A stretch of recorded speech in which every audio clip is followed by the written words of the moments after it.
Okay, everyone. So, welcome to chapter 4, verse 1999. Hopefully, there's no power outages today because there's a power outage in my area literally right when we started streaming yesterday, so we still couldn't even stream at all. I think the stream was offline for a really long time because I couldn't even go in and turn the stream off because of the power outage. But the power is back. Yeah, so hopefully it doesn't get shut off at all today. So, but yes, so I wanted to show off the 6 stars because the power outage just started like literally right when Anjanala dropped, by the way, for anyone who didn't know. I didn't have power for like around like 7 days, I think, exactly. And then there was another power outage shortly after. And then there was one yesterday. But yeah, we can finally stream. So I wanted to brag so bad that ignore that alarm clock sound if it went on mic. But anyway, I want to brag. Hello, Epic Sense. But yes, hopefully no more power outages because of the high winds again. But I want to brag that I got Anjanala. You said it yourself. This is my room, and I may do with it as I please. I got her on the second, not on the 50/50, but what was I gonna say again? I actually got 6 first. Well, the chair is in the middle of the room. Please, take a seat. Who's also new. And then I got Getian. I think that's how I pronounce his name. Show up unexpectedly. Is this a recent trend among the house guests?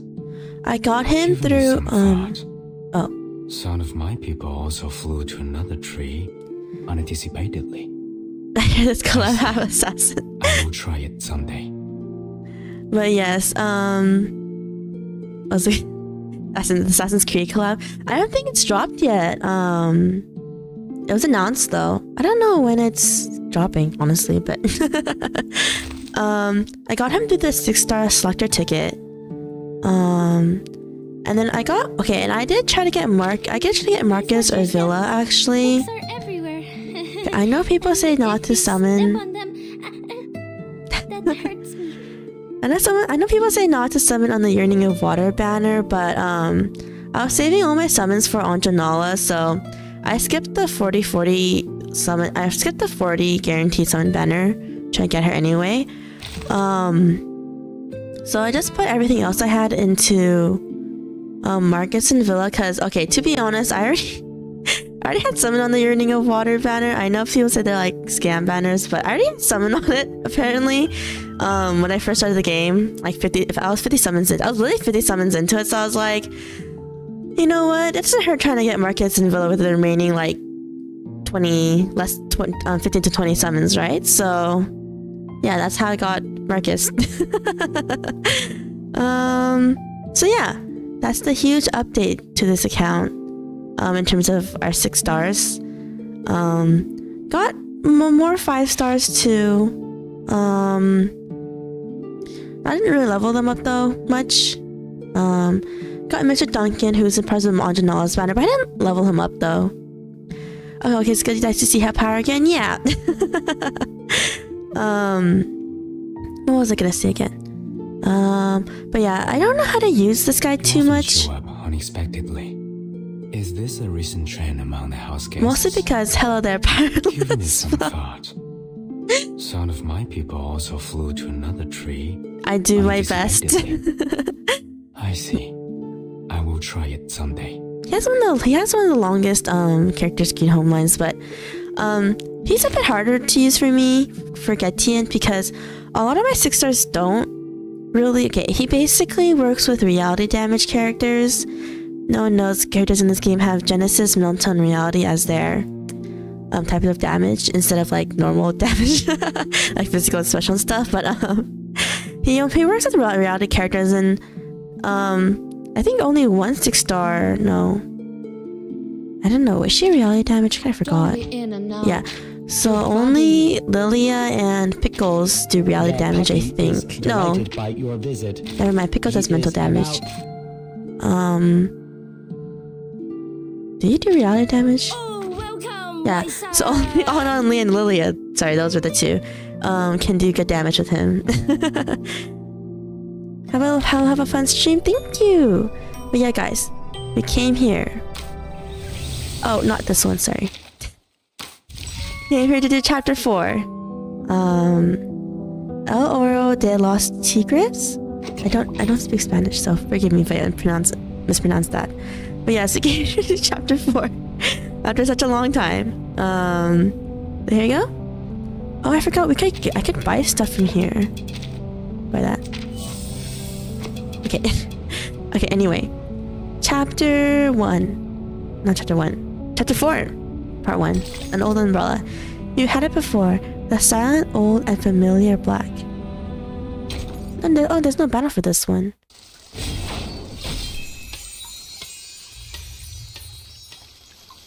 Alright.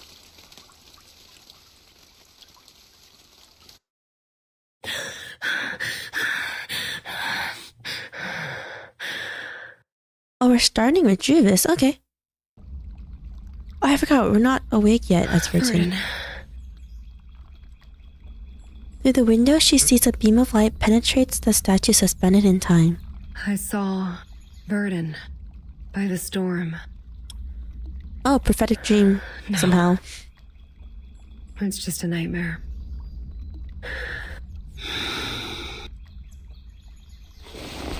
The slender figure gets up. The lobby is as spacious as it used to be, but she's the only being walking across it now. A nightmare overly real. Is it because I haven't seen them for so long? She's talking about Netta, probably.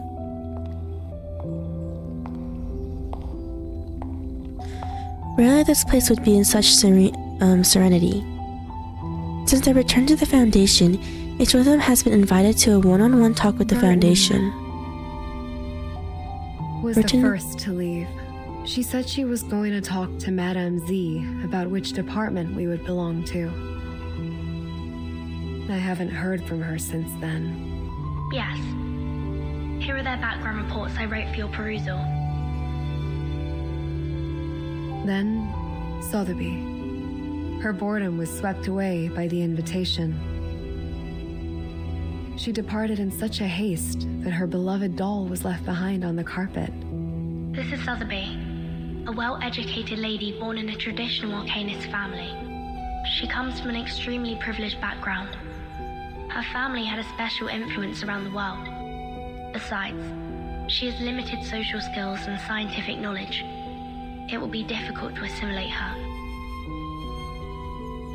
Compared to Sotheby, Mr. Apple was apparently not very happy to be invited. When he left, he turned a little green. Mr. Apple, under his modest and gentle appearance, lies a sharp perception by nature. Being so erudite, he always has his own views of our historical intelligence. As far as I know, he remains upset about Captain Regulus's involuntary affiliations with the Foundation. While Regulus has never been truly accepted by the Foundation. She's missed out all the education and training a member of the Foundation should have received. The influence left by the outside world on her is like a banner among the ordinary staff in the Foundation. A banner way too salient. That's why we're saying we should overthrow the Foundation. Once the banner was held up, new arguments were raised, and thus exacerbated the factional conflict inside the Foundation. Okay. Factional conflict? There ought to be no factions in the Foundation. All of us share one common goal. You should know that well. But the conflict has been there all the time. Okay, everything was ordered earlier, so I'm like, oh, I can press stuff down. And it only grows. I mean, yes. The group that believes in mankind's supremacy is splitting the Foundation's belief apart. I see. So, time isn't the only thing you've been observing these years. The conflicts cannot be covered by regulations anymore, Madam Z. The storm has been here for 8 years. None of the people who are left behind can shake off the influence it brought. So 8 years of them living with this storm reversing stuff, okay. Human technologies are being reversed, while Arcanum is blooming. Yes, that's true. The unexpected first storm brought more than half of the Foundation's elite members away from us. The number of staff of the House of Integratus and the committee cannot compare with that of their heyday, even now. Oh, that makes sense, because like when the first storm happens, it's not like everyone knew what was gonna happen, right? So the fancy dog is an interesting character. I know, he's so cute. He's like this dog who became like self-aware and like intelligent because he kind of got awakened, quote unquote, through the use of the arcanum, which is what they call magic in this world. And I'm like, he's so cute. In order to contend against Manus Vindictae, we have kept absorbing Arcanus from the outside world. However, the dissenting voices have only grown louder. I mean, that's true, because in chapter 3 we kind of saw like not that they hate mankind, but like the Foundation has like they're very strict about like the separation of like what's within the Foundation, what's outside of the Foundation, you know? Loud enough to be heard, and have become a faction that couldn't be shaken. The Mankind Caucus. The Mankind Caucus, okay. Beyond their control, these new Arcanists only brought fear. They demand an unchallengeable power to make decisions, and a harsher control of Arcanists. Okay. Madam Z, I don't want my friends or me to be the sacrifice of this conflict, as we were 4 years ago. Oh no, she's talking about the ending of chapter 3. That's why you handed in the background reports of those Arcanists as the evidence for your proposition in the negotiation. Oops, I didn't do that. Burton, what do you want? Well, we don't want Sotheby and Juvis and Regulus to be like controlled and stuff. A neutral, safe, and legitimate place for us. What if I'm also on the side of Mankind Caucus? Oh, is she? I don't know whose side you're on, but I believe the future you pursue doesn't end up with the Foundation being split apart by factional conflict.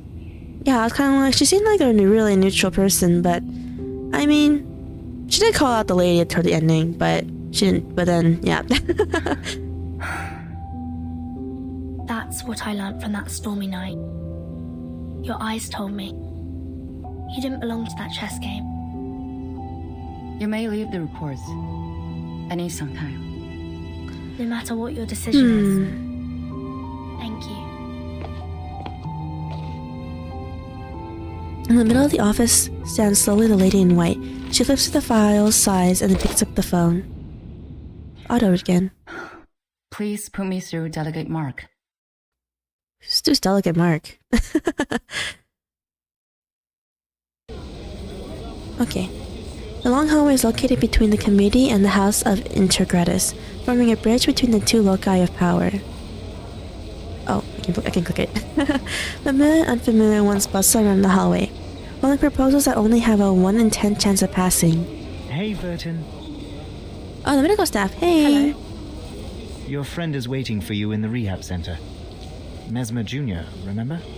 Oh, I forgot they forced Burton and they forced her actually they forced her into sleep, into like a coma sleep. Let us take you there, so you guys can catch up.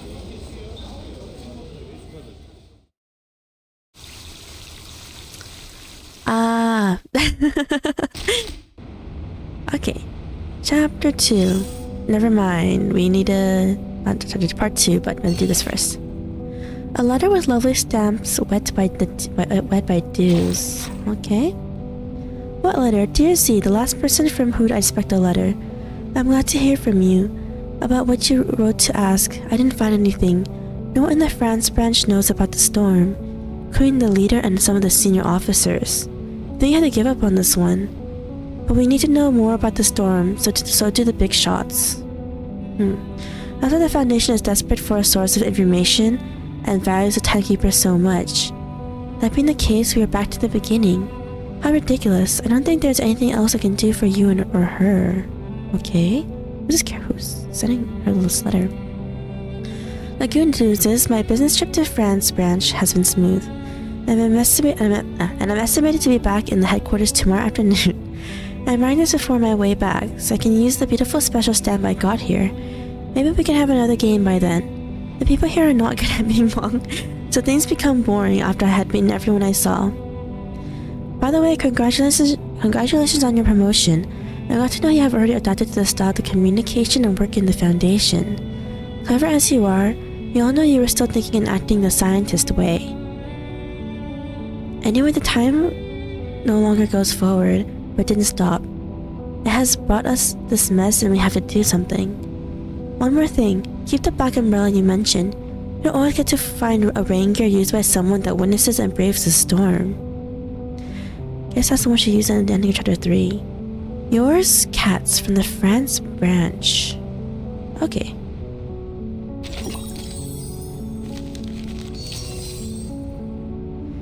The Outsider.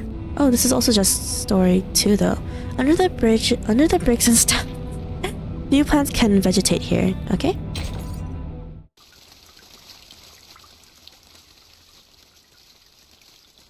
That doesn't mean anything too bad. Miss Druvis, we are waiting for your response. Now, I am the last to be invited. Is there anything else that concerns you, Miss Druvis? Apparently we haven't had contact with Sotheby and the others, so that's not good, I think.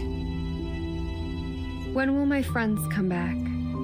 Exactly. They are waiting for you outside the suitcase, just as we are. All we want is an opportunity to talk to you face to face. Okay. Please wait a moment. I don't know, they're pretty suspicious. There's no time to feel attached to the past. She looks at the brown granules in her palm. These are the seeds of trees. As she wags the fingers, the seeds are sprinkled on the ground by the stairs. They quickly roll and disappear in the gaps and crevices. Okay. So she planted some seeds, quite literally. SPD and library. Oh, it's that lady. God, to be honest, I kind of forgot her name, but I did not forget what she did. Her friends are not here, of course. May I ask where we are? The library. A place where people let down their guards. Yes, her name is Constantine. I was like, her name was like Constance or Constantine? Honestly, I didn't remember which one it was, so. Trust always facilitates cooperation, don't you think? But I don't even know your name.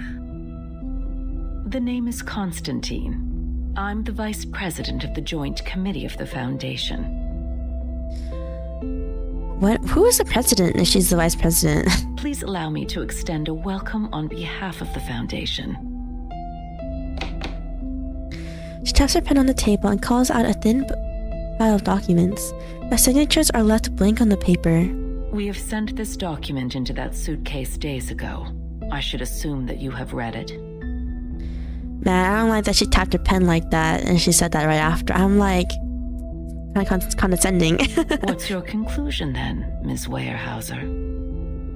Are you referring to inviting Sotheby, Mr. Apple, and me to join the Foundation? We need to discuss this with Verton before we give you a proper response. We don't know much about the Foundation. As far as I'm concerned, I do not yet intend to join any organization. Come on, Juva, stand your ground. That is to say, you are inclined to turn down my proposal.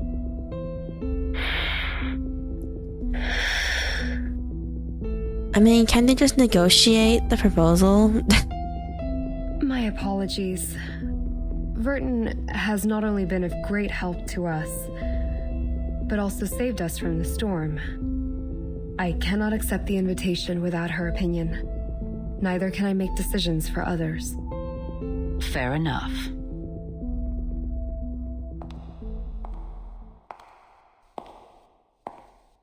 Constantine gets up on her feet and walks to the other side of the table. There stands an unfinished car tower. Unfinished? It looks pretty finished to me. You, who accidentally and rather luckily escaped from the storm in 1929, and now seek refuge from the Foundation. Weyerhaeuser, Sotheby, and Apple, you are the spire of the tower. Between you and the Foundation, the stories in the middle are our investigators who go out to rescue the wandering arcanists and humans. Okay. Vertin is one of them. Merely a drop in the ocean. Wow. Vertin, indeed, is the key to connect you and the Foundation. But let's not forget, only an entity as massive and powerful as the Foundation can provide you with long-lasting protection. Without the Foundation's supplies, manpower, and technology, even Vertin can barely sail against the great tides of history, let alone the ordinary people whose fate is doomed to struggle in the endless hazards of time. Wow, you don't have to be so mean about it, okay? Open your eyes and take a look. We are the unshakable fortress you should rely on.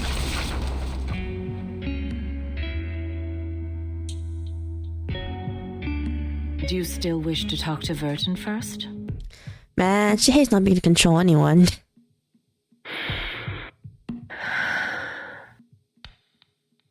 She's receiving a treatment from us, which means she won't make it back by your side before any decision is made. Did they literally just force Vertin in a coma just to F over her friends like this? Dang, if that is the actual case. Get your fist on your ground. Her suitcase will also be retrieved for research purposes after the meeting. As compensation for your displacement, we will arrange you a more decent room. What happens if it's like a prison room? Ms. C will show you around the headquarters tomorrow. Go walk around and meet some people. Perhaps it will help you see what the most beneficial choice to all of us would be. I will wait for your Alright, answer. lady. But don't keep me waiting for too long. Alright, alright.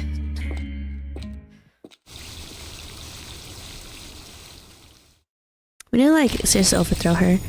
Alright. Chapter 4, Part 3. Oh, what is this? Battles can be a total breeze. Starting from Chapter 4, all stages will have breezy mode. Huh? Okay. Switch to breezy mode to experience easier battles. Switch to breezy mode here. Breezy mode is available starting from Chapter 4. Select this mode for easier battles while still enjoying all the chapters to the fullest. You can still choose to clear stages directly in story mode, which will earn you the stage completion rewards for both story mode and breezy mode. Interesting. Okay. I'd rather just do normal story mode for now, though. Oh yeah, I forgot that's hard mode. Just breezy mode, huh?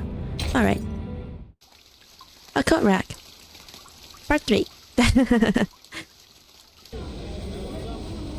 I'm forgetting how to do like normal story mode difficulty first before the hard mode. I received the report on the Chicago office. Well done. The envelope leaves her and flies out the window. Madame C quickly walks through the crowds and stops at the door in the hallway.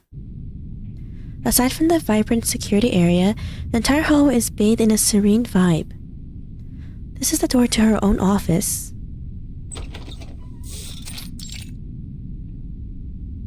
Is she in her office? Good timing. Wow. This lady just sits in our chair like it's nothing and not on like a guest chair or anything. Did I startle you? Considering what we've been through together, I didn't expect you to be as surprised as Miss Weyerhaeuser was. Sharon didn't tell me you're here. Who's Sharon? There's no need to tense up. I told her not to say anything. Oh, probably her, like, assistant or something. I have talked to Miss Weyerhaeuser. Everything is going well. Going as well as you think it is. She's gotten quite a shock. That little pale face. Like a stressed cat. She's in dire need of comfort from a friend. What do you want me to do? To do what a good tamer would do. Reach her with a sincere, friendly gesture. Ease their pains, answer their questions, and lead them on to the right path. Wow, they're not animals. Wow. Wow. Can't believe. Wow. You can't tame people. Of course. That's messed up. Most importantly, make them be of use to us to serve the course of the peace of mankind. I see. Get out of here, lady. Constantine feels pleased with the response. She gets up and walks towards the door. None of them has signed the agreement. Oh, okay, that's good. But this recruitment is essential for us. For the short term and for the long run. Can you see what I am doing? I mean, yes, but that's not a good thing. Renancy listens with her head bowed. Constantine smiles. Oh, and there's one more thing. Don't address her as Miss Weyerhaeuser. She doesn't like it. I'll take note on that. She stares at her, and until that slim, tall figure goes to the door and disappears in a distant light.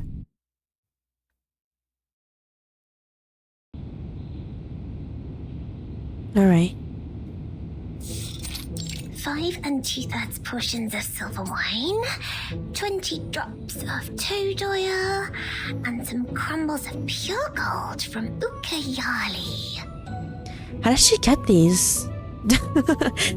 Honestly, has she been trapped in here all this time? Elizabeth rests her head on the table, stirring the semi-solid liquid in the tube. She contemplates for a bit, and takes out 2 more tubes with bright-colored materials inside from under her dress.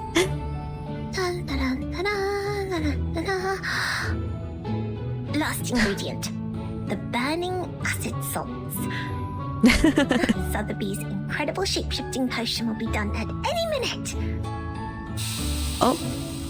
The burning acid salt falls into the bowl, and out of that bowl raises a strange smell. What is going on? The edge of the potion has turned pink. Blimey!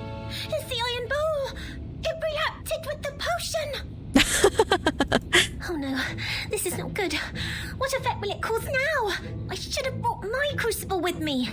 Nothing can work as a decent vessel here. The bowl itself acted as an ingredient.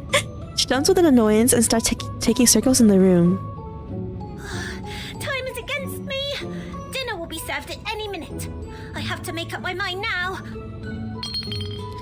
She is quickly counting the ingredients hidden under her dress. 23, 24, 106. Not far away from the room, footsteps come closer and closer to her closed door. Miss Sotheby, dinner is ready. Wait! Don't come in! I don't have enough ingredients for another potion. What can I do? This could be the last chance to make it out. Miss Sotheby, do you need help? Is she like locked inside, or is she just self-imposing herself inside? Not too sure. I am putting on stockings. This is ladies' dressing time, so don't you come in. Just a minute. The tube is radiating heat in her palm. It's all right. I'll be fine. I may look a bit different from expected, but it doesn't matter. 3, 2, 1. Oh, she's drinking it. She inhales deeply and finishes the potion in one gulp. Hopefully she's okay. The imperfect potion flows through her throat, reeking of the smell of timber in her esophagus. She feels something is tickling her in the hair, and her head seems to lose its weight. It has become fluffy like cotton, stretching out in all directions. Is she turning into an animal? There seems to be a sun hatchling in her larynx, hanging over the rest of her body. This is a feeling too distinct to be overlooked. She became a coat rack. Or hat rack, I guess, in this case. My throat is burning! But I made it, didn't I? Let me see. What am I now? Not a human. A coach rack? Impossible. I was expecting a movable tennis ball. Miss Sotheby? Please excuse me, but I have to open the door.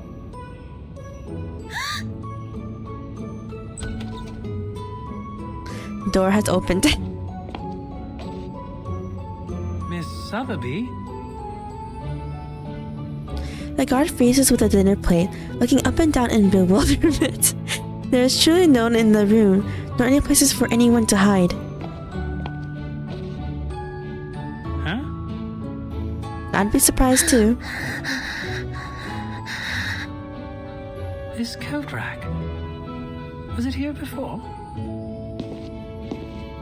He doesn't like the way it stands there. He turns his face around to the desk. He certainly can't miss that muddy, semi-finished potion in the bowl. He cautiously dips his gloved fingers in that suspicious mud and takes a whiff. She must still be in the room. Yes, indeed, suffering she is. In this very room.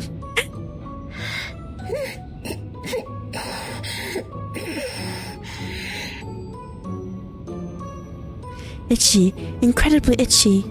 Her throat feels as if it's become a lump of soil, where water weeds grow vigorously and they are dancing and burning. Oh. Come on, Sotheby. Oh no!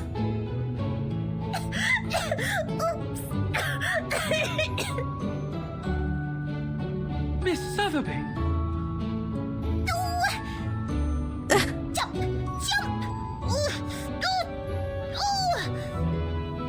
She grips her hat, jumping like a standing twig towards the open door. What a strenuous move, what a painful pace. She can't help missing the days when she could walk with 2 legs. But the guard seizes her by the pole. Oh! Miss Sotheby, you are not allowed to leave the room without permission. Please forgive me for being violent. It's the Iron Bowl's fault! This is false imprisonment! I must get out of here today! Bodyguards! Bodyguards! She doesn't have her bodyguards around though. Alright. So we need star and plant characters. Oh yeah, Anjana is the only character who's inside at 3, by the way. Everyone else is still inside too. Are you seeking my service? Can do that.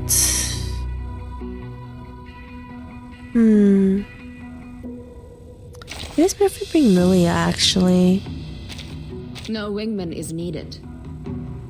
Then we'll replace her. Me. I don't really have a good, I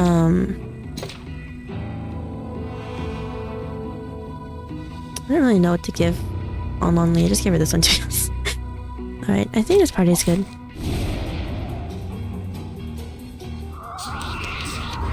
Right, the secret time has failed. The dignified coat rack is now joining the fight. Oh! I didn't realize she was gonna be here, okay. And then we'll do this. Should do a lot of damage. Until the torch is lit. Nice. Alright, poison. Haven't you eaten? Ow. Alright, debuff. Do this one more time. And Fine. I mean, this should kill them both though. A little trick. Oh, I could have used that turn to move a skill somewhere. Or one of the cards someplace else. Alright. The moment of utter entrance. Let's do buff first, actually. We walk in long nights. Learn from silence.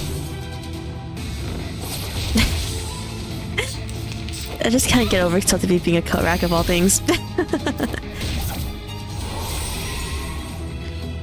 Do another debuff. Do this one and this one. Use unwind to finish up next turn, if possible. Nice. Oh, thank you, Sotheby. Ouch. Like, kind of no point in using their ults this turn. Oh, why did I buff too? We could have just wiped them out. Alright, there we go. It wasn't too bad. I mean, these characters are like Insight 201 though.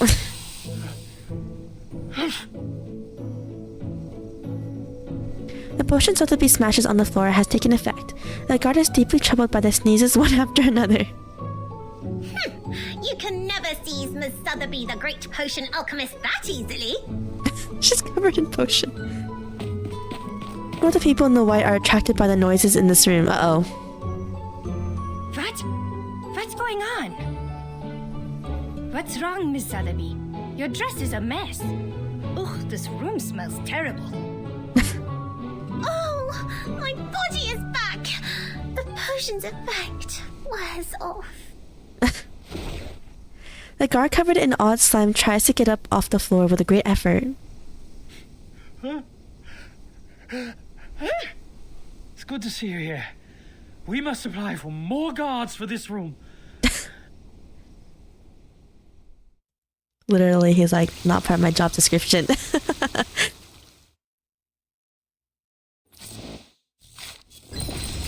Alright. Next one, raise a glass. See, we are all experts in vodka.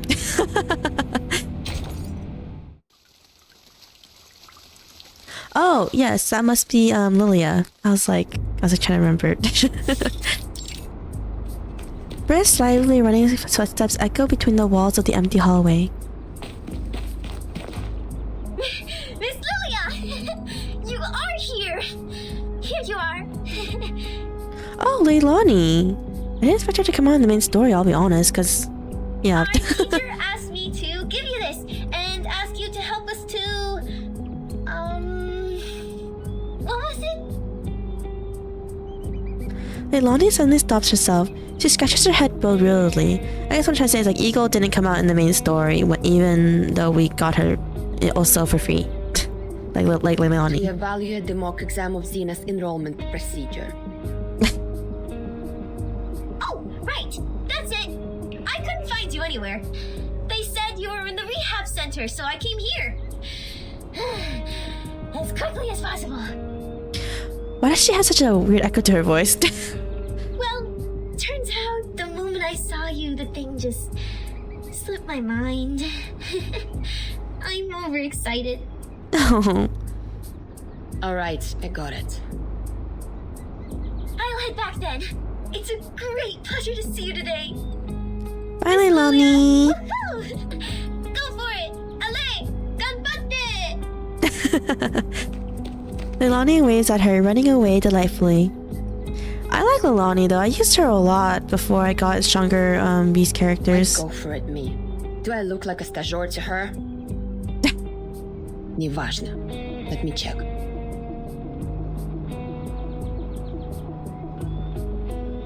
Elevation, 2,500 feet. Mountainous terrain. Dense forest area, good atmospheric visibility. Enemies.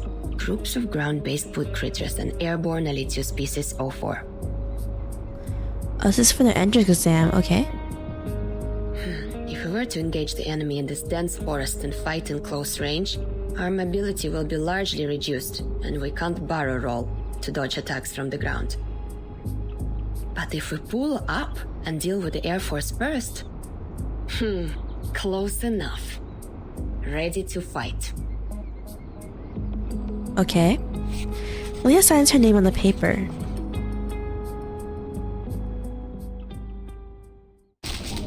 Oh, alright. This is Beast characters only, so let's bring in Anjanala. I don't know if I'll use Getian in today's stream. Mostly because I'm not gonna lie, just because Anjanala is really powerful. A crime group. Just to my likings. Does she do reality damage? Good day, my She lord. does. It's like I was kind of wondering which characters to pair Getian with in the future. Like I did insight to him, but yeah. Is she also reality? Speak. Mental damage. So we wouldn't be able to pair her up with Getian. He has bigger buffs if he's with people who do reality damage, so. What is she? Reality? It's always lonely to She's reality too. So I guess we could do Sweetheart and Getian too maybe in the future, but for now,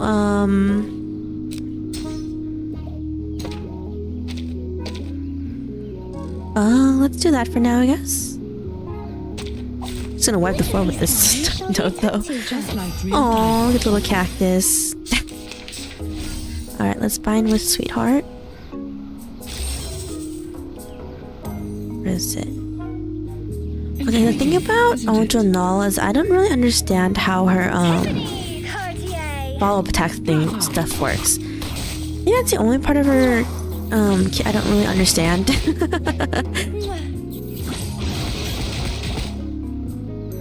Other than that, I do understand how she works. No one knows Anjanala's limited character, a true limited character in reverse. Let's see. Let's do this. Oh, never mind. Can't. Intriguing, isn't it? Alright, finish off with that, and we'll do this. Perfectly understood. Sadly, these are counterfeits. Bravo! Oh, there's two ways. Oh. Only saw one. In the corner of my eye. Alright, do this. Channel. And that. Forgive me, will you? Please, allow me. Sorry, I did it on purpose. Alright. It's kind of a waste of a turn in a way, but do that. No. Do this. Isn't it? Channel one more time, I guess. And I don't know, this. What else can you do? Do have a little faith in me, Master. Sorry, I did it on purpose. Alright, so we'll do... Oh, maybe we should have just tended skill to get her ult up. Oh well. With this, everyone should be dead. To be of service, my lady. Perfectly understood. Here we go. Just like real diamond. Feel my dark embrace. But yeah, if anyone wants to play this game, I recommend sending for Anjanala.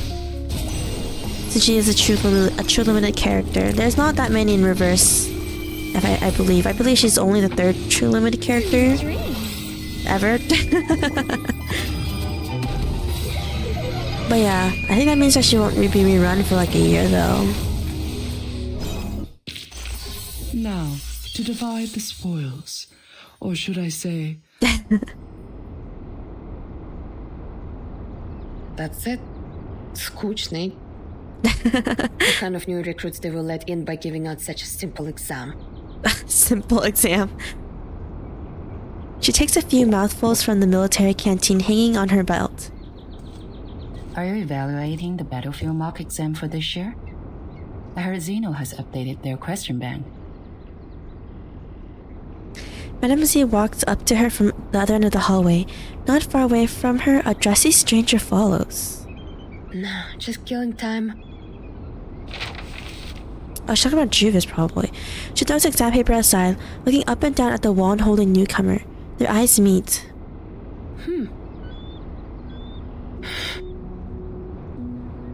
smelled bison grass.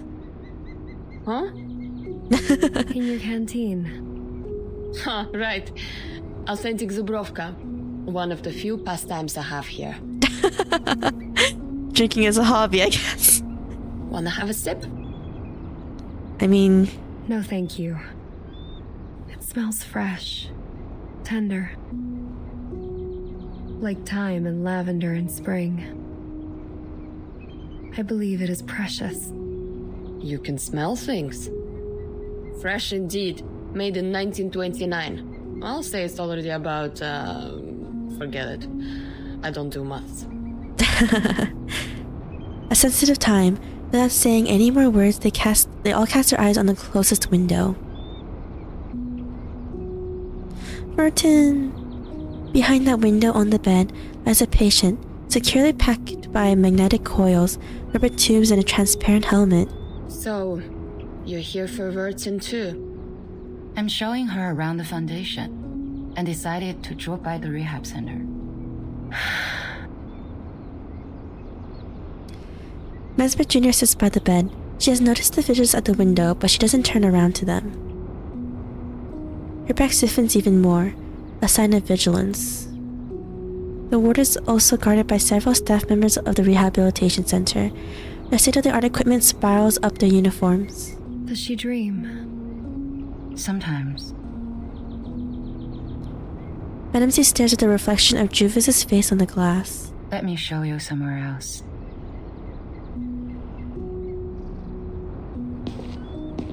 Juvis does not say another word. Sadly, she follows Madame Z and moves towards the other side of the hallway. None of them looks back. At one point or another, their figures overlap each other, as if they were the same person. Lilia turns her eyes back on the inert person in bed. She jiggles the canteen in her hand. It's still half full. You have a good taste, Bellwether. Never tried the vodka from 1929 before. Good for you to get this in the US, when both alcohol and coumarin were banned. The things you said about take care of them for me when necessary, I'll consider it. I love Lilia's animal hat. It's so cute. Raise a glass, Padruga. To your health, your soon recovery. To our better lives. To this unknown date. To this messed up time. За здоровье. Alright.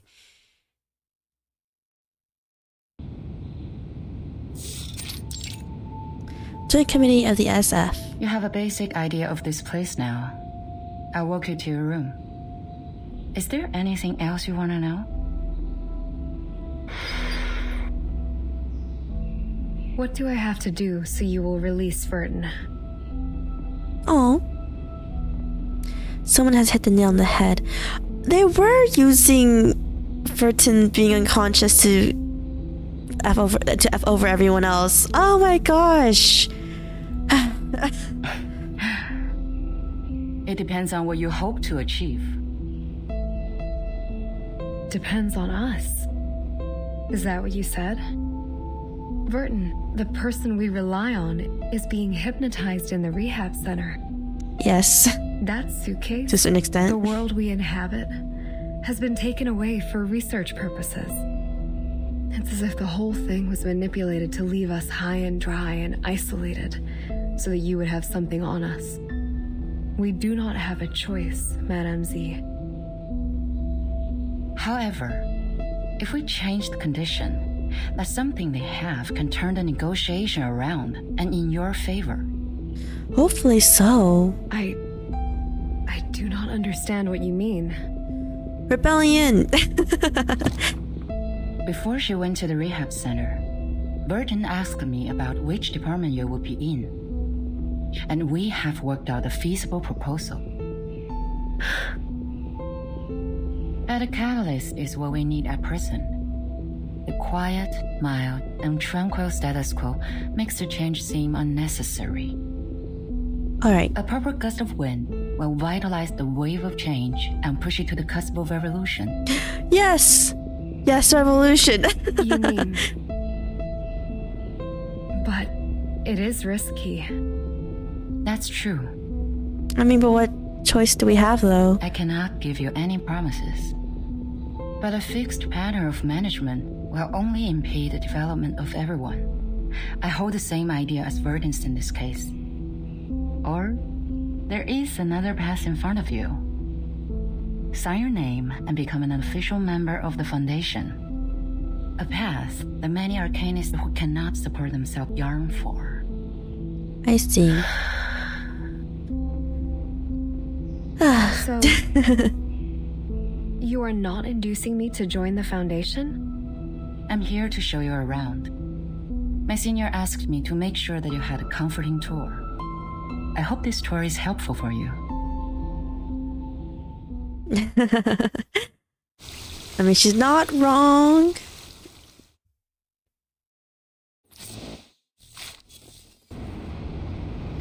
Alright. I was about to say next part, but we have to do the trailer first. A neat detailed note shows one's longing. Okay. The 206 LSCC seminar. I don't even know what LSCC means, but okay. At the meeting this morning, MP Callaghan and his great-grandson Dr. Callaghan Jr. submitted the research report on zebra crossing, lemon, snow leopard pattern, and transportation and teleportation arcane rituals in joint names. One of those things is not like the other. The report, they mention an innovational point of view on the relations between zebra crossing and crisis in human subconsciousness. Okay? And that between horse herds and the feeling of levitation.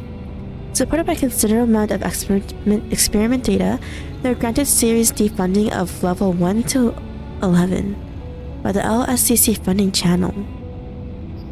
What is this experiment for? In the same meeting, I'm gonna butcher this name, sorry. Tahagus 107 stable release was displayed, which were given rounds of applause in the room for 17.8 seconds. There's no doubt that the display had one great success. It was a pair of artificial lower limbs. Oh, its skin and blood vessels crafted through cell reproduction, and monkey brain transplantation. What do we need the monkey brain for artificial lower limbs? And the bones and muscles made with branches, white crystal of powder, woolen threads, and golden rivets from the southeast of France. It is capable of all kinds of movements, including walking, running, jumping, and gymnastic moves.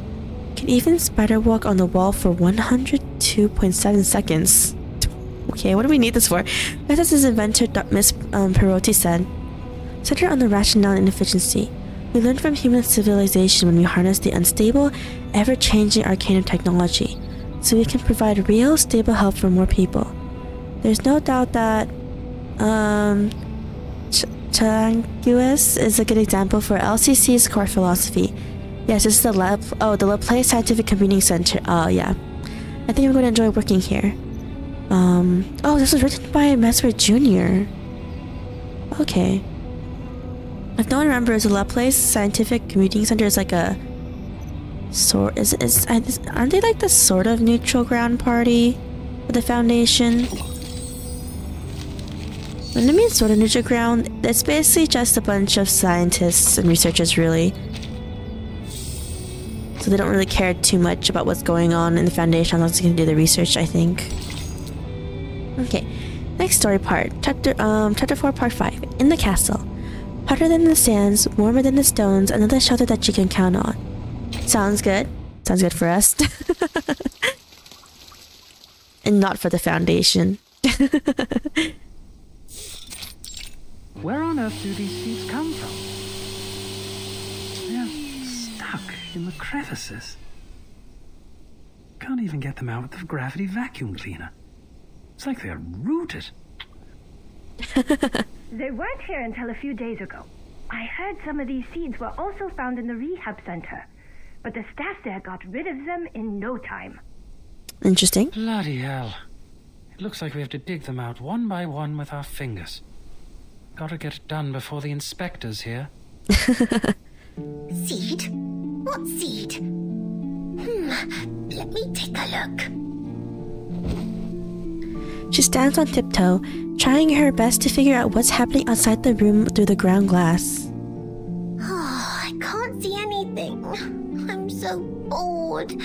I really have to sign the agreement to get out. But I haven't discussed it with anyone yet. A fair lady always thinks it through and reaches an agreement with the adults before she signs any document. Mr. Carson has said that hundreds of times. It must be vital. Oh, Sotheby. There comes a disturbance from the other side of the door. Backup! We need backup! Emergency! Oh! A whole forest appeared in room 101, the material area. It's growing out of Timekeeper's suitcase. Oh! What are you talking about? As I said, it's an emergency. The staff in room 102 and 103 are here to help. A large number of branches came out of the suitcase. They can detect our positions and even attack us on their own. Yeah, go Juvis. Did you use Draco Drought? Of course not. The room is full of inflammables. The whole floor would be burning now if we did. We used military chainsaws, but it's a drop in the bucket.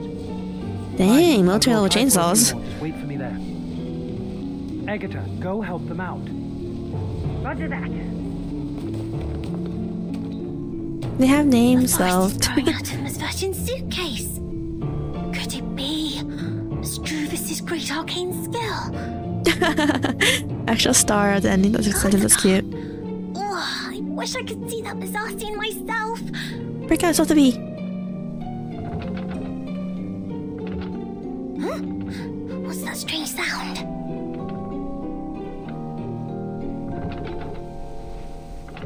She lays her eyes on the shut door. The keyhole is rattling. Is the door shaking?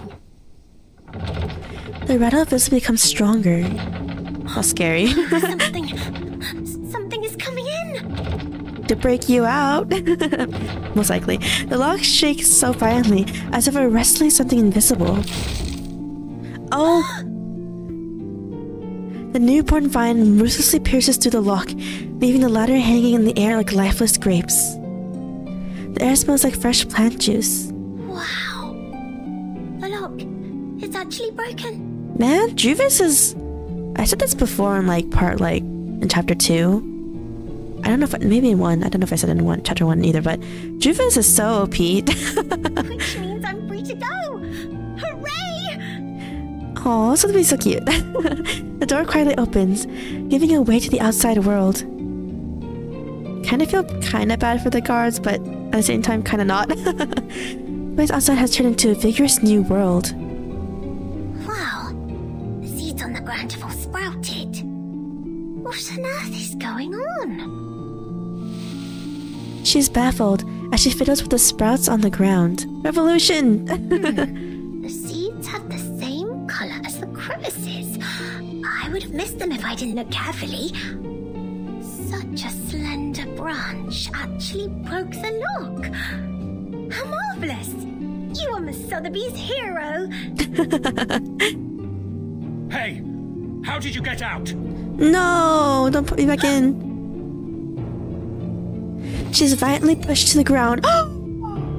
Sotheby! No! That hurts. How rude you are. My potions are broken. Uh-oh, hopefully that doesn't cause a problem. Did you conjure these plants? Stop them now! Huh? What are you talking about? She turns around to surprisingly finds that the sprouts soaked in potion are visibly getting thicker and stronger. Uh-oh. Oh my. It's my quick growth potion for plants. Uh-oh. Twigs thicken into branches, and more new branches come out from them, and new leaves, new sprouts, they crawl forward, forming a tree fortress around Sotheby. What do you think you're doing? Stop them! No way! Come on! Try and catch me again if you can!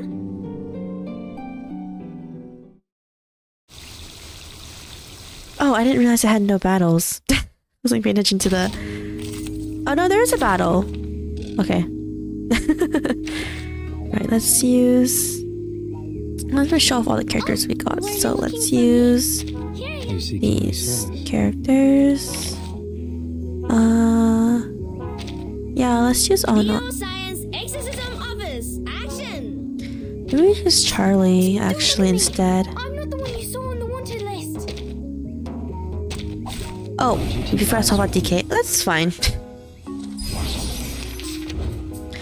New branches like green leaves will shelter you. All allies gain a shield, while plant allies gain one with double the amount. Oh, convenient. The moment of utterance. The moment of We'll silence. do that, and then we'll do this. This one. Learn from silence.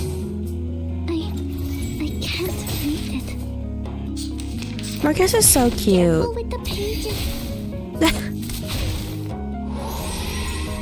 Right, buff that. You can debuff again. And do this. Until the torch is lit. Yeah, but I like using 6. From reading. I know 6 is actually really good with Marcus, so I do plan to pair them up a lot in the future. Alright, we can debuff again. Do that, and we can do this. Learn from silence. Time to turn the page. That should finish that guy off. Oh wow, it didn't. Never mind. Did I miss something? Okay, we can just use this time to combine stuff. And we'll do that. Let the show begin. Ye provoked me. That, I just surprised that happened in general. This shall be my Alright. only act. We can do this. The moment of silence. And we can check. I can show off 6's ult. Thy ending is destined. If these guys survive. They did. Maybe we should use it. Kind of a waste of his ult though, but The balance needs to be restored. but I like 6. He's pretty cool looking. Try to show off Marcus's ult sometime in the future. The moment of Or utterance. this one. Like a... He should die this turn. Nice. Freezing complete. Was I helpful, timekeeper? Oh, Marcus is so cute. I like that she's like this fluffy thing that you gotta want to protect type of looking thing. In a good way. So, chapter 4, part 6, the Forest Express. To welcome the unexpected good luck, clean your chimney so it won't get stuck. Alright.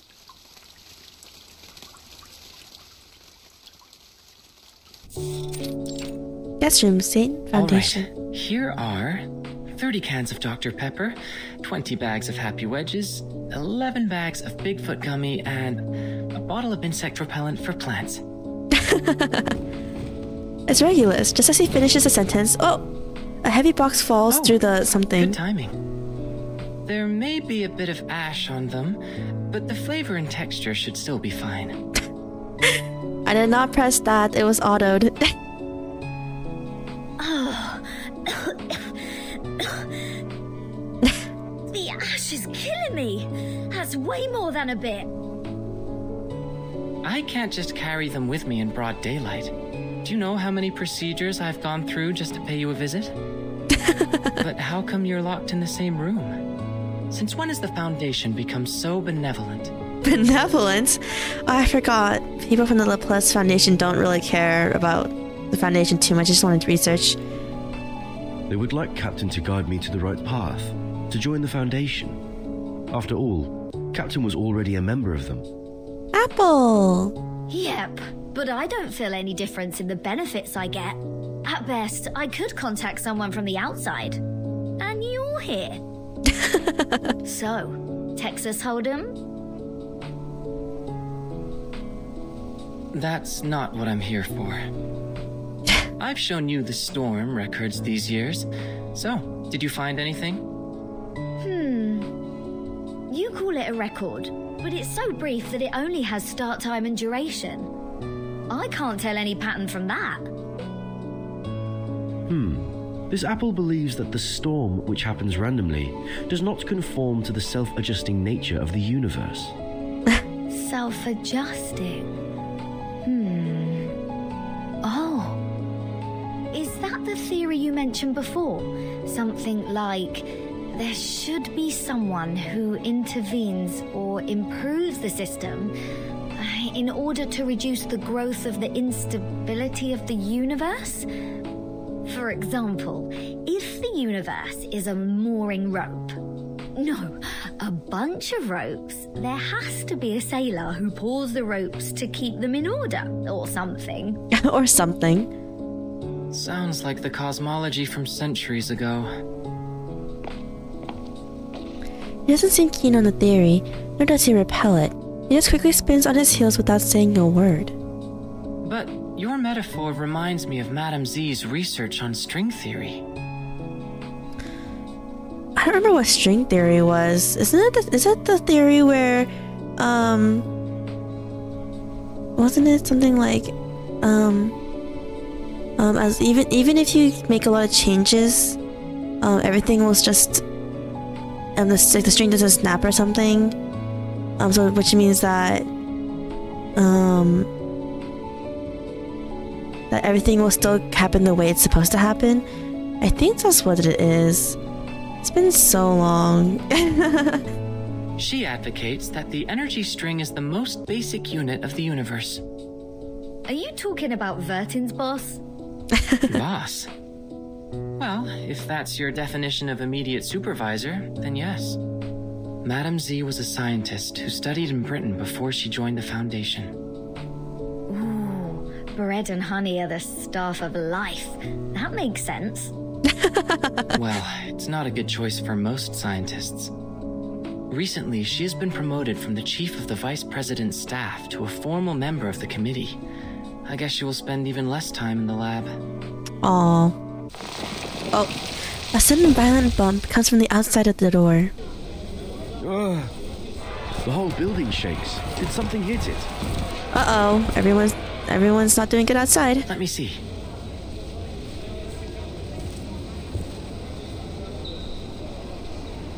Druvis! Looking out the window, they see a giant oak cut down from its bottom, leaning on the hallway of the second floor. Druvis is wearing such different clothes. Among its ever-growing branches stands a familiar figure in a black dress. A young teenager with a hat, waggling and swaying on a branch, follows her. Suddenly, by peculiar chanting, more and more trees grow up from the ground, stretch and spread in the midair. Is that Druvis? And Sotheby? Whoa, how did she get long hair too? I don't know why it took me that long to notice.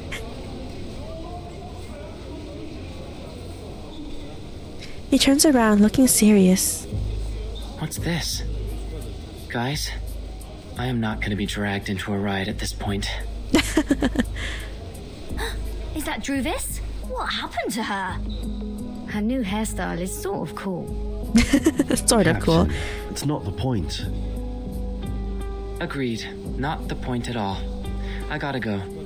If you want me to take part in such an event, my name should never be in the visitor log. Looks like the whole building will be your battlefield. Alright, good luck. Wait a minute. If we join Druvis, what would happen? What would happen? I'm not a prophet. I mean... But this is gonna be the best spot for protest. Might as well protest. This building is the furthest one from the center of the Foundation. On the first and second floors are material rooms and research offices. Few staff stay here. Oh, okay. The room next to yours is the projection lab. It was used to control the slides projected in the lobby. That screen is gone now, but the transfer devices and circuits are still there. You know what? If you're going to protest, make it loud. It's been a long time since the Foundation had something this much fun. He pulls out the one sleeve in Regulus's grip and quickly exits the room. Miss Druvis, is Vertin having a fight with the Foundation? Yes. We have a disagreement with the Foundation, Miss Sotheby. Vertin is seeking a limited freedom for us. Her aspiration is to restore the peaceful life before the storm. For the authorities, however, her aspiration and ambition are labeled as deviation and rebellion. Well, if we successfully do a revolution, it won't be rebellion, right? We are thus tempted, alienated, and arrested unjustly. That's why we've been grounded all these days. Not grounded. So we're helping. It's a nice way of putting it. Is that right, Miss Juvis? I really feel like doing something for her. Just like what I'm doing right now. Standing brave on the tree. Oh. Right. On the tree. We need to move forward. To move one step further. When we meet up with Regulus and Apple, our voices will be stronger, and more people will offer their help. I believe that when the day comes, we will be able to shake up the balance in the Foundation and tilt it to our side. Shake up the balance. Wow. The version will come back herself by then. Yeah. I got it. Now my goal is to make more potions so the trees can grow larger and larger. Make them super large. This is going to be a protracted war of resistance. Only question, what are we going to do by food? After we rescue Regulus, please maintain our territory of the woods with the rest of your potions, Miss Sotheby. This is also her Inside 2 art? Oh, really? She looks that different? Wow. Sure, I will economize on them. Look, X is coming out of the room. He doesn't want to be associated with us, though. He left. It seems he has made his choice. Not helping us or them. Well, at least no one is getting hurt from the boiling pot this time. Let me see. There are more guards at the door now. It seems everyone's there. Perhaps they have guessed our next move. Regulus. Yes. Let's go. It's time to meet up with our companions. Go, go! Regulus must be bored to death just as I was. Juvis raises her wand. As the chant goes on, her hair has become increasingly glistening gold. The oaks march on like waves. Their bud scales. Watch out! Incoming! Why did they auto that? And I can't. And I can't read it all. Everyone, get ready to engage! Engage!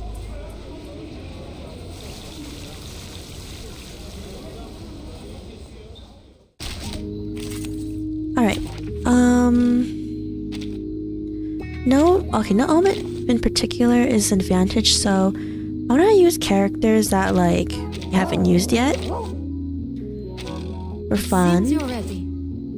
Can use Balloon Party here. Let us get to know each other.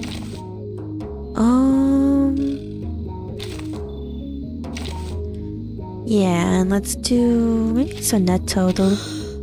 Just as what's been practiced countless times. We're not really using her though.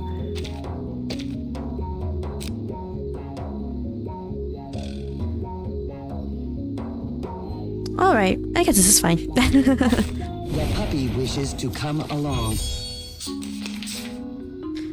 Alright, we buff. Let's buff herself. That, and then this. That was her blood with birth. Wait, when Summerware's got white hair when you inside of her, I was like, whoa. What did that do? Oh. It was a debuff. Ouch. Do that. And let's do this.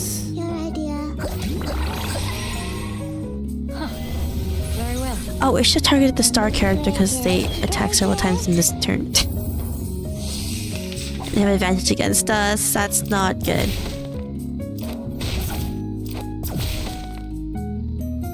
Oh, that debuff must have gotten rid of our Moxie for the next turn.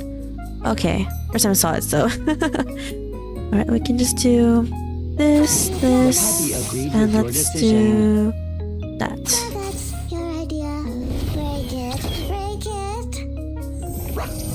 Oh, it didn't kill. Great.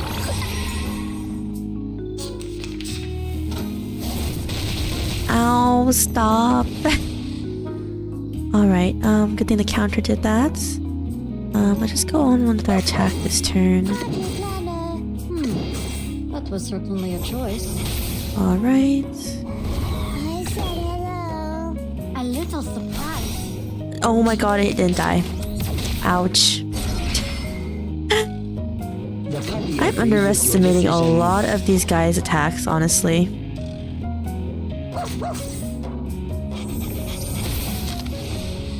Not attacks, they're HP, sorry. Thinking what I just said for a second and I was like, wait a minute, that doesn't seem right. Alright, let's do this.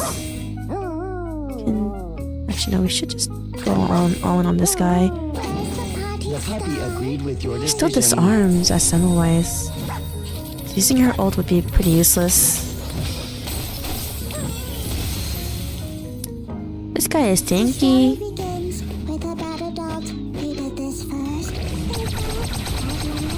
Right, we kind of knew it wouldn't do that much damage. Yeah, I hope the stream is going well. Oh, here you go. And it is going well. No, ow.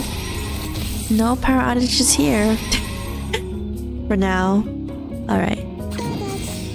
Heal that. Do that.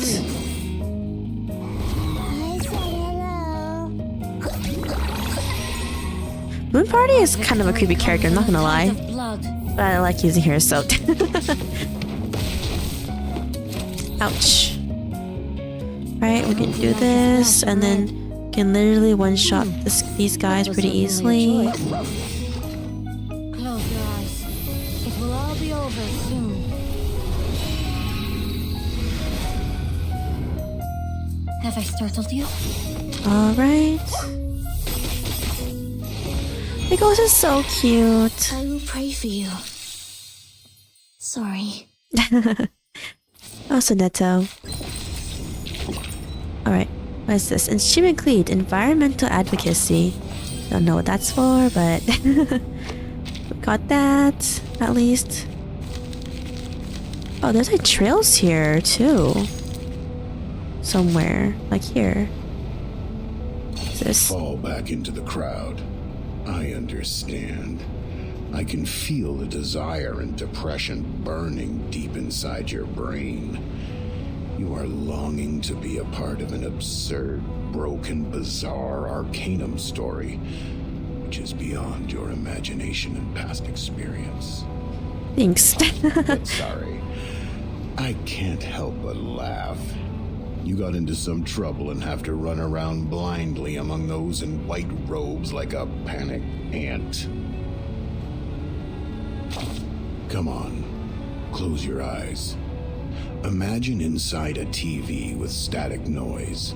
A red-nosed bad guy opens his arms to you and says, "Welcome to the human world."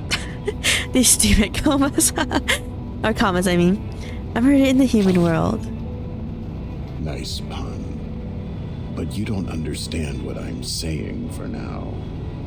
When the day comes, you will find yourself. You will find me. You will find them. Oh, thinking of that day, my damned heart is beating crazily like a dying reindeer's. What did the reindeer do to you? But look at this moment. It's just fine. You know where you should be, and you don't have anything that you shouldn't have in your mind. You just crouch here with patience. I don't really understand why he's comparing Santa and reindeers. I'm thinking that's what he was referring to. The current situation, but alright. Listen, this is not just a world of arcanists. Arcanists, Arcanum creatures, and even Arcanum itself are but insignificant existence hidden beneath all else. I see. You must learn about those who are in power at the present moment. They live on the other side of the earth, setting rules on the thrones in the scarcely populated wilderness. Okay. Much has been done for the Order, for the vision, for the ultimate goal which will satisfy the majority, yet sacrifice the minority. They wage wars and strike deals, building a pyramid that symbolizes supreme power, with skeletons of the commoners. No, I'm not telling a lame villain story. On the contrary, it's a boring documentary about those in power standing between the sky and the earth, seeking the real meaning of fairness and ideals. There's still plenty of time. Go ahead, keep moving, but don't jump to any conclusion. Just make sure you're always on the way, so you will learn more about humans. More and more. Alright, Take calm the down. microscope with you and dig into the rotten history of those poor little things. Alright. Got that done. There's another one here. What is this? To sort a projector relay controller. To sort out the mess takes certain patience. What is it? Oh, actual puzzles. The power source of the repeater is disconnected for now. The repeater to work again, please connect it to the power supply and make sure every capacitance is plugged into the circuit. Tap to change the wire direction to help Regulus fix it. Well, shouldn't it be too hard? I believe. Oh, it's not working?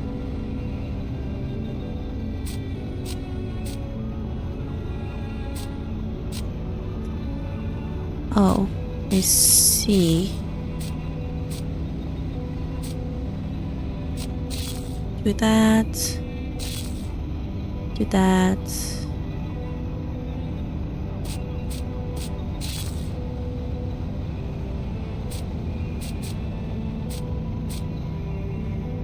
How do we do this side though?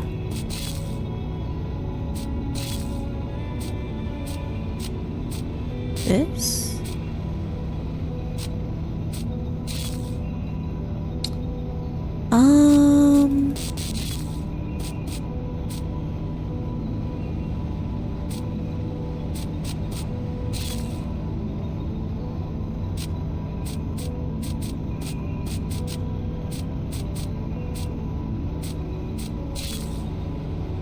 Huh. Like this one, I'm not too sure about.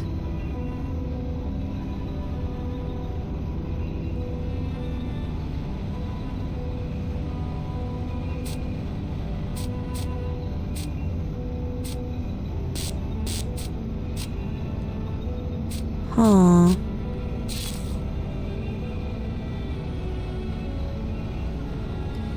This one quick, a short circuit will happen.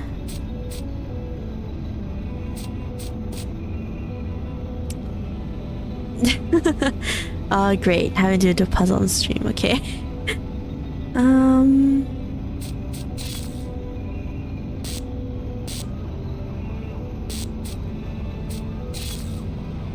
How do we get the last one connected? Is the question.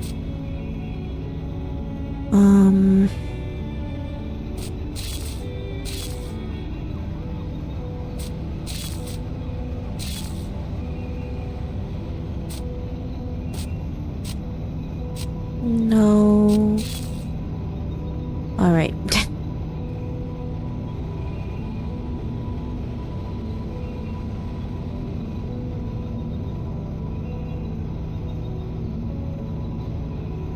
See.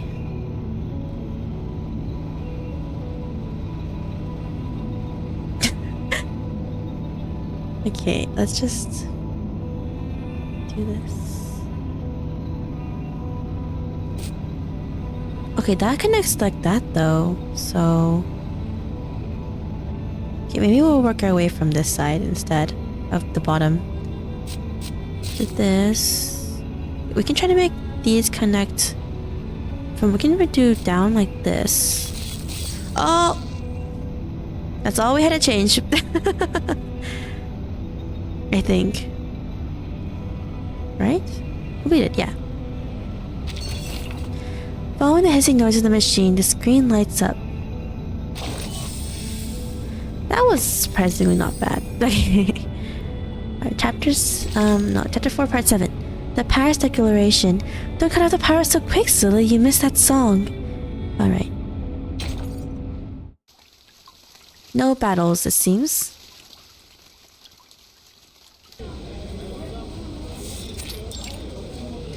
The receptionist is confirming the name list just submitted by the House of Integratus. The vice president is coming her way. It's rare to see her picking up the files herself. But as the daily agenda tracker shows, the chance of the vice president asking for this name list is 85%. Do we have the candidate's name list? Show it to me. Candidate for what specifically, though? Yes. Please wait a minute. It'll be prepared right away.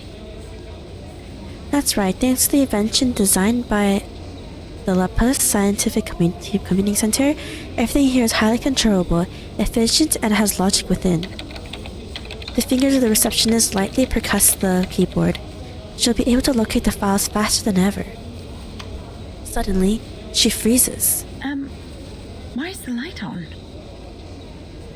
With a horrible prediction in her mind, she hesitantly turns to the wall with an open mouth and wide and round eyes. This is war. A giant projection appears on the wall. An apple shows up in the blurry projection. Under such a poor resolution, it looks like a mess. A sentence in a crooked font emerges beneath that giant pixel apple. The words are glaring. This is war. Warning! Warning! Everybody listen up. We have taken over the Foundation. Our demands are... That's crazy. Release us. Set Vertin free. You have 3 days. After that, we are... The receptionist cuts off the power, terrified. The lobby, which sees people striding in and stalking off all the time, now freezes in dead silence. Madam, I didn't.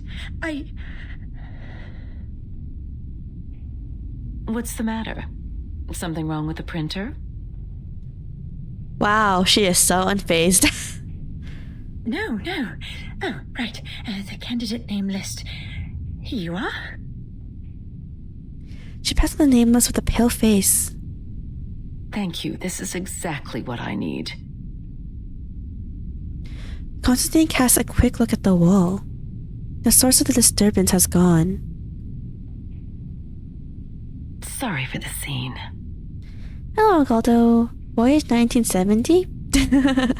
Like others here, they also have the right to make their voices heard.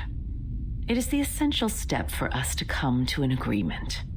All right. We will take care of this, don't worry. She smiles. As she does so, the people around her are visibly relieved and restored to life. However, perhaps we should stop using the old projector.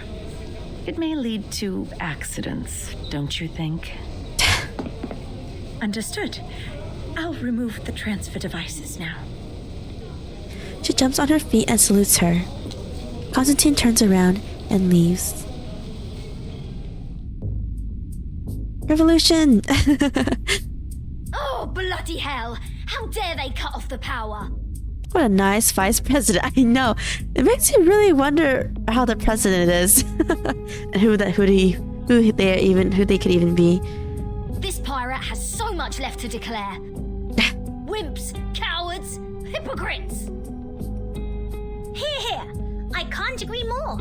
It is very rude to hang up before others finish their words. This is not telephone, Miss Sotheby. But of course, that's not the point. No matter what, we've communicated to them the most crucial requirements for negotiation. I'm sure they will respond to us properly. I just want to take the chance to show our attitude. Taking over the radio station at the headquarters of the Foundation, it's a gas in the late hundreds of years. It would have been perfect if we could have another "you can't win" to close it out. We could look around here to see if there's other broadcasting equipment. However, this apple does not recommend frequent provocation. I know. Right now, it's more important That's to patrol true. the surroundings in case we are ambushed by the guards. That's true. There's still people in the Foundation here, most likely. Miss Druvis is forming Abatis alone downstairs. Perhaps she needs our help. I mean, yeah, she's OP, but she's only one person. Fine, you have a point. This pirate has decided to put off the plan to liberate the Foundation. Almost reluctantly, she forces herself to stop looking at the radio. Besides forming Abatis, what else do we need to do? There's much to be done, Captain. Find water sources, transfer essential equipment, reserve enough food, set up multiple defenses in the woods. That's what I was thinking earlier. I was like, we need a lot of stuff to keep the siege. Make sure someone is garrisoned outside the suitcase, while others are resting inside. Well, I have the tomato and potato seeds from Ms. Druvis. We must plant them in the suitcase to guarantee food supply. Tomato and potato? All vegetables, no meat? Oh, they're meant for the piggies that grow my bacon. When I was wandering the seas, at least I could have a grilled sea bass every day. I wonder what Vertin eats in rehab. Will she be hungry? Oh, does she not know that she's sleeping?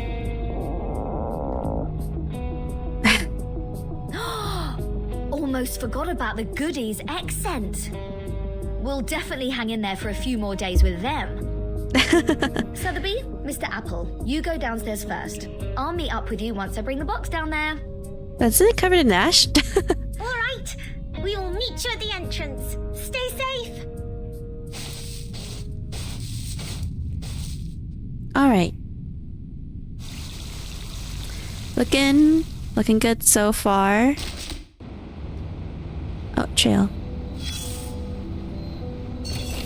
Trail 1, raiding sheet left behind. You're surrounded by the clerks. Maybe they didn't catch your words just now. Say it out. What is this? Oh, it's a fight. You can have helpers in this battle. What helpers?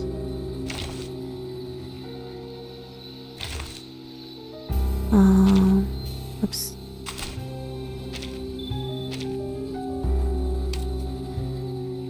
See, just 2 plant and 1 beast, really. Which is why I'd recommend the beast team. Oh! These are the helpers, huh?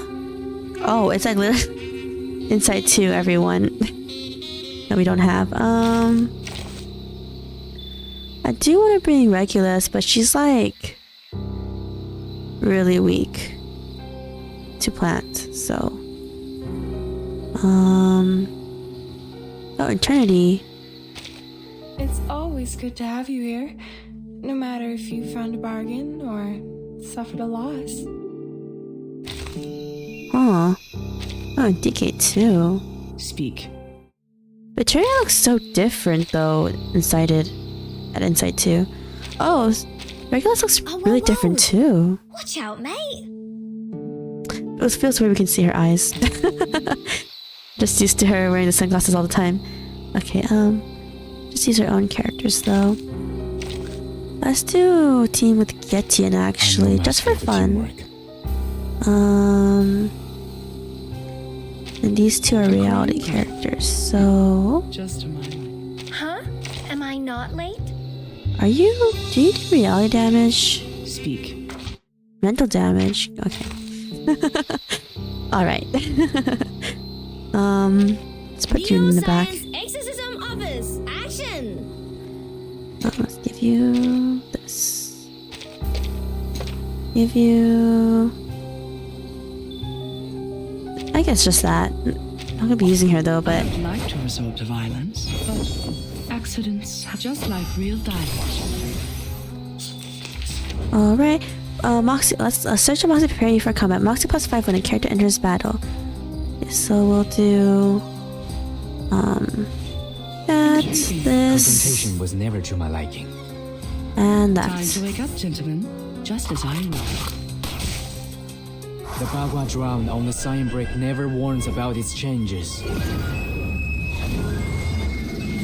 Does he get his reality buff with the current characters on the team? Confused one's vision. I'm sorry for you.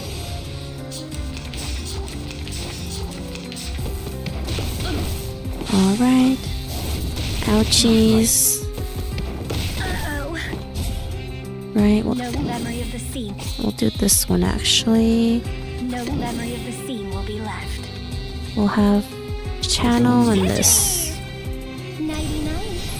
I wish you sweet dreams. I don't know if this will kill them in one turn.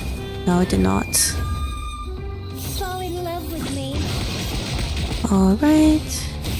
Nice.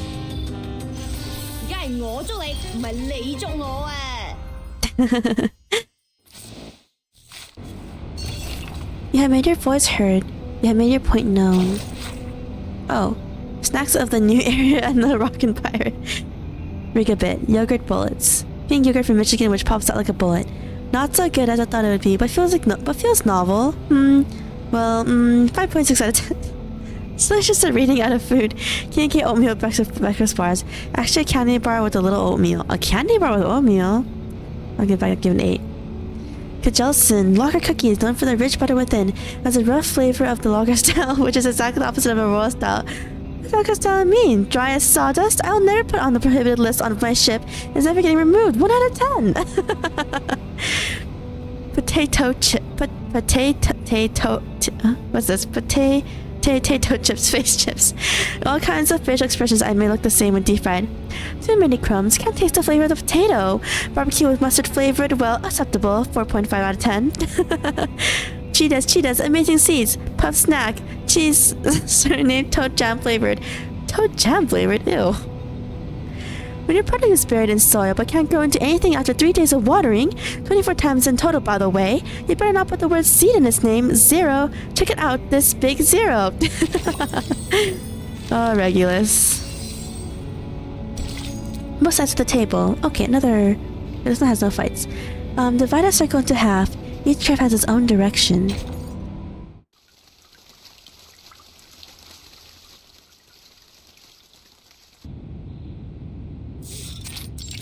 There is no need to hold an emergency meeting for these. I mean, didn't they completely take over one of your buildings, though? Such declaration of war without tactic or plan B is typical example of Arcanists' behavior. Are you not an Arcanist? The area they controlled has no value at all, no matter in terms of the size or the influence. Well, the administration department has not taken official actions yet. I heard the plan was to dispatch a team to escort them to the School of Discipline. Come on, they're adults. Really? A School of Discipline? Problem solved then.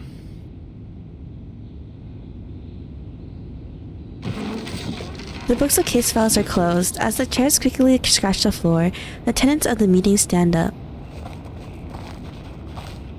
Next time, if Verdun brings back more unregistered Arcanists, will the same thing happen again?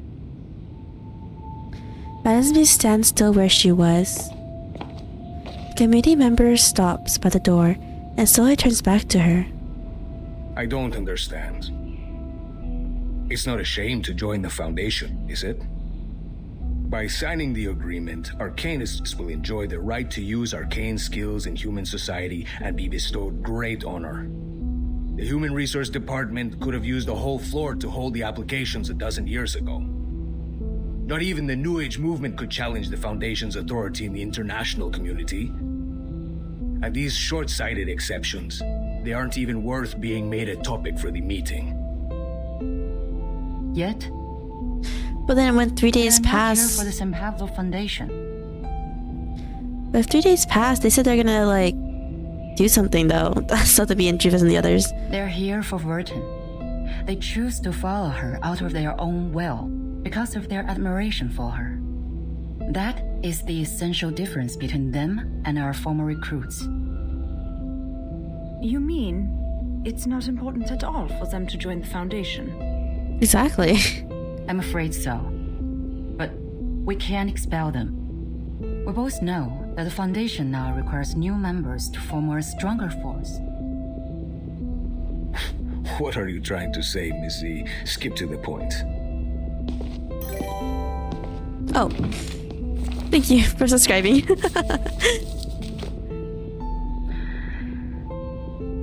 Today, the House of Intergratus has resubmitted a revised draft of Storm Reformation, Manpower and Discipline.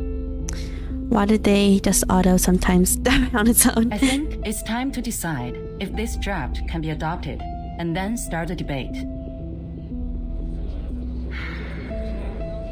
You are asking for troubles, madam. Please turn to page 21, section 3.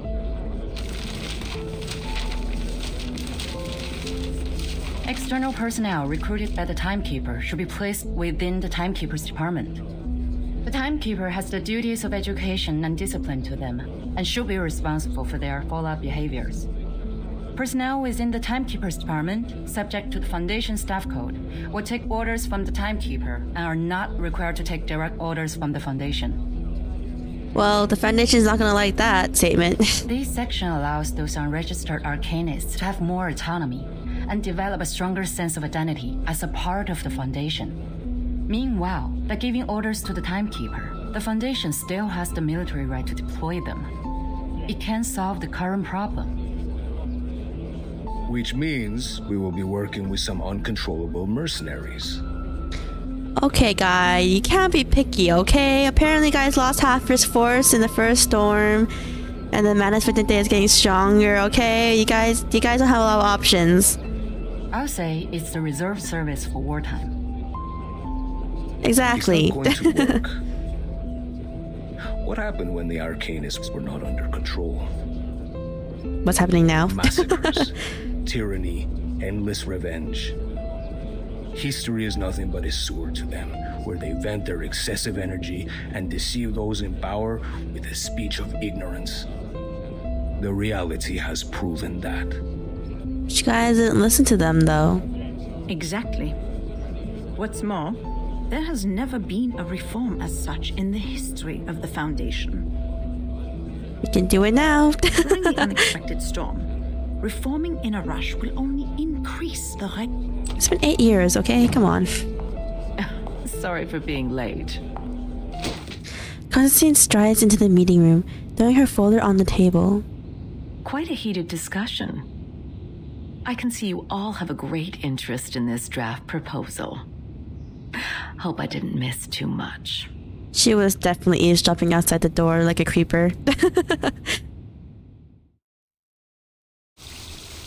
To be continued. Okay, we have 2 trails we need to do before we do part 9. Trail 1, a determined visitor. The guardians wandering on the edge of the woods won't give trying to invite you back to the big White House. Reject. Oh, they're talking about the Foundation members. I was like... Okay, let's try to use more characters. Let's try using Regulus. I'm really curious on how she works. Equipment check. This is star only, right? Try using more characters. I don't have much star characters leveled up, huh? I just realized it's just really Lily and Yenise and Charlie. Don't look at me. I'm not the one you saw on the wanted list. Just a Nutter this time. Just as what's been practiced countless times. Greetings. Today you're Let's use Arsenatote. just as what's been practiced countless times. Should just use that one. We'll use this one for her. And then here. Let's just put Yenise, why not? No, she's not gonna be in the fight though, but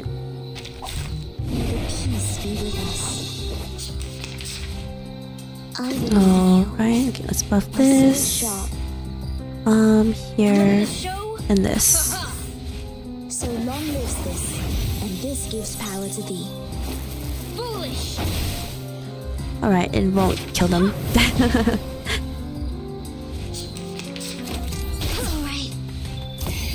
I do wonder how to use Regulus because I don't really have her, but it's cool that we can use her though and try her out. One target attack, what does this do? Mass attack. Okay, let's do this one first then. This one and then this one. Whoa.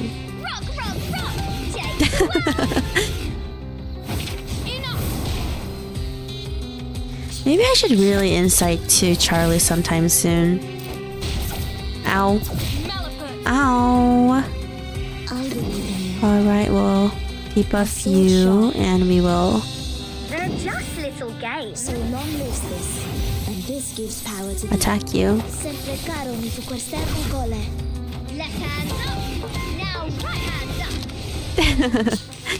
up. Oh, she's cute. Okay, anyway, why do we have so much buffs? Let the show Do that. begin. Illusion is nothing. And we go. Ha, that's what you've got. Alright, at the moment you are not too keen on accepting any invitations. You feel comfortable and free in the woods. Yeah.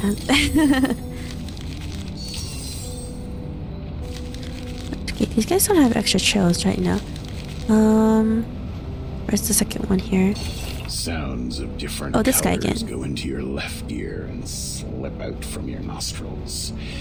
Just like a toboggan sliding down a soft piste from a cabin up the mountain to the finishing line at the foot, leaving nothing but excitement that doesn't even last. Sounds of different colors go into your left ear. It's an interesting opener. So vacation, I'm ready. Yes, you're always so clever, with an excellent sense of humor. Now take all the cold-proof equipment you've got. The view is good here, but it's still dangerous as you're climbing a snow mountain after all. This guy is so sarcastic with us all the time. I'm sure you have noticed it. Between the glacier and the valley, between the snow mountain and the lake, stands a great building we're all familiar with. Close your eyes and feel the patterns of interlaced gray and white. The flow of the building, so balanced and symmetrical, is like a sophisticated symphony with beautiful melody. All right. That may be your first impression of the Foundation.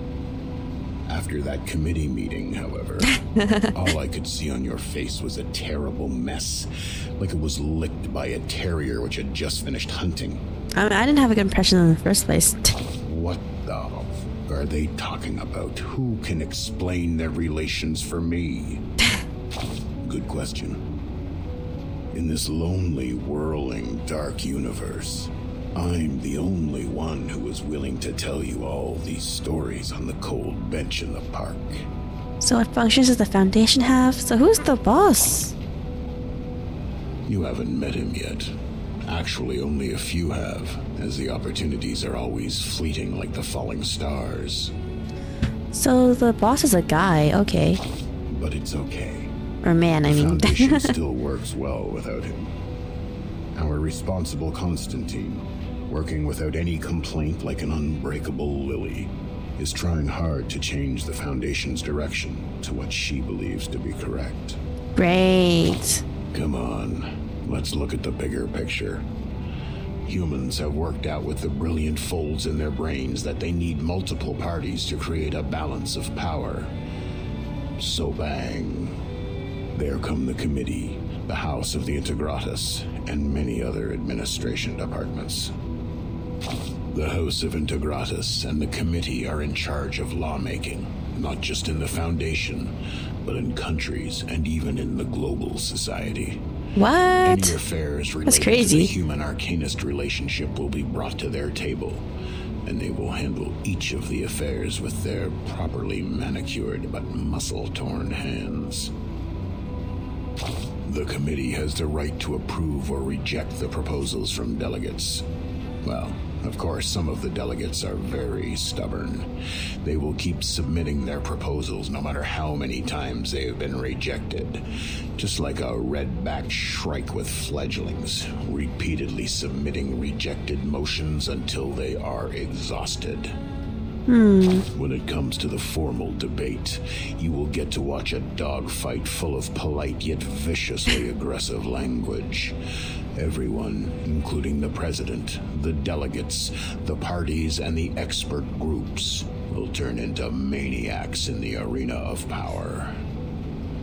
Person who we haven't seen yet. After this stage, the final result depends on the White Marble House. They have their own White seldom House. Express their opinions, but they will, sometimes. Are there more? Oh, yes, yes. Look how polite you are when you ask that question. Like I'm some high school student working part-time in a mall selling local socks to you. Okay, a bit too personal. And I'd be very nice and tell you, of course. We must not ignore the other administration departments of the Foundation, as well as the headquarters' poor branches located in different countries, and the humanitarian school of primary defense of mankind that works like a poorhouse. Remember, the Foundation is managing the whole world. Of course, they need some rules that are hard to understand. So the wise will be wiser, and the silly will be sillier, while those in the middle will show an innocent smile when they die. This guy just hates everyone, huh? Humans are experts on these things. My stupid arcanists don't just complain. Learn to see what they are after, okay? Catch the unspoken drifts between the lines, so one day you will understand. Life is like a ride on the toboggan. Alright, complete. That was very long. Okay. Go to part 9. A wandering dog. Ears low, tails down. She sidles back to the shadow of the house. That doesn't sound very good. Seems like we're gonna lose the debate. We are on page 21, section 3. Ms. Z insists on adopting this draft. Ms. Z, please, walk Madame Constantine through this section. No need for that. I've read the stenographer's report. In fact, this is the second time I'm addressing this proposal. Considering the Integratus has been very determined to its submission, I believe many delegates must have a burning interest in the case. At least it's worth some discussions. Pedro, why do you oppose it? The rise of Manus Vindictae has caused the Arcanum world to gradually break free from the Foundation. Yes. Therefore, we need to monitor what our Arcanists think and control what they do in a stricter manner, in case they go too far. Manus Vindictae has a subversive slogan. Their influence has been getting bigger since the first storm, so has the scale of their infiltration. In the Walden incident of 1929, we were given away in advance. It probably had something to do with the infiltration. Alright. Very well. A point worth discussion. But that means that we have a spy, right? Or either that or they have some way to know what's happening in the Foundation. But it is not relevant to our subject here and now. Stenographer, please take down the point Mr. Rosa just made. That will be the subject of our meeting in the 3rd week. Katz, what do you think? The expectations of our constituencies are on our shoulders. Fear of the Arcanists has grown due to the attacks by Manus Vindictae in many regions. Yep. It's not ideal for us to implement the peace policy and promote the arcane technology. To maintain the Foundation's reputation, we have to start with the registered Arcanists, strengthen the regulations, and show the public that Arcanists are reasonable and trustworthy. Yes, okay. That is why I'm opposed to the draft. Okay, I don't like you. Inspiring. Is it really that inspiring? She stands up, pacing around in the meeting room. However, what a shame. None of you have realized the key factor in this subject. What is the key element that decides whether this proposal will be approved or not? Isn't it Vertin? Manus Vindictae? The constituents? No. It's far simpler than those. It's Vertin. Yeah. Everything is literally hinging on her waking up. According to the proposal, Vertin will become the only tie between these unregistered Arcanists and the Foundation. As the number of Vertin's field missions increases, she will inevitably get in touch with more and more unregistered Arcanists. That is to say, outside the Foundation's jurisdiction, a group of people is getting stronger each day. An armed force. Okay. Her attitude towards the Foundation will be the key to all the issues. Okay, so she wants to like control Vertin even more, I guess. Received her education in SPDM from an early age. She has a clear tendency. Yes, that's what I think. That's also why I have asked someone who can provide a valid argument on the issue to join us. You may come in, Sonetto. Oh, Sonetto! The door is pushed ajar. Sonetto, do your thing! I'm supporting you! Sonetto enters the room, humbly and prudently. Uniform seems to have changed a little. Good day, Madam Vice President. Greetings to all committee members. May the peace be with us. Oh, so her outfit that we gave her is canon. I did not know that. The Timekeeper is still in treatment. Before she is restored to health, I appoint you to take care of all the relevant matters on her behalf. Hope no one did something evil in Chapter 3 to make Burton dislike the Foundation. I know. I'm like, guys, Burton is not stupid, okay? Like, I'm to the committee members specifically. I'm like, she's not dumb. She obviously knows what happened.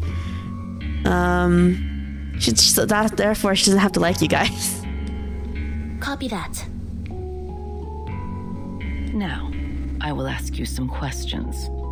Please answer them truthfully. Clear. Clear.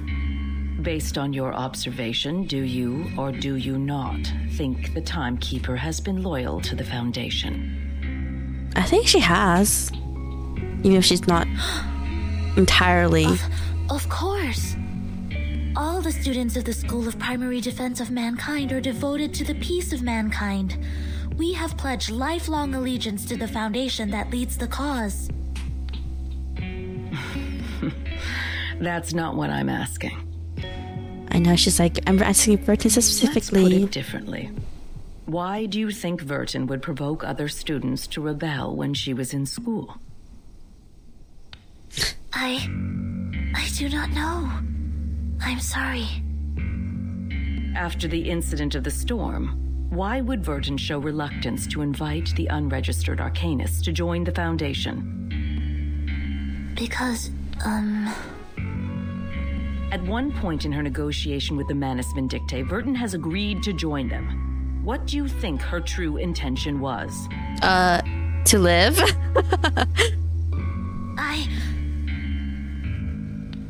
That'll be enough. I believe we all have our answers by now. No, Sonetto! Madam Vice President, according to our investigation of the event in 1929 and Timekeeper's report, it is highly possible that Arcana of Manus Vindictae has the arcane power to influence the sanity and consciousness of others from a certain distance.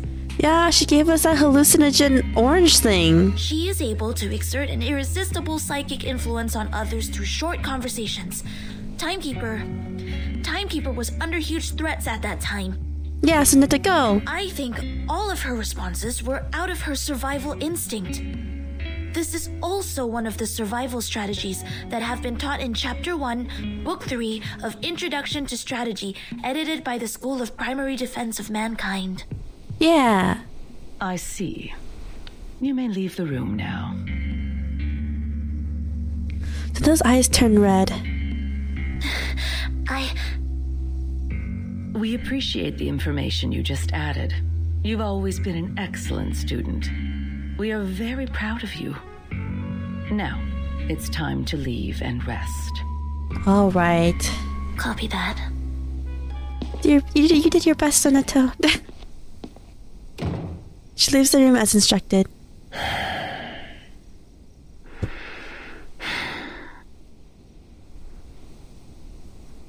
Silence fills the room. Okay, I understand that the committee doesn't want Vertin to have so much power, but I'm like, one, Manus Vindictae is gonna destroy the world and the Foundation anyway, so why wouldn't you want all this extra manpower on your side, honestly? I think it's like, in my mind, I was like, not like Vertin's gonna destroy the world, okay? So it's like, What a controversial issue. Yes. What's your view on this, Miss Z? Madame Z stands up. She takes her time before speaking. In my point of view, Virgin does have doubts about current system. But doubts doesn't mean disloyalty. In fact, if we want to further expand the staff to contend against the Manus Vindictae, we need flexible management. Apply customized standards to arcanists with different backgrounds and different training objectives. Through this, not only can we remove the doubts of Virgin, but also ease the tension between the Foundation and other unregistered arcanists. Constantine squints at her. You have been very thoughtful. Carry it out, then. The stenographer pauses out of surprise. No one knows what a stenographer is. They record basically anything that happens in each meeting. The extent of how detailed they go either depends on. They literally write like exactly what everyone says, and like even them standing up and sitting down, or they just write like a still detailed but more generalized summary, unbiased summary of course. I believe they have a lot of requirements just to become one. One of them being able to type or write fast. She looks up at Constantine, seeking confirmation. The stenographer quickly regains her composure and starts typing. I didn't even press anything, it just autoed. Pass. Okay, so technically the proposal got passed, but there's probably gonna be some type of catch on Constantine's end. Tell one, a troublesome neighbor. They are noisy, aggressive, and many. Ask them to leave. No, the critters. Oh, DK and Leilani are the only beast characters, huh? That are the assist characters. Oh, we can just use our own. Your every desire is my command. We'll go back to using Andronala. A crime group. Oh, this is inside one level 40. Guess we're gonna have to start inciting too some of these guys soon. Silence. Why haven't those warm-ups walked away? Just like real dialogue. Alright. Every wall has a hole. What is this? My character is attacked by an enemy with a stronger afflatus. HP. Wow. That's a huge HP loss. Binding with sweethearts. Do this. This and this. Perfectly understood. Bravo. Fall in love with me. Flee, mortals. Nice. Alright, and this, and let's do that. Sadly, these are counterfeits. Fall in love with me. Olive should die this turn. Calm. Never mind. I forgot I did channel instead of attack. Whoa, that's a little boost. That's nice. Ouchies. And do this and this. Just like real dialogue. That should one shot, right? Yeah. Sorry, I did it on purpose. Nice. Finally, it's just you and me, Master. Do do do do do do. Oh, no one knows. She has her own song on YouTube. I believe it's called. Oh, I don't remember the title. All of a sudden. But no one knows. Reverse 1999. Who doesn't know Reverse 1999 chat somehow? Some characters actually have their. Oh yeah, her song is called Goodbye. Some characters have their own character songs. And singing is really amazing. There's like an opera singer and she actually sings genuine. She actually sings like an actual opera style. It's crazy how good she is. And her, I really kind of wanted her. The character's called Isolde. I think I was doing the Yearning of Water summon for her. I think that's what it was.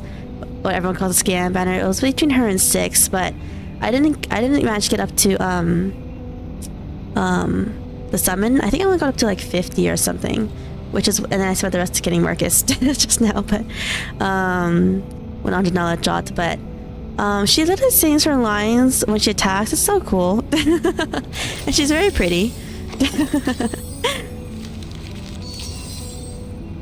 Alright. Sailing at the night. Chapter 4, part 10. I've seen you when we were... What? I've seen you when we were two boards, side by side, drifting on the sea. It's an interesting little subtitle line.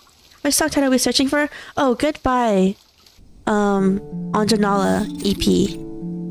Table de divination en argent, soie blanche, perles trempées dans de la rosée du soir. Matilda, why must you speak entirely in French? Silver divination stand, white silk, pearl soaked in the night dew. De quels autres objets occultes ai-je besoin? What else lunar materials do I need?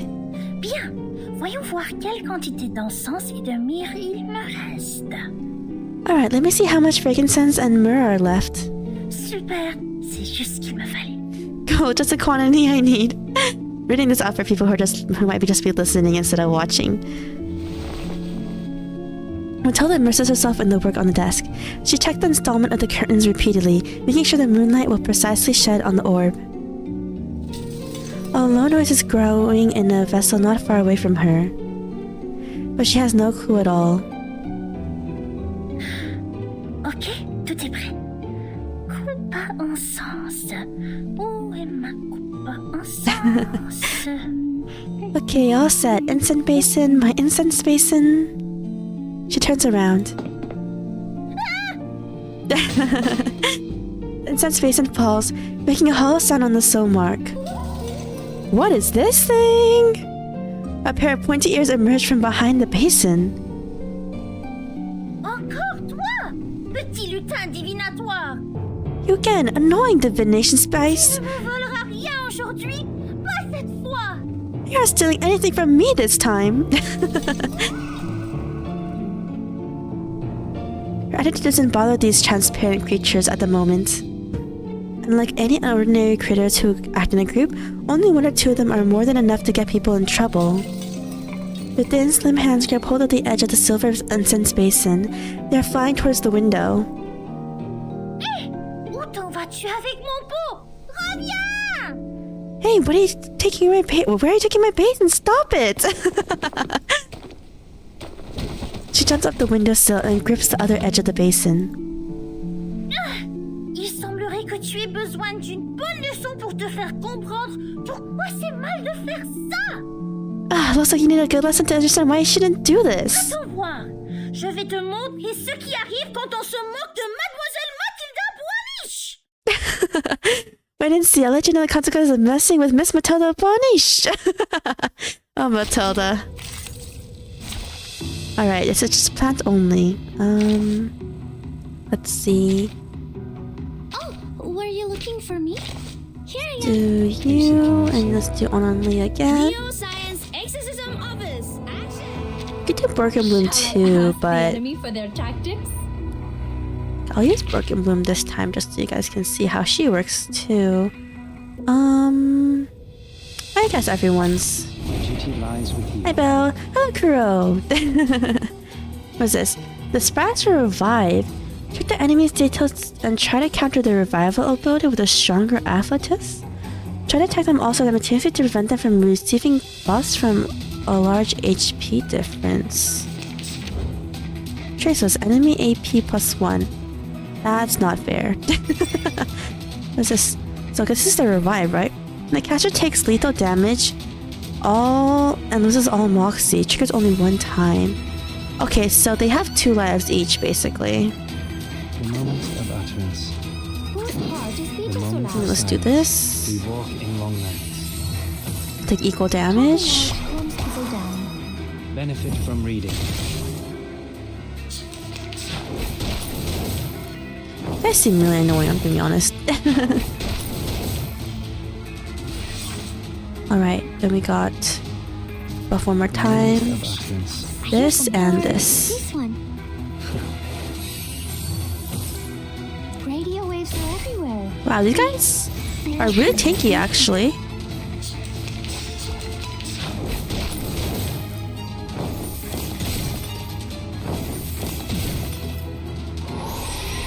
Buff again, debuff. and another debuff. Moment of utterance. We walk in long nights. Don't be so furious.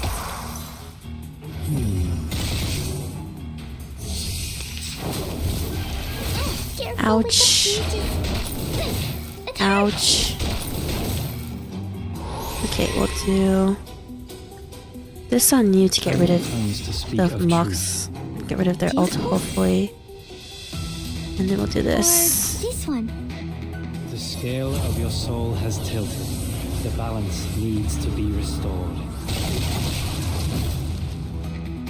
Oh, I did not kill it, actually. Or did it? Oh, no, maybe it did.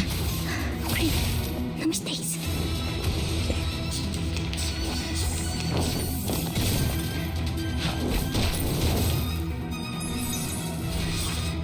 Alright, that should finish it off. The moment of silence.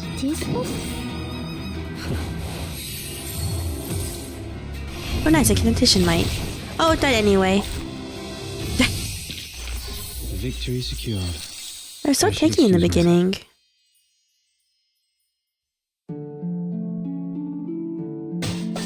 The silver basin falls into the floor, knocking a shallow crater on it. XX, it died. Its rats are crawling under the window, looking flabby and weak. Apparently they have taken quite a shock. Matilda picks up the basin and wipes out the dust.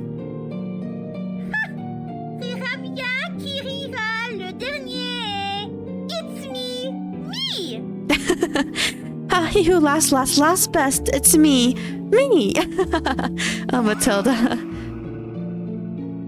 I don't know if that's a good thing. They burst out an incomprehensible curse, sneaking away from the window with dripping wings on their backs. Is it okay for the Foundation to have monsters inside? I guess so, if they're allowing them in. Look, these troublemakers, I'm exhausted. Il est tard.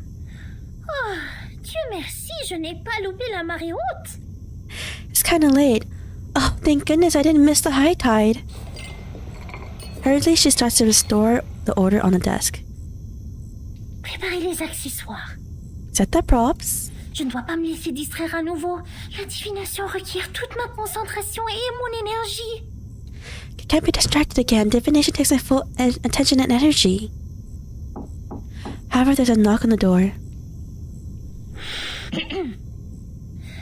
La marée haute causée par la lune sera bientôt là. Voyons voir. Elle devrait commencer vers 20h45. The high tide caused by the moon is coming. Let me see. Estimated to start at 20:45 or 11:40. Not 10:45. 3 minutes to go. That's not. Is that 10:45?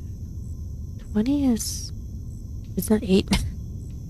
Je dois purifier la sphère occulte quand la marée commencera à monter si je veux que la divination soit exacte. The knock comes again. Matilda frowns. Allons. Calme-toi. Voici le moment clé. Qui que ce soit, je ne dois pas être distraite. Calm down. This is the key moment. Whatever it is, I must not be distracted. Bon. Concentration. Alright, focus. Yeux fermés, bien concentrés. Imaginons mon corps montant et descendant au rythme de la marée, béni par la lune. Eyes closed, focus. Imagine my body rising and falling alongside the tide under the blessing of the moon. Elle se trouve de l'autre côté de la mer, attendant que je la trouve. She's on the other side of the sea, waiting for me to find her. Voilà le moment de brûler l'encens. Time to burn the incense. Apparaît dans la sphère occulte, Sonnet! Show yourself in the orb, Sonnet. Matilda, are you there? Sonet's right here, Matilda. Mais quoi, qu'est-ce qui se passe? Oh, what is going on? I'm sorry, but I think I heard your voice. I need to ask you a favor. Her voice sounds different, exhausted, almost rusty, as if we're coming out from an old cassette. Or cassette. Wait a minute! I'm busy! In a great panic, she pulls up the silk, covers the orb, and sticks both of them into a corner of the couch. Why does she have to hide? What was she divining for? The door opens. They both stand inside the door frame, toe to toe, blocking each other's way. As they awkwardly try to move, they go up and retreat in the same direction, as if this were a tango tutorial. Matilda eventually steps back and lets Sonetto in. Now, tell me your request. What brings you to the bright and intelligent Mademoiselle Boisnichet this time?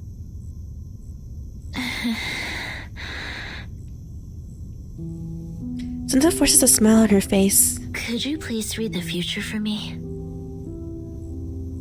Matilda sees something she has never seen before in Sonetto's face.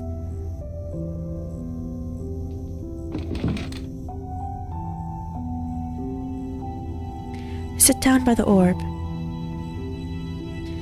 Myrrh is quietly burning next to them. Alright, now it's a good time to ask the moon for help. Clean your hands in the silver pot and put them on mine. Okay, now sit opposite me and gaze into the orb. Okay. Let's see. She does what she is told.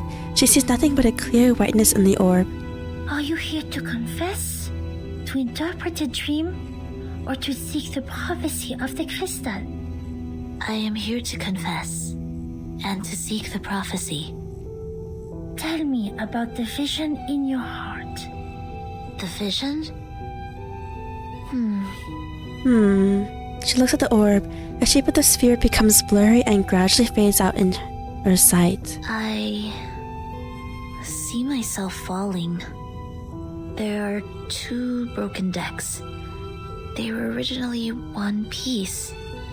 Oh, it's like fortune telling, but the vague kind. Every time I get closer to one deck, the other one sinks. People on it will fall with it. I can feel the coldness of the deep water and the pains when they struggle. Oh. Are you sad about it? I feel fear. I see. Which deck would you like to approach intuitively?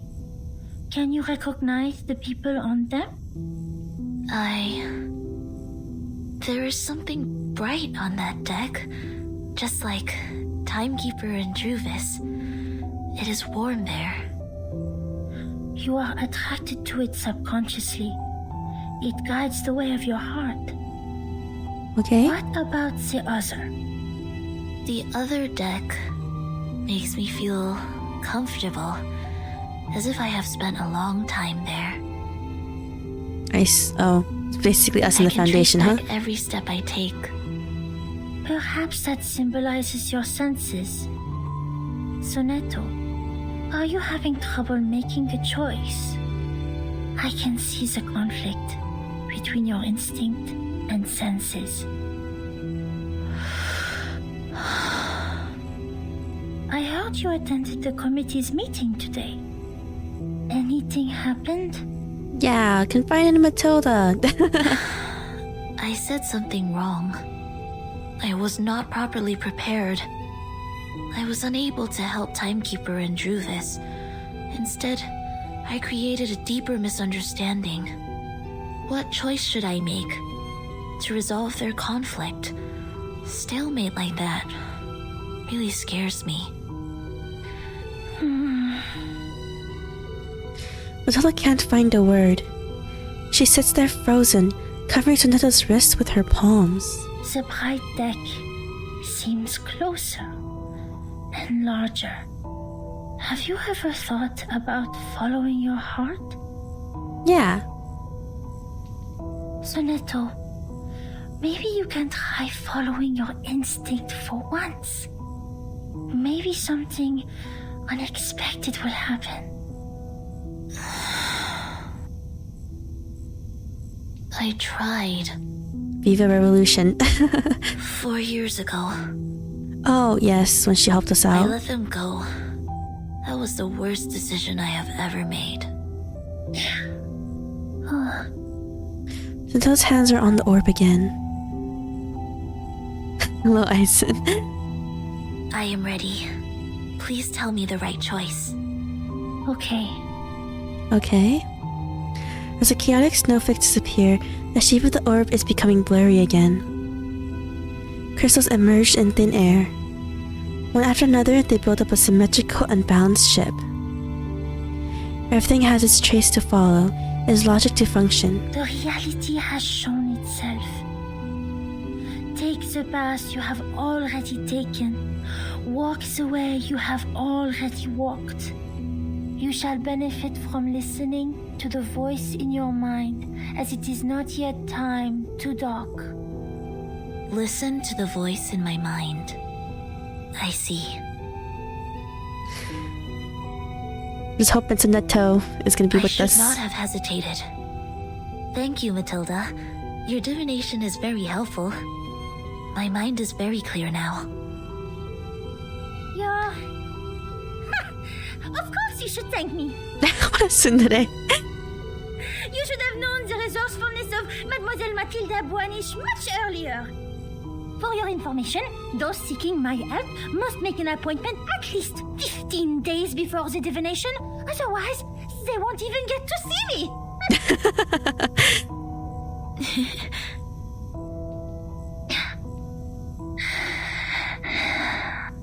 Yeah, Matilda.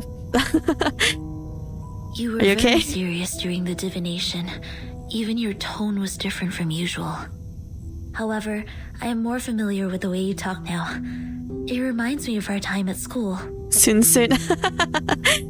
Where's the day rate? Matilda stands there, transfixed. Sunetto waves at her and walks out of the room. Does Matilda like Sunetto? Thank you for making time for me, Matilda. If you need my help next time, please let me know. Good night. The door is carefully closed behind her. That blush.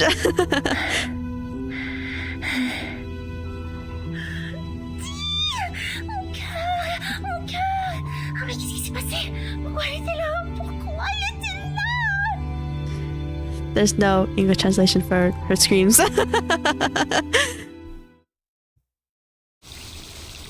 To be continued.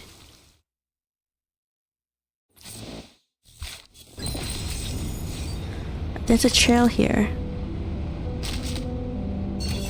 You see blurry silhouettes in the crystal orb. Read the sign. What is this? Spin the orb to see Sunetto's mind.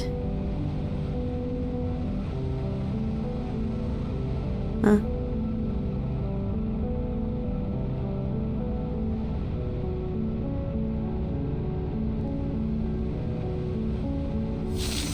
There we go. That wasn't very hard. Maybe it's a glimpse of what will happen in the future, or is it just another shadow in the orb? And we got drops from that, which is nice. Another trail. Okay. Chapter 4, Part 11, A Sweet Apple. Sweet and juicy, everyone wants to take a bite. That doesn't sound good. For Mr. Apple, I mean specifically. Richard tends to oppose. The vote scoreboard. Proposal vote. Storm information. So this is for Madam Z, huh? I don't know how much votes she'll be able to get though. Gloria tends to support. Black Agate tends to oppose. Uzo. Neutral. The situation doesn't look good. Most likely, no. How are the other characters doing right now? Hopefully they're okay. Someone is spreading the minutes of your last meeting. I didn't get any direct evidence, but apparently every voter has read the anonymous minutes. Great. The topic about Vertin. It has become a great disadvantage to us. Double envelopment. A 4.00 approach. No wonder they let the draft go through so easily. To reject the draft during the committee meeting does not actually address the real problem. The House of Interguerras can still resubmit the draft during the next legislative session. So she's planning for the long term. She just planned just to like wait out the days of the bill or the proposal draft and then just like cancel at the last minute. To bring down the voting stage and make it a plan that is totally abandoned. Yes, yeah, that's what I'm trying to say. I'm afraid so. A draft that has failed to win votes can hardly win the trust of the House's reviewers again. And of course, it won't be submitted to the committee. She counts the names on the whiteboard again.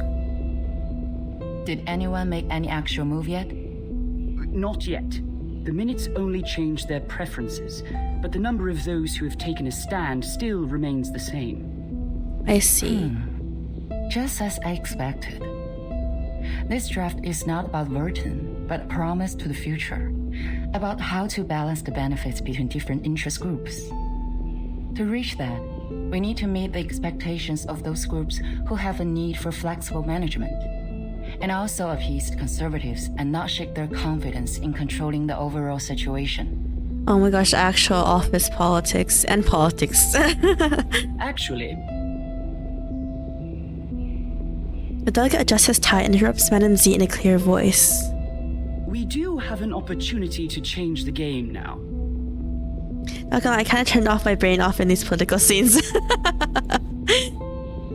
Opportunity. What opportunity? He puts in 0411 on the keyboard, attaches his wrist, and turns on the big screen. Committee member Pedro appears on the screen. What? You were against us earlier. I hereby challenge Delegate Mark Hall to a public debate on the revised draft of Storm Reformation, Manpower, and Discipline. Oh, never mind. I'll be honest, if I was just playing this game on my own and not streaming it, I would just just be skimming through a lot of this stuff and be like, okay, I got the general idea. This draft of his will bring unpredictable risks to the Foundation, yet Mark himself seems completely unaware of it. I believe it is necessary to make such risks public in a legal way. Alright. So I think we have a great debate.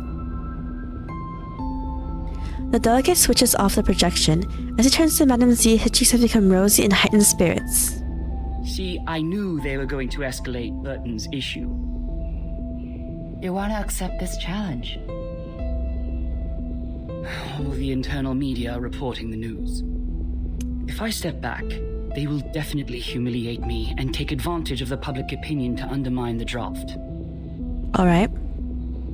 Mark, that's a menacing move. I mean, but what choice does he have? If he doesn't debate it, the draft is definitely not going to go through. Better to debate and have a higher chance of getting it passed, right?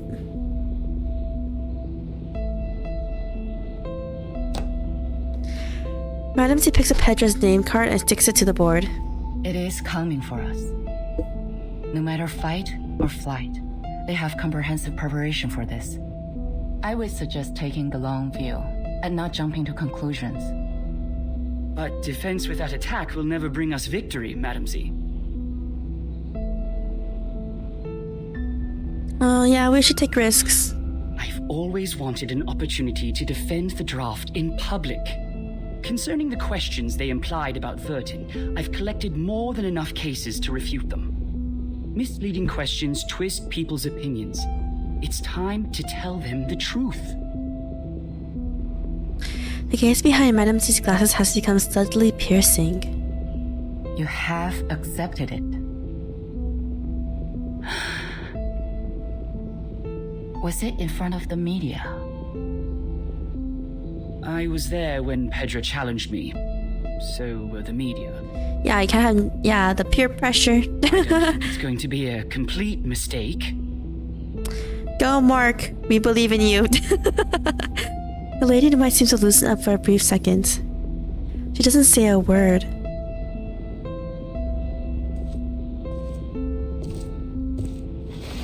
But walks up to him and gives him a pat on the shoulder. It is a crucial debate. Do your best. We support Mark. Hopefully he does well. You don't have to come along with me. I'm here to repel the pests in the woods. It's part of my daily routine. Thank you for your kindness, Miss Drubis. It is fun to stay in Miss Burton's suitcase, but I really feel like seeing the world out there. By So the cute. way, the pests you mentioned, what are they?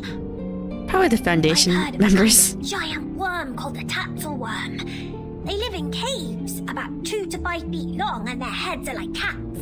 Cats? Be very careful if you On a see worm? one. Both its skin and breath are toxic. Drubis bends over, lifting a hanging branch to make a way for Sotheby to walk through.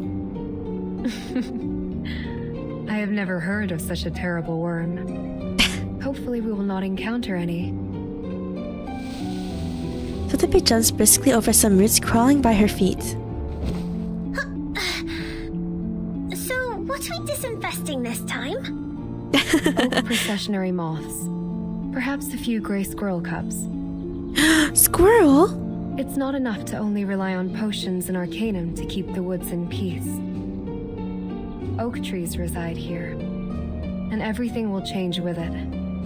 Animals that live in symbiosis, fungi that depend on each other. All of them will embrace diversity by the day. Sotheby suddenly looks up and points the direction to the edge of the woods. Do you mean that? A group of grey fluff is flying over there. Fluff? Drubis looks in the direction her finger points to. Clusters of fluff, and grey and brown coming together and forming a flossy tornado in front of them. Fly and dance in the air. It's not actual animal. I was thinking fluffy animal. A swarm of oak processionary moths. Moths? They're preying on something. Some moths can be really cute, I'm not gonna lie, but some can be really scary looking. A fuzzy figure in red at the center seems familiar. Miss Drubis, let's help out right away. Biggest moth I ever saw in my life? I think its wings were like larger than from the top of my middle finger to like the bottom of my palm. Biggest moth I've seen in my life. Next to the door of my family home, and I was like, oh, it's so huge. I was like, what is that? Oh, it's actual like huge moth. Why is Mr. Apple here? Trapped Apple. Let's pray for him. He stuns his opportunity before he croaks. What the heck? You're not gonna kill him, right? Alright, so this is reality and which damage do you use actually? The puppy mental damage. Okay, then let's do Anjanala and him then. There, Anjanala. Your every desire is my command. Do that. Pair them up with Sonetto as their buffer. This is what's been practiced countless times. Let's do that. You're getting this. I guess we can put a healer here, though there's kind of not much of a point, but... Alright, here we go. Which of these darlings shall we attend to first? The red figure is surrounded by them. We need to give him a hand. Get bind with Pickles. Oh, it's this, he's in a second wave. I was like, I don't see Pickles. Not Pickles. Mr. Apple. The puppy agreed with your decision. Okay, no. Buff. A sword sharp. Stronger for that one, and we'll debuff that. I know them all, and this is an alien city. Stay back, I say. God, these guys are pretty dinky. Oh, they can take away our HP every time they attack us. That is not annoying. Alright, channel this and this. He agreed with your decision. Do have a little faith in me, Master? Feel my dark embrace. Alright, nice. Let's do a buff. Do attack and attack this one. I know them all, and this is an alien city. Stay back, I say. Oh. Dang it. Oh, never mind. Follow-up attack. That's convenient. Alright. Do this. Let's debuff.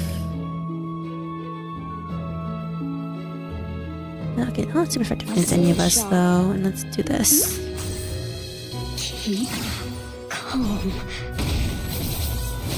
Whoa!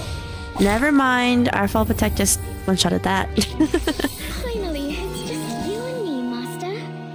And $100 is OP. This apple is deeply grateful for what you've done. You're accosted by moths. I almost thought I was caught in a nightmare. This apple has never seen so many moths. It's trembling from his stalk to the bottom. Ugh, this apple is going to have PTSD from insects. They're very sensitive to the scent of sap. With all due respect, even among all the plants, Mr. Apple is quite attractive to insects. So it was the scent that attracted them. No wonder Mr. Apple's invisibility didn't work. Okay, guys, give me a second.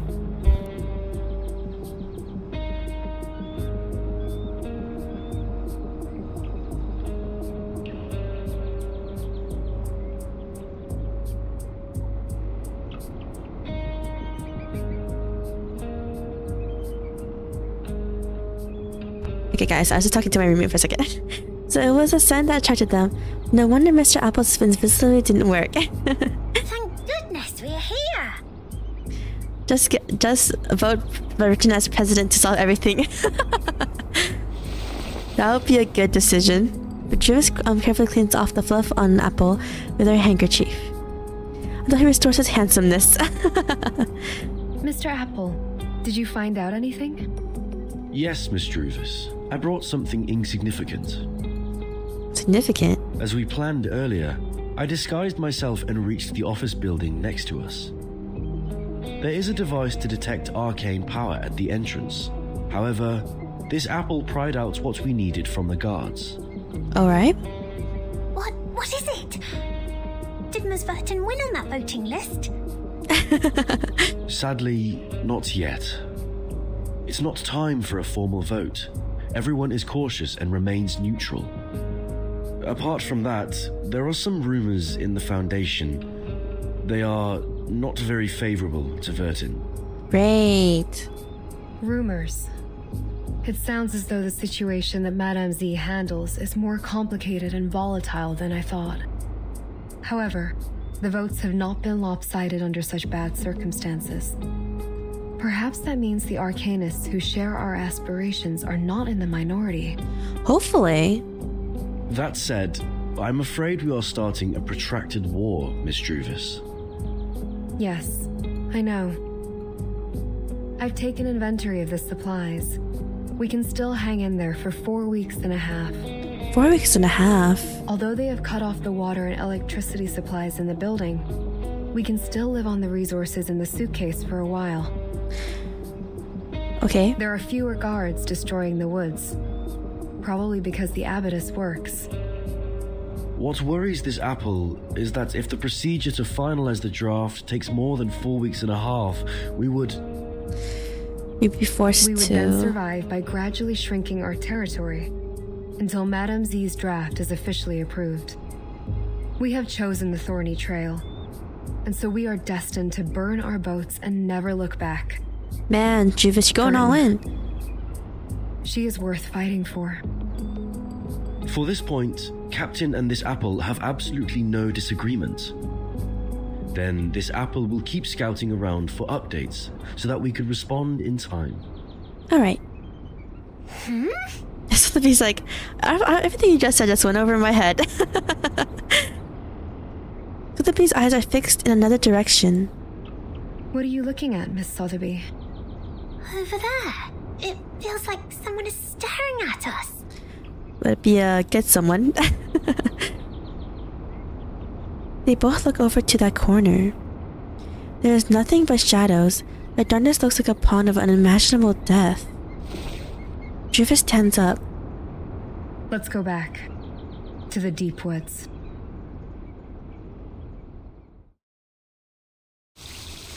To be continued. Alright,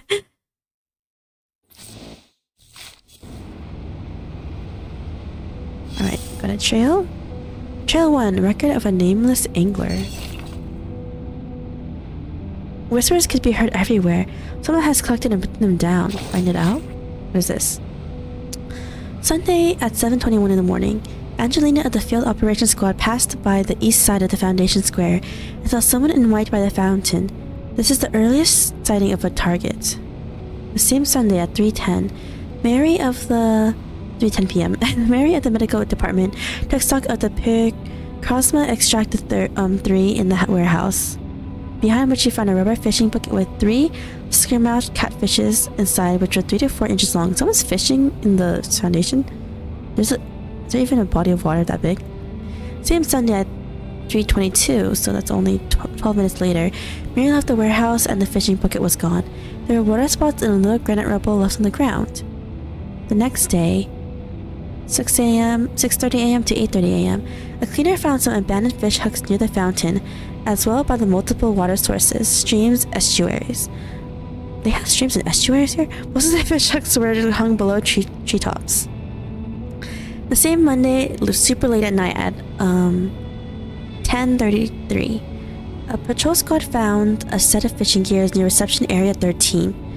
The gear set includes a carbon fishing rod with a woolen core, a foldable rubber fishing bucket, a comfortable folding chair, and 3 buckled boxes of baits made with carbuncle's tooth pulp. It has not been taken to lost and found. Alright, it seems to be a nameless angler in the Foundation. We have collected some basic information at the first inquiry, but a lot still remain. What does he want? Where does he come from? Is he a ghost? A spy sent by other political organizations? Or an arcane puppet made by someone that plans to wipe all the sucker-mouthed catfishes because they have a problem with the appearance of the race?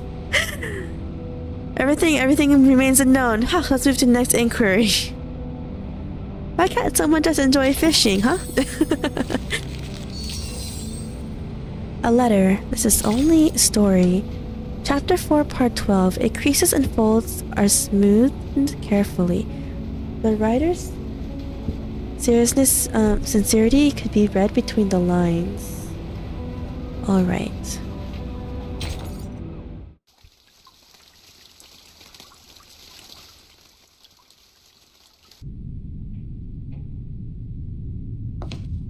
Committee member Pedro walks out of the changing room. He sees delegate Mark sitting in front of the mirror, shaping his eyebrows into sharp summits with pomade. Come on, Mark, we're voting for you. Or not voting for you, supporting you. A tie ablaze with white, bright colors is around his neck. Isn't that scarf a bit too high profile? Who cares about how people dress right now?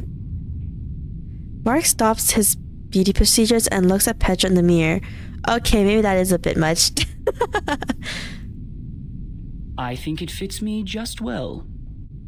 I mean, they're both wearing something different, but... You chose a grey shirt. Wise decision. Oh, I'm not gonna get into men's fashion. Looks like you're fully prepared.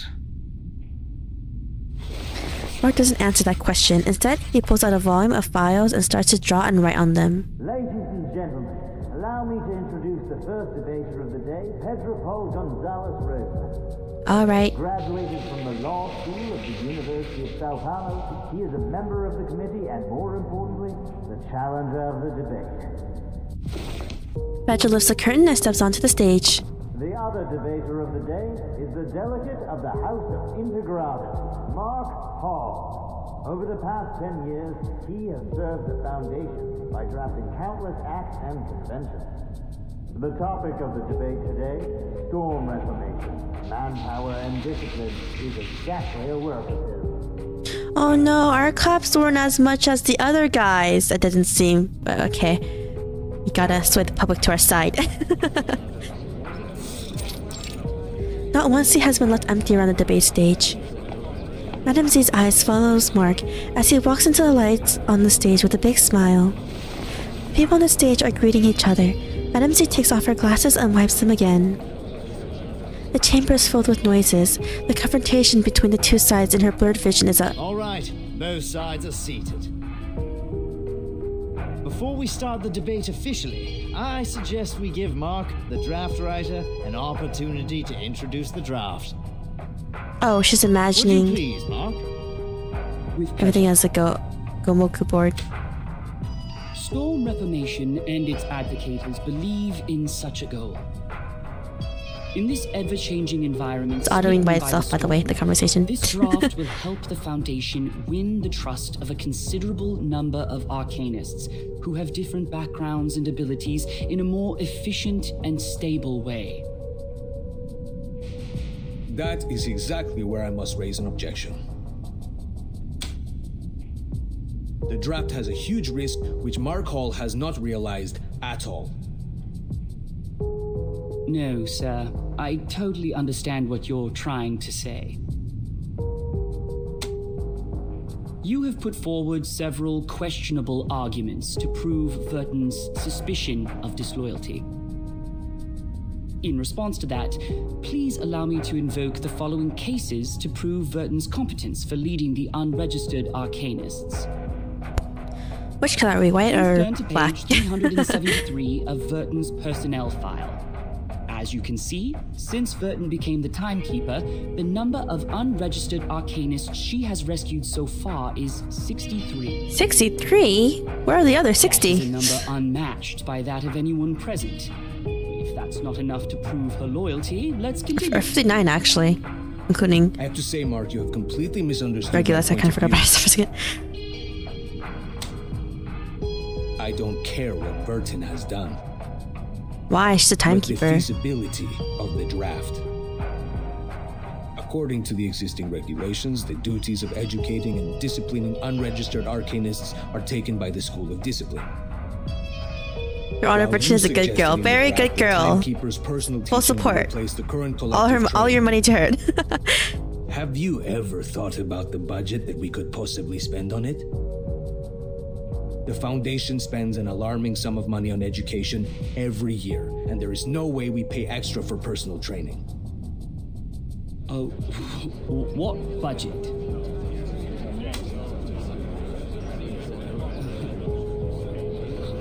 I don't see why we're talking about budget all of a sudden. Mark, no. Did you really read the draft? I didn't mention a word about budget. Of course you didn't, which exactly proves why you have never realized the risk I just mentioned. Oh, it seems the real topic of the debate has just surfaced. I believe everyone in the hall is looking forward to where it goes. So, Mark, in terms of this point, we would like to know your real thoughts.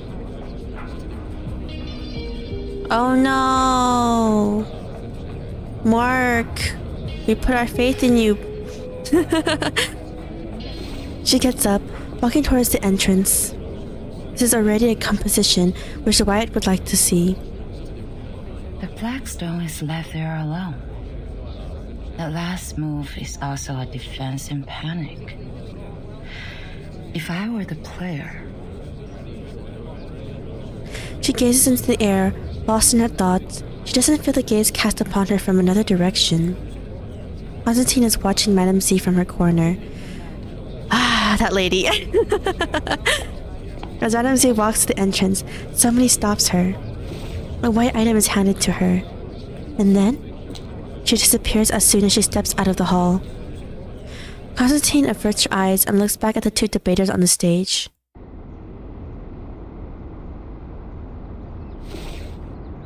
As soon as she has left the hall, Madame Z takes out that white note. What is it? Senato asked me to give it to you personally. Oh, our secretary, I guess. It looks like a simple, usual letter. Dear Madam Z, with this letter, I send you my best regards. I have been instructed to manage affairs on behalf of Timekeeper during her treatment. Please let me know if there are any missions to alleviate the situation. I will do my best to meet your expectations. Sincerely, Sonetto. Aw, Sonetto, you're such a friend. Good news. She's like the best. She's like the friend you need in your corner.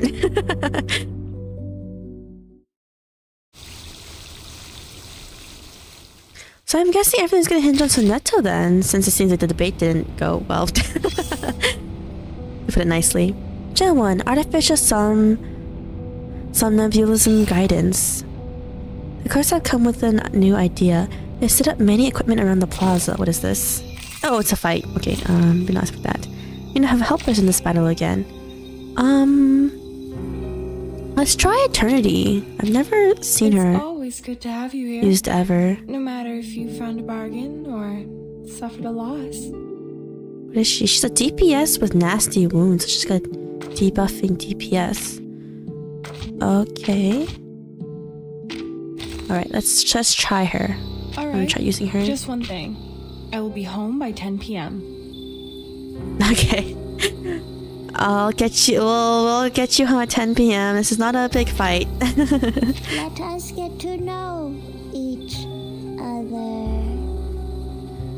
I don't know if we really need Balloon Party though. Oh, nice to meet you. Nice to meet you. Nice to meet Oh, I don't really have any other 5-star mineral character, huh? Okay, well, that's fine. Go in. Offer your seat to the senior? Let's buff. Let's debuff. Take it easy. Check you first, actually. Handle it gently. And let's do that. So long live this. Oh, she has a jellyfish. That's very cute. Child, here's something fun for you. I said hello. If no one knows, Regulus, Eternity, the character we're using right now in the middle, and Ouch, and Lilia, who we do have, or is one of the three Take it easy. I'm losing my train of thought. Is one of the 3 6 stars you can get in the beginner summon. Hey. Right. Oh, that's a mass attack. Okay. I should have read her skills more, but I didn't. Alright. Let's debuff. Handle it gently. I don't want to see her ult. Mass attack. Wait, because I want to see her Trinity's ult, so we're just gonna like heal this turn. Try for free. Try for free. Is she like a merchant character? I don't really know much about her, to be honest. Okay. She summons a whale! Mass attack deals 250% damage. You gotta damage to all enemies. This attack enjoys leech rate. I wanna see the whale. Handle it gently. The ocean dried and I'm alone again. Oh, wow! You're not surviving the whale lord there. Don't miss me, really. I'll be back. Oh, balloon party. You scare me sometimes. Your plan won't work. The trees don't dream. Okay, let's see. The guidance. Welcome panel 00101 PL. Welcome to the Dream Arcanist. To enter the examination dream, investigator stamina and athletic performance. Touch the tip of your nose with your finger, with your left forefinger, and press a spot above your heart with your right finger and middle finger. This is such a weird pose. Hold the position for 3 seconds. When you feel heat in your throat or the middle part of your spine, press the start button. To enter the examination dream, press the tip of your tongue against the roof of your mouth and imagine something that makes you anxious or worried as specific as possible. When there are goosebumps on your skin, press the start button. To enter the custom mental stability, clench your fist 3 to 5 times, push the green button upwards by 1 notch, and press the start button. To enter the status simulation dream, hold the afflatus, medium, or the relevant books you need. Solve the vanilla mint provided by the device and press the start button. In the feature panel, how to use a joint training program, tactical cooperation. Make sure the distance between the 2 joint training devices is less than 25 meters, and they're not 25 meters. Okay, and they're not separated by any aluminum wares. I have no clue what this chapter is talking about. Make sure that 2 devices have the same mode, and choose reasonable working conditions. The only thing you need to know about this chapter: Burton is in forced sleep coma, and the evil people of the Foundation forced her into it so that Juvis, Sotheby, Apple, and Regulus can basically sign all the way, most of their rights away, basically to the Foundation, and not have much independence or autonomy to make their own decisions, but they can refuse missions, I guess. And of course they don't like that, and they don't like that they put Britain in forced sleep, so they're doing a rebellion. And while that's going on, the Madame Z lady is trying to do things the legal way, but it doesn't seem like it's going that good though, because yeah, no one's really in our corner, it seems like. Sharp and glaring. I can tell it's the color of warning. Oh, it's inside 2 now. Well, inside 2, whatever elements we need. Oh, you're also here? Lilia! Sonetta hears her. She stops the practice. Yes. I am taking combat drills with the artificial somnambulism training system. Oh yes, and Sonetto wants to help too. And I think she's trying to help Madame Z. Lila casts a sideways look at the screen in front of Sonetto. This shows her overall time length of practice. 6 hours. I forgot why Britain got coma. I read that chapter like years ago. But yeah, she's in a coma because they forced her into a coma. I'm like, wow, these guys. I'm not the only one goofing around. No, I'm not. I am not goofing around. I am waiting for orders. Her face flushes scarlet. Lily initiates the machine in front of her, unaware of her awkwardness. Well, much luckier than me. I wonder what Lily has been doing since the beginning of this chapter. Bit baklushe. Have you heard it? Literally me. One place again. I should have turned down the offer when they promoted me to the Foundation headquarters. They don't have any field missions for a flying witch. Oh, yeah. Is it because of the provisions of talent protection? Only God knows. How's the rest? Maybe a better name. Drinking? Right now? Only remember when Sonetta do. Oh yeah, her hand motion. When she gets like really into something. Or a bit mad. She does a casual glance at the screen.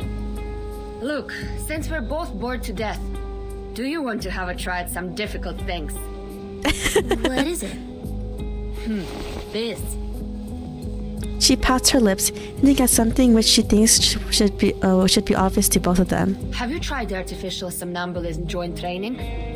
Put on the helmet together and switch to multiplayer mode. 2 operators can take on a harder training mode. More insane enemies. Like playing in the arcade. Little stares blankly at Lily as she operates the machines. Okay. Shall I turn this red knob? She's a bit worried, not sure what to do. She has to imitate what Lilia just did. And she murmurs. What is an arcade? You don't know what an arcade is, Sonetto? Is she even from a time where they existed? Actually. The floor starts to vibrate as the machine goes into function. The multiplayer mode has been initiated. What did you say? I can't hear you with my helmet on. Ooh, nice controller. Хорошо. I'm entering the zone now. It's been a long time. Why not have some fun? Oh, Lilia. She quickly taps on some buttons, and the warning indicator on Sonetta's equipment suddenly flashes a red light. Uh-oh. The light is flashing. What did you press? This is not good. She probably pressed like super hard mode. I switched it to the hardest mode. You better get it together. I knew it. Wait. But there's no time to wait. 2 words in big red font appear on the screen in front of them. Drill starts. Don't fail me, top student. The helmet has cut off their vital fluids and diverted them to a pre-programmed battlefield. The operator's vision is about to change. Uh-oh. Oh, Sonetta, I'm sure she can do well. Set to level 5. Wow, it's a lot. Okay, let's do... Actually...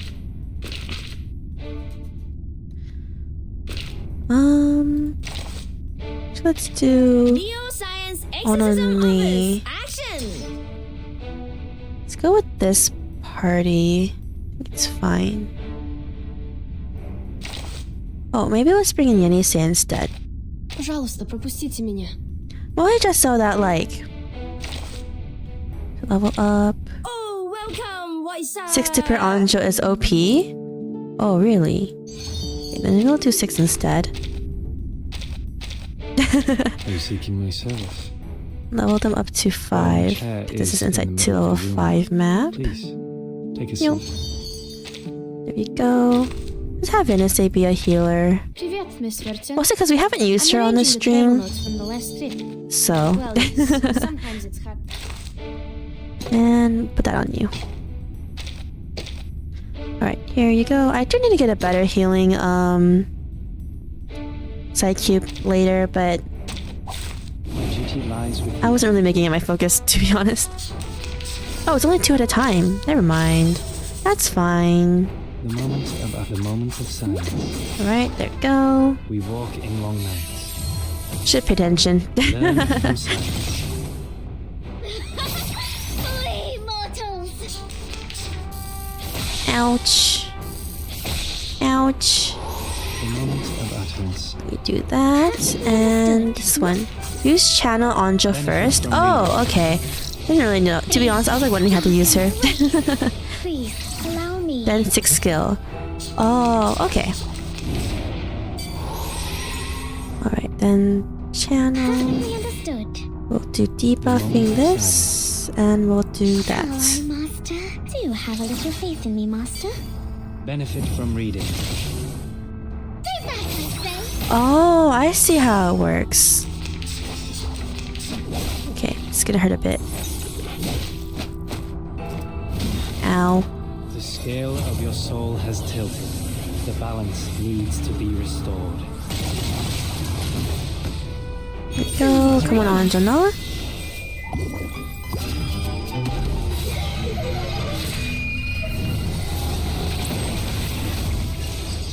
There we go. And the final. Let's buff her. Moment of utterance. Channel again. This we should be able to use our ult next turn, I Moment of think. silence. We walk in I long think. nights. Yeah, hopefully 6 doesn't not get attacked. Flee, mortals! Oh. Okay, there we go. When Hitmon Anjo has end, she'll give burst damage. Ah, I see. I was kind of because I didn't really understand what was doing the follow-up attack stuff. Okay, buff her again. Let's just debuff this turn actually with Anjo Nala. Hello, Master. Feel my dark embrace. Okay. Stay back, I say. Nice. In days 2, which is very The convenient. scale of your soul has tilted. The balance needs to be restored. Oh wow, that didn't kill it.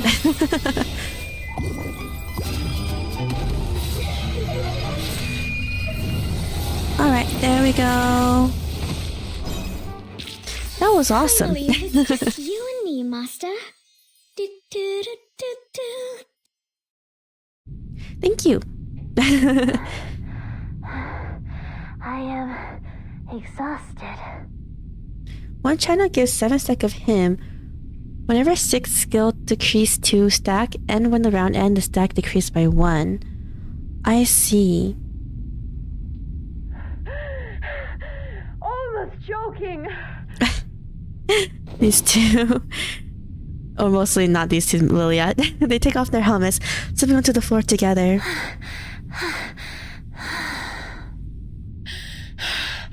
Oh my gosh, Lilia. Their gloves are soaked in sweat. They subside into momentary silence, looking at each other. They burst into laughter and high spirits. I haven't had so much fun for centuries.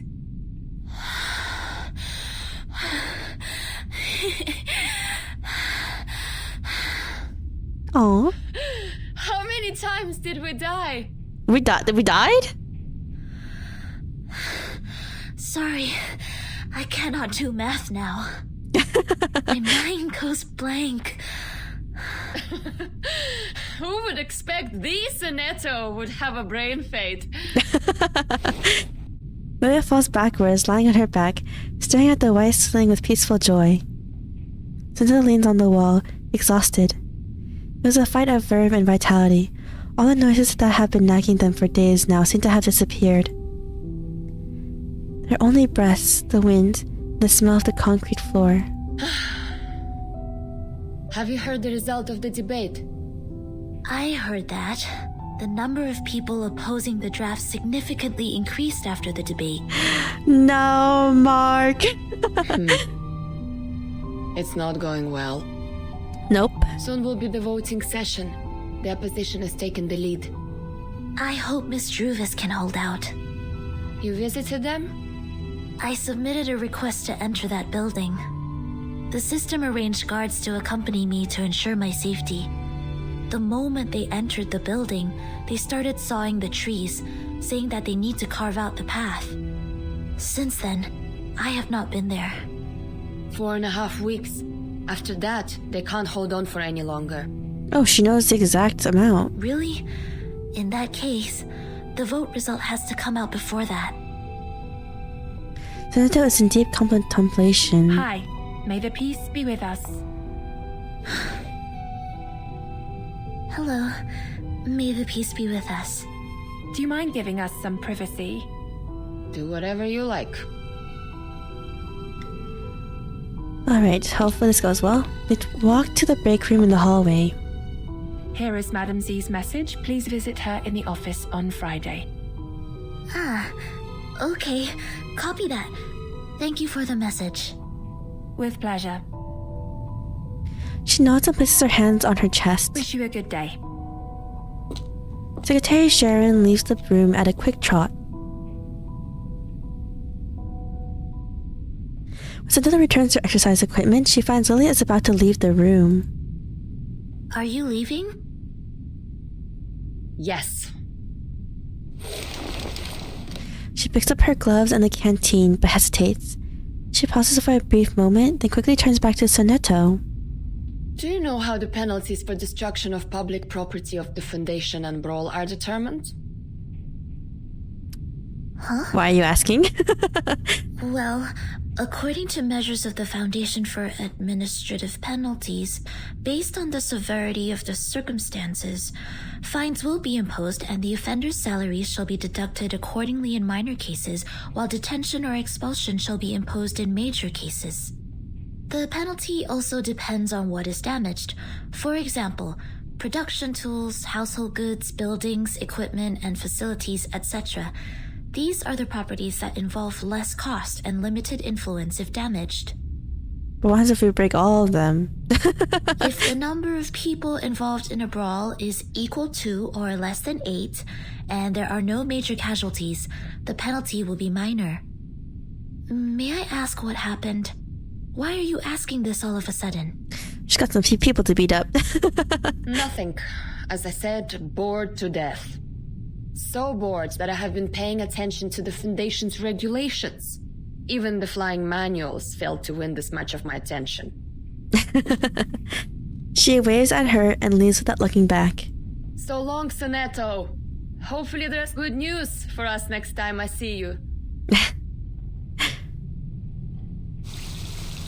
To be continued.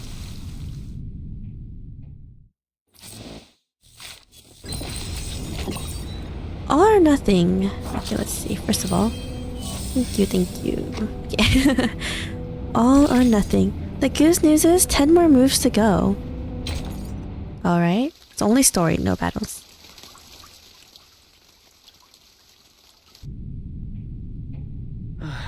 We are falling behind even further. A vote or two won't help us turn this around. I know, but you lost the bait, dude. I know. The move to deny was indeed useless. The arcanists that were on our side have defected. Great, not even the arcanists. I misjudged the situation in the debate. I was going to seize the opportunity and the initiative. She doesn't respond to him, only pacing back and forth in the room. To seize the initiative may bring us the chance. 38 lines go across the board in horizontal and vertical directions, crossing one another in 361 intersections as orderly as the stars. That is to say, don't pull back, don't jump, even when they're attacking. But to focus on the bigger picture, to win strong positions. She seems to have a sudden flash of insights and reaches out one of her hands without being aware of doing so. The black tsuke. Then the white hane. And the black counter hane here. The white stand. The black osae.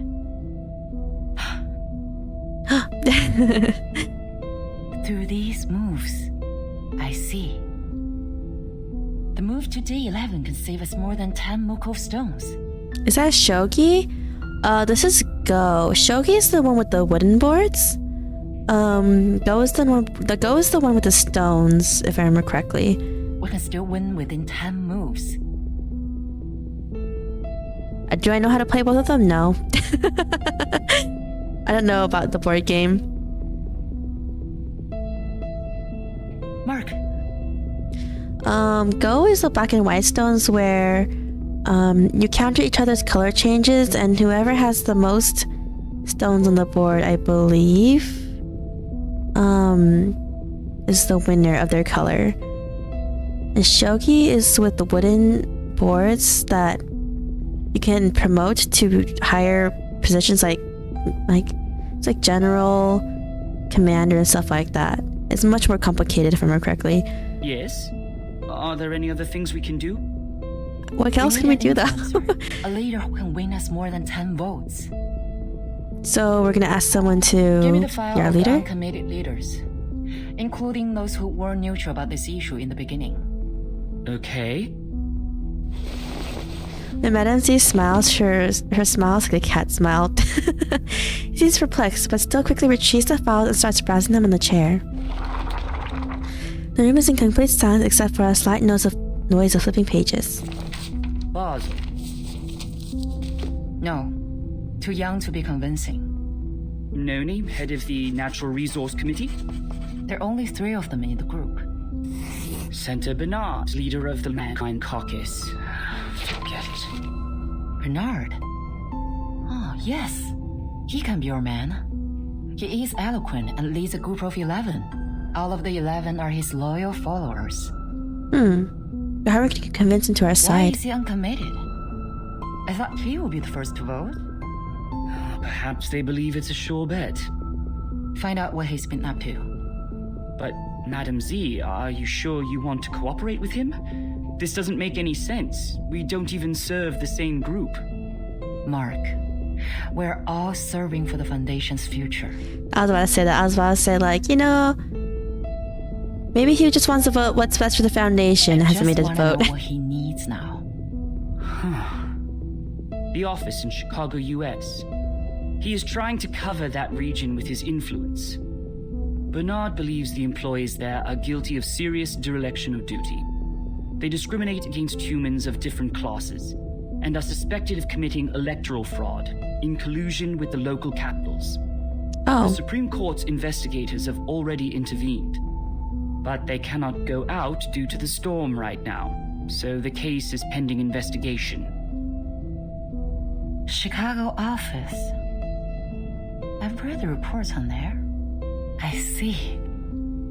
Can get Burton to go there, right? Great. Exactly what we can help with. Through what? Through Soneto. I have a meeting with her on Friday. This may lead us to a win-win situation. Okay, guess we're gonna help this one guy so we can get enough votes on our side. 2 trails, okay. First one, so we don't have any here, right? No. First one, trail 1. The hardest mode, don't waste such a chance, hardest mode it is. Oh, another battle. What characters can we use?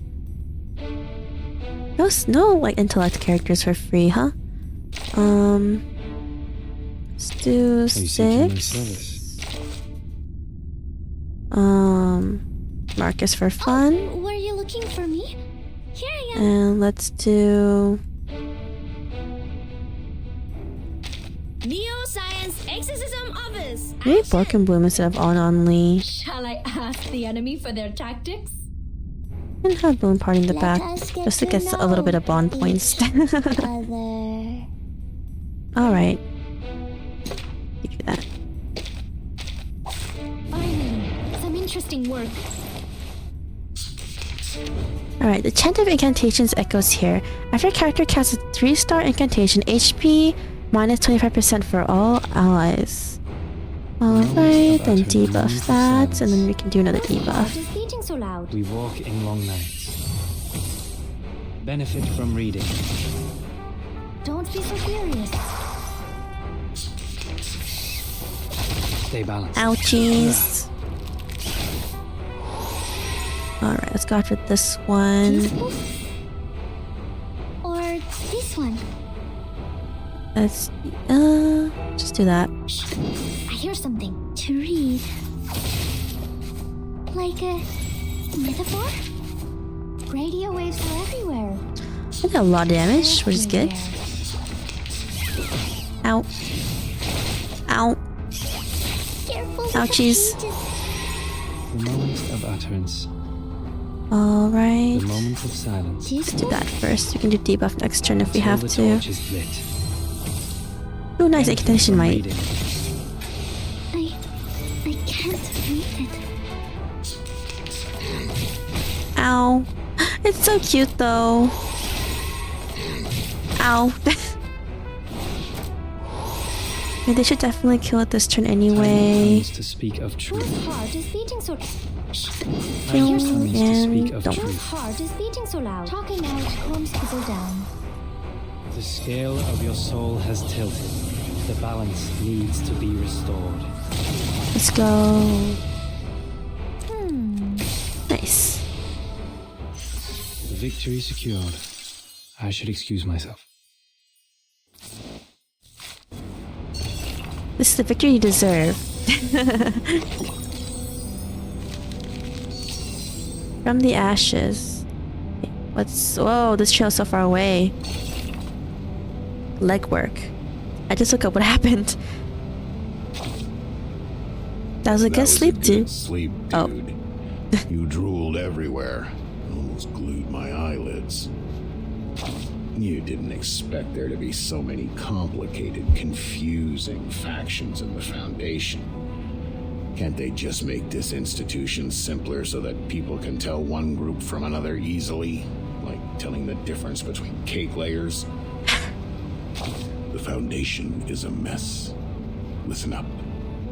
It drifts along the chaotic swirl between order and disorder, enticing countless idealists and realists to come over.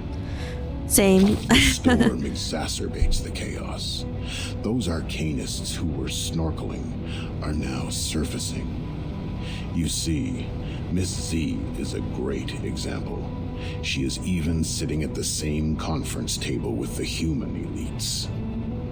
The undercurrents, however, are still lurking. Natural Resource Committee, Mankind Caucus, Culture. Why are there such factions in one foundation? Their members are hard to differentiate given the intricate backgrounds. They bustled for benefits and mired in countless trivial matters. You see, you need to divide them into groups, and divide until you break a huge entity into small groups, as small as possible. That's when they are able to clean the vomit on the living room floor effectively and emotionlessly. Oh jeez, calm down, dude. Okay, this is only story. Chapter 4, Part 15. From the ashes. Be burned, be torn, be hidden in the corner, then be pecked up by a bird. Pecked up by a bird.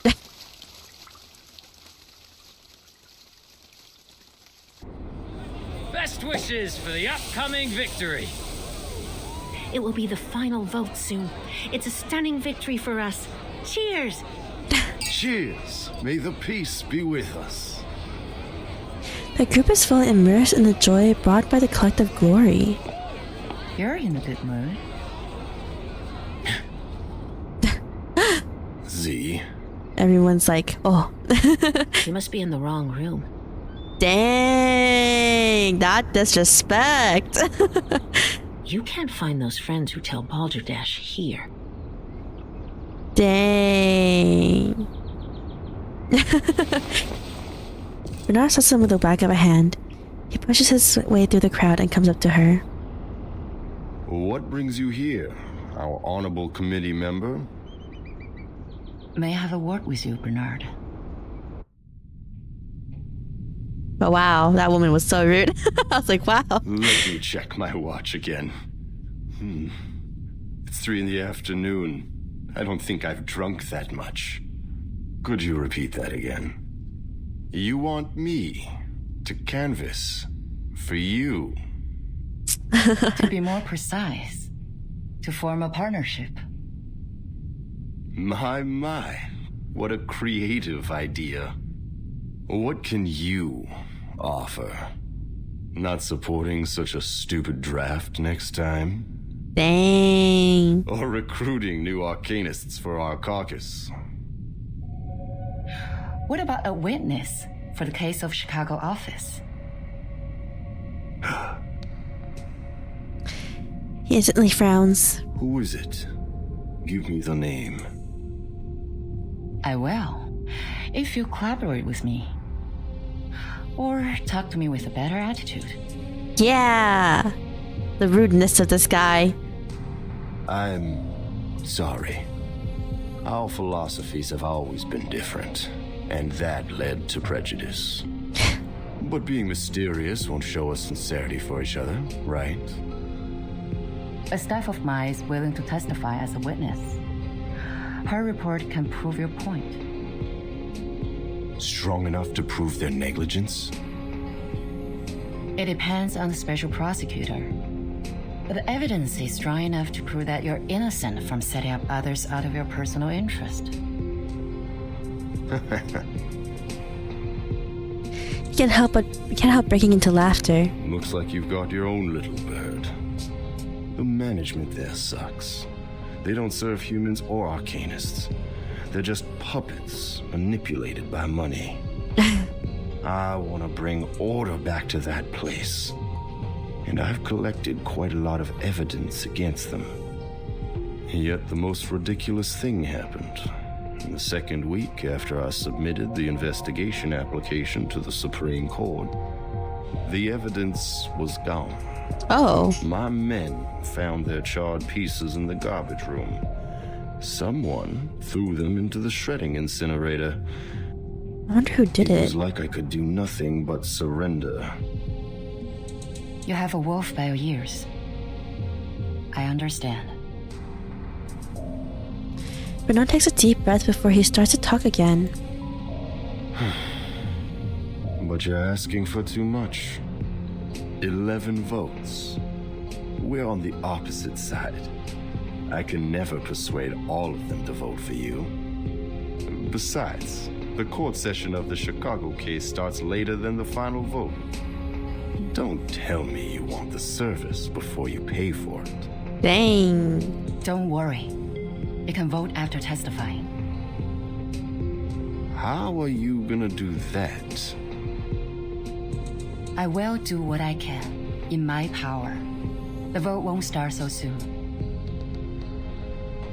He raises one eyebrow. I can try for 9 votes, or 10, for the appreciation of your political resourcefulness. Madame C holds the hand waiting in front of her. Good luck making a better Chicago office, Bernard. All these people doing whatever they're doing for power and not for the Foundation in a way. Contact point. Friendship first, my friend. Insight to level 5. We'll see what elements we need later to see if we need to insight to anyone. Unlike the other days, Constantine isn't by her desk today. The light in the room stays off. She has her back to the door, facing the window. The light slowly permeates into the dark room through the rigid marble windows. Miss Pedro.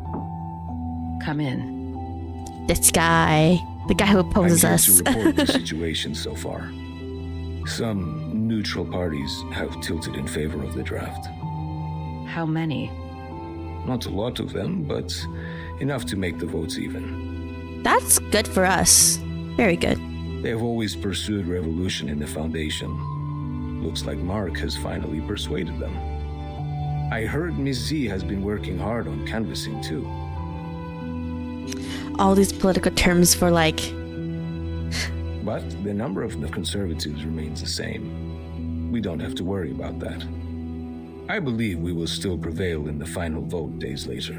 Unless one of you guys mess up. What about the other groups? Still functioning as usual. Nothing special. Nothing special, apparently. By the way, Bernard and his men paid a visit to SPDM.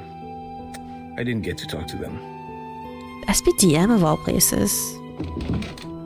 She turned back to face the window. Thank you for the report. She's never been so persistent. Do you know why she's been so different this time, Pedro? Well, sports field at the SPDM. I didn't realize you had time to invite me to play table tennis. Or are you actually here to lobby, Madam Z? I'll say both, Cats. Back then when I was a student, I'd often invite my classmates to play ping pong after we left the laboratory. Ping pong of all things. A cold shower after getting soaked in sweat is a piece of memory I can't forget.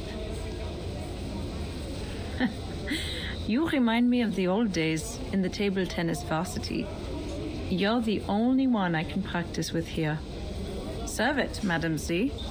Let's compete. Sudden ping pong tournament. I say tournament, but just a sparring. That's a weird thing to say.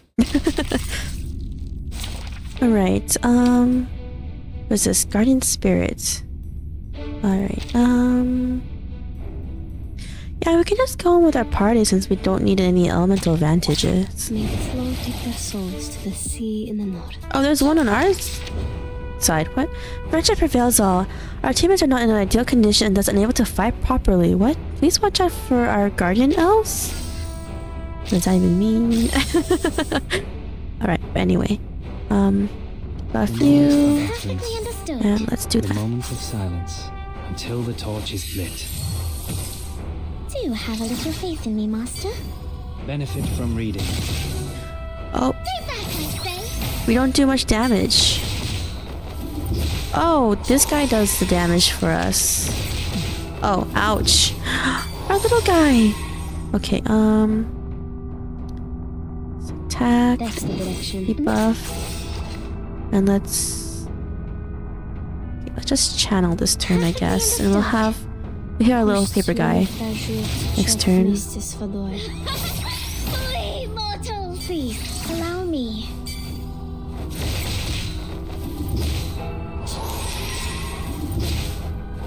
Ow. I don't know if there's a faster way to do this. The moment of utterance.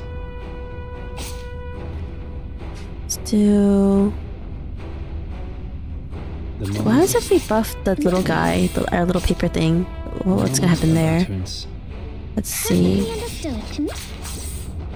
We walk in long nights. Feel my dark embrace. I want to do 1 damage each time. Flee, mortal! Keep calm. Alright. Debuff. Let's buff this. Let's buff the little thing again. Of utterance, the moment of silence. Let's do that. Yeah, make that little guy stronger, I guess. Stay back, I say.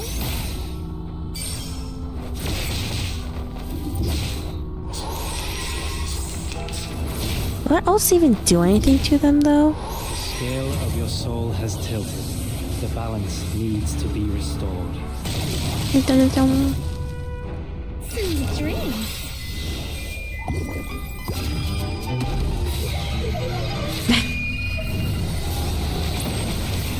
Maybe 1 damage each. Alright, didn't do much. Okay, let's heal you though. Go with the little paper guy. Buff it again, and then debuff. The turbulence Our little arrives. paper guy just doing all our damage for us, really. Flee, mortals! Come on. Benefit from reading. Okay, nice. Yes.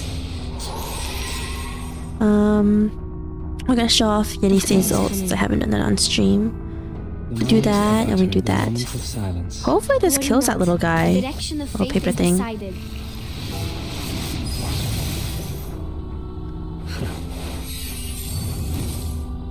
Benefit from reading. Alright. Oh, come on. Okay, good. I was about to say, come on. I will pray for you. That was such an interesting map. Backhand chop. Great, great. Ping pong is suddenly very serious. She never picks up the white ball and bows. Again. Ready to go. Hey. Nice shot. Madame Z strikes. The little ball flies over the net in an extremely low parabola and goes into an unguarded corner of the table. Cat turns her body to one side, striking the ball back confidently. We're planning to revise some articles in the draft. Which articles? The article is about strengthening the control of registered arcanists. You're right. We do need to improve the credibility of the Foundation in the outside world. Tell me more. The Timekeeper's power to discipline should be transferred back to the School of Discipline and the Foundation. Oh, really? The Foundation will conduct a unified risk assessment on Arcanists to ensure this team is always under control. But in fact, it still belongs to the Timekeeper, right? That is our minimum requirement. And you will not change. Alright. Oh, suddenly... I didn't expect you to compromise. It's not a compromise. It's a reasonable amendment to the draft. Transferring the power of education and discipline to the Foundation will help lower the budget and reduce the pressure on Burton. And you would even lobby an opponent, me, for this amendment. A reasonable appeal shouldn't be rejected just because it is raised by a different faction. The Foundation needs solidarity, not contradiction. If the draft is meant to pass, I will do You're so annoying that ping pong. to make it the most It's being used as symbolism. Just like this ping pong game. Friendship first, competition second. Legislation shall serve the people. So much politics with the magic. You have my vote, Madam Z. Nice. A vote is not the only thing I need, Cats. Oh. I think we're slowly bringing people to our corner, though. Oh, more trails. Okay, it's a lot. This is the first one. Chair 1, ball game. Ping, pong. Ping, pong, ping, pong, ping, pong. Ping, pong. It's too noisy. The imitation show? Yes, an imitation show. A ball imitation show, little thing. I'm little in real life, but you don't have to say that. You're imitating the Messiah, while I'm imitating an orange ball made of plastic. This guy, he says such things, and I'm like, how rude. Being pushed back and forth by two rackets, I have nowhere else to go. Once they apply a force on me, I can't help bouncing to the sky. You can see how the air flows across my dry, wrinkled skin. Alright, alright. Oh, what a coincidence. Aren't you in the same situation as mine now? Ha! Look at your frowning face. Your face wrinkles from the eyebrows to the nose tip, but people can barely see those light furrows. We know what that means. You have a poker face, and it's never your fault. Alright. But for now, your face is not the thing that matters. Well, maybe for someone it is, but still, it's not. You know what really matters? The game. Yes, it's the game. Of course the game matters. Of course. Everyone loves the game. They gather at the stadium yelling or roaring vehemently. They choose one team to become its fan and spend good money on a team uniform or an autographed ball. Yet, it's just a ball. You see where I'm coming from? You're talking a bit too metaphorically for my taste. Just a ball. Its outline, a circle, could be found in any geometry textbook and anywhere in this world. Oh, geometry. When the first hominid picked up a coconut and threw it to the sky, and caught it, and threw it, and caught it, and threw it again, when she felt joy and yelped, had she ever thought of the future? The future where a simple ball has become so complicated and enchanting. Now we call it the present. Complicated and enchanting? Yes, sure. Complicated and enchanting. Use your silly and smart head to think about this ball game carefully. Alright. The complex scoring rules, the harsh requirements for reactive agility, the countless possible foul points. Your fingers, your wrists and arms, a correct way of using them will lead to victory. Literally ping-pong the animation level up. What matters more is seriousness in ping-pong. It focuses okay, I'm joking, on how but you serve the ball and hit it back.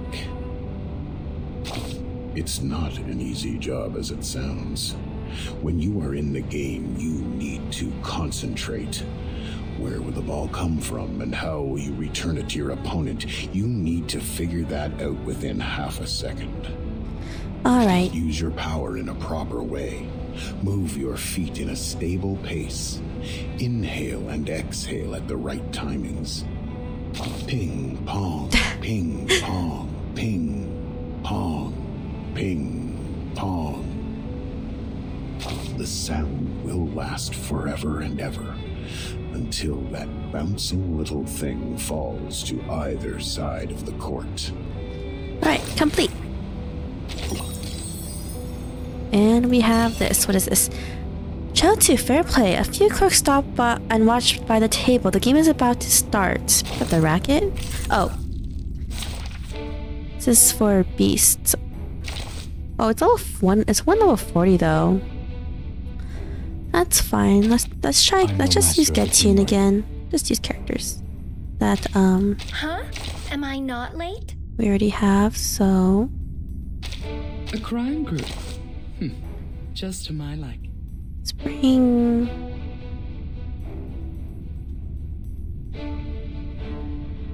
What damage do you do? I'm sorry. Mental. I'm sorry. About you? Oh, nice to meet you. Reality damage. Nice to meet you. Let's bring her just to get her bond up. Alright, should be fine. I don't like to resort to violence, but accidents, just like real life. Alright. Oh, actual new enemy sprites. Attack first. My lady. We'll channel and then we'll do debuff. Will speak, just as I know. Careful. Alright. Oh, the Moxie down thing. That's fine, we can just do it this turn. Confrontation was never to my liking. Isn't it? Let's do this attack. The Bagua drown on the Cyan Brick never warns about its changes. Oh, that's pretty cool, not gonna lie. Forgive me, will you? Ah, nice. As long as you don't get hit too bad. Keep up. Let's attack. No, let's do this actually. Sadly, these are chemicals.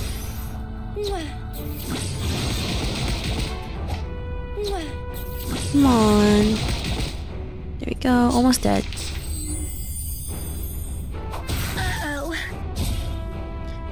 Right, we'll attack. Channel. Let's attack again. Intriguing, isn't it? Oh, I don't know if that will kill it actually. Oh, never mind. It did. Just as I know. And that's it. Victory, the mother of arrogance. The team design is really cool. I don't know if it's from a future chapter or an event or anything. I don't know much about reverse past. That's to say, I don't really know much spoilers about this game, so yeah, no spoilers too. No spoilers, guys. Chapter 4, part 17. Echoes in the Dark. A sentence falls down into a cave and breaks into countless words. Hopefully that's not as bad as it sounds. Days later. The Foundation Chamber.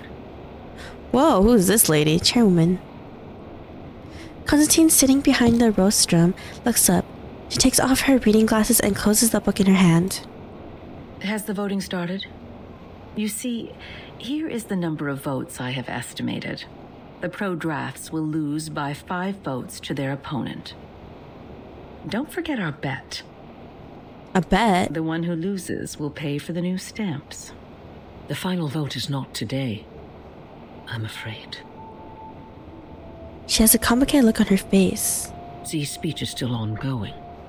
She's just started the part on Article 3, Section 5 of the Rules of Procedure. But the speech has already lasted 7 hours. Even some delegates have left. What? She smiles, surprised. A filibuster? Yes, and Katz's speech will be right after that.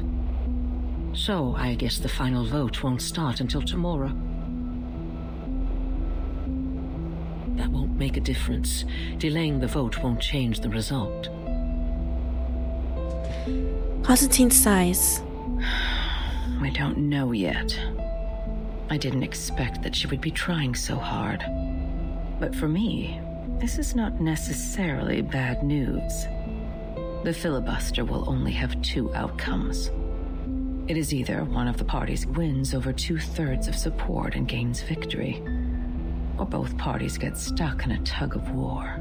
I am supporting that we win. If this tug of war doesn't end with a clear outcome, the Storm Reformation will end up completely dead and forbidden to be discussed within 5 years. 5 years? Are the stakes getting too high? Someone trots over from the doorway. As he comes up to them, he bends over so that only Constantine can hear him. Madam Vice President, Mr. President came back from the Pax House. The President! He's finally back! Is he gonna support us or support Constantine, I guess is the question. I will go see him now. He's waiting for you in the office.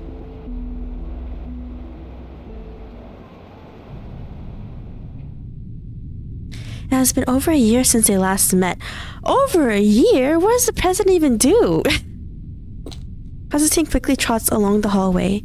The window is clear enough to give reflections. She stops and fixes her collar. A door is left half open. Mr. President. Who is this guy? Good day to you, sir. May the peace be with us. May the peace be with us. Are you feeling better these days? I can still hang in for a few years. Thank you. Are they doing all right? Just as usual. Nothing to worry about. He has Constantine a small wave in the shadow. So we get to see his face. She walks up to him.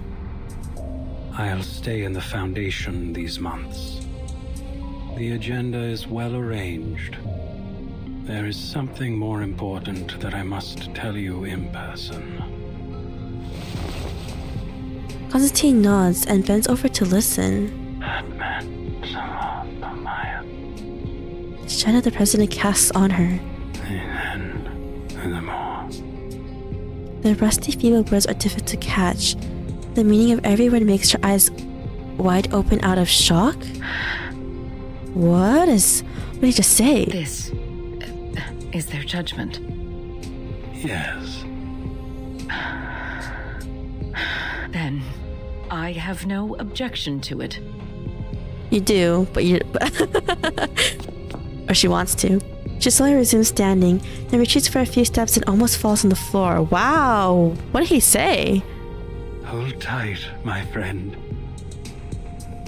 She supports herself by the file cabinet. Whoa, she's like in super shock. Excuse me. I have to admit I was surprised. Thank you for telling me this.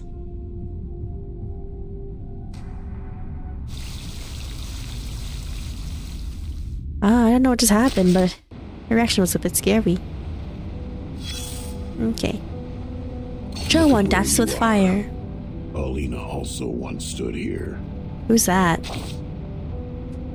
A human. A member of the St. Pavlov Foundation. A human? She started from here, took 33 steps and a half, turned left, opened the door, and then turned right, went on for another 5 meters. She stopped and opened the historical intelligence cabinet. Why was she there? For work, sweetheart. Most of the actions we took in most of the time were for our jobs, or for the sake of getting one. No, but she's like a human though. She's a good employee, the kind of person who sincerely wishes to contribute to society. Her dedication to work equally applied to events as big as maintaining peace, and matters as trivial as looking through old files. It was the 1931 file, or the 1935 one. She hasn't gotten there yet. But there is another folder which has caught her attention. On December 28th, 1932, on the wonderful day of the Holy Innocents in Mexico, 13 Arcanist high school students attacked the crowd during the nighttime celebration. Whoa, why? They claimed the oracle had uttered to them, from the inside of a gigantic Cordia Eleanoides, that they had to shoulder the responsibility to protect the people. So they took their wands and knives, carried bottles of potion of concocted picric acid and nitrocellulose, and walked into the festival market like any regular happy young people. Their attack led to 17 deaths. 6 were injured, among which 4 were disabled for life. Okay. One young girl among the attackers couldn't physiologically stop her hysterical laughter, even when she was under arrest. She quivered convulsively, with her hands twitching tightly on 31-centimeter-long pruning shears. She kept muttering the word Bacoti, which is the common way to call the Cordia Eleanoides among the lumber dealers. In the Aztec civilization, it means giant mouth. Aztec? Any mouth. Of all things, not modern. In this case of mass Mexican, hysteria, Spanish. This was the one true rule. Hysteria, madness, paranoia, hearing voices or seeing things. These abnormalities are the sparks flying in the air, and arcanists are like dry cotton. The encounter of the two will cause a fire. Paulina complained quietly. She accused the danger of fire, the risk of heat. One can hardly hold no grudges against the flame when it is hidden next to you patiently, waiting. She started to mutter something of a more extreme nature. She was carried away, forgot that each individual has their own right even in a collective body. She forgot what public opinion can do to subtly influence a community. Her eyes were fixed on the scarlet flame. Okay. Racist thoughts crept silently into her blonde-haired, beautiful head like a cunning centipede. So, did she set people? So, wait, was Paulina part of the attacks? Fortunately, this is not yet the end of the story. Paulina still had her chances to change. To change? Change. Yes. An alteration. Everybody has to change.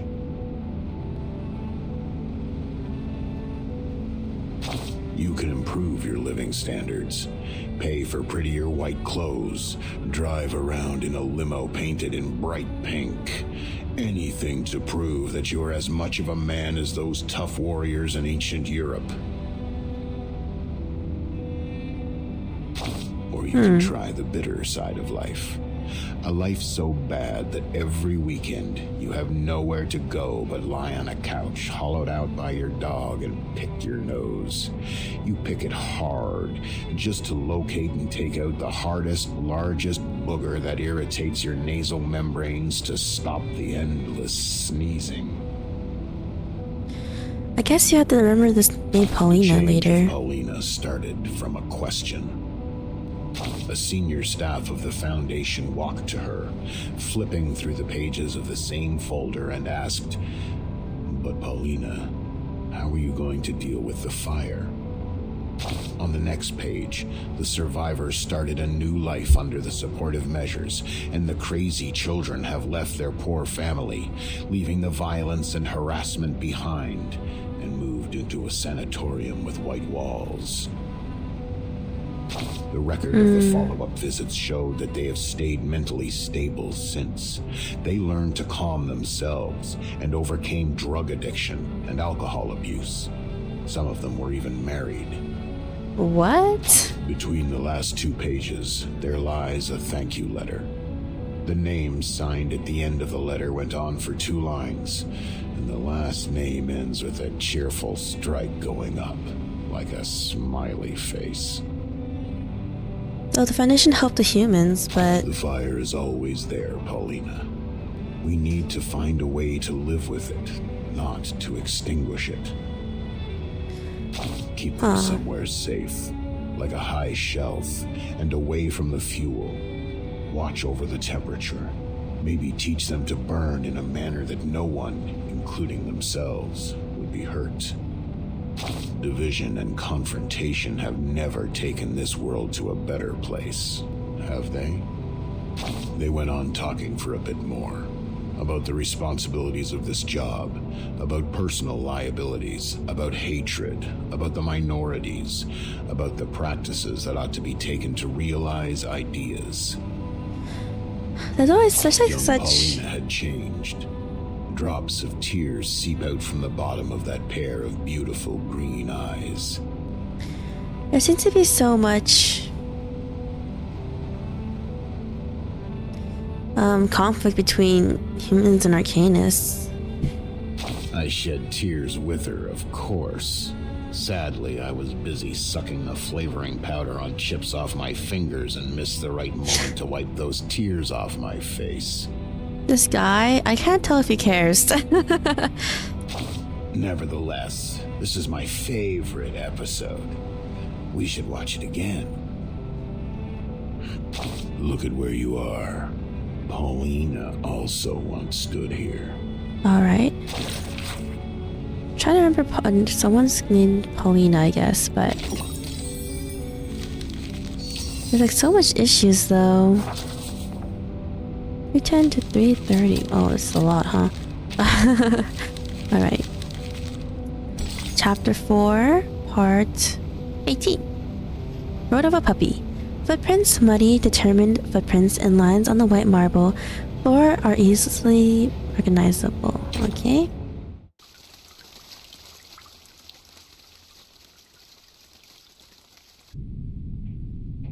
as witness? Yes. Your report means a lot to him. I can provide the report, but I have no experience in court hearings. If I say something wrong, will it affect the special prosecutor's decision? That's an unexpected question. Madame Z's voice turns gentle and soft after a moment of speechlessness. Soneto, testifying is not taking exams. The court doesn't need a skillful witness. Just honestly tell them what you saw. Focus on the point, and don't distort the facts. The Supreme Court, they value the sense of justice of the youth. Sense of justice. And that's a noble quality you have. I will do my best, Madame Z. Yeah, for fortune.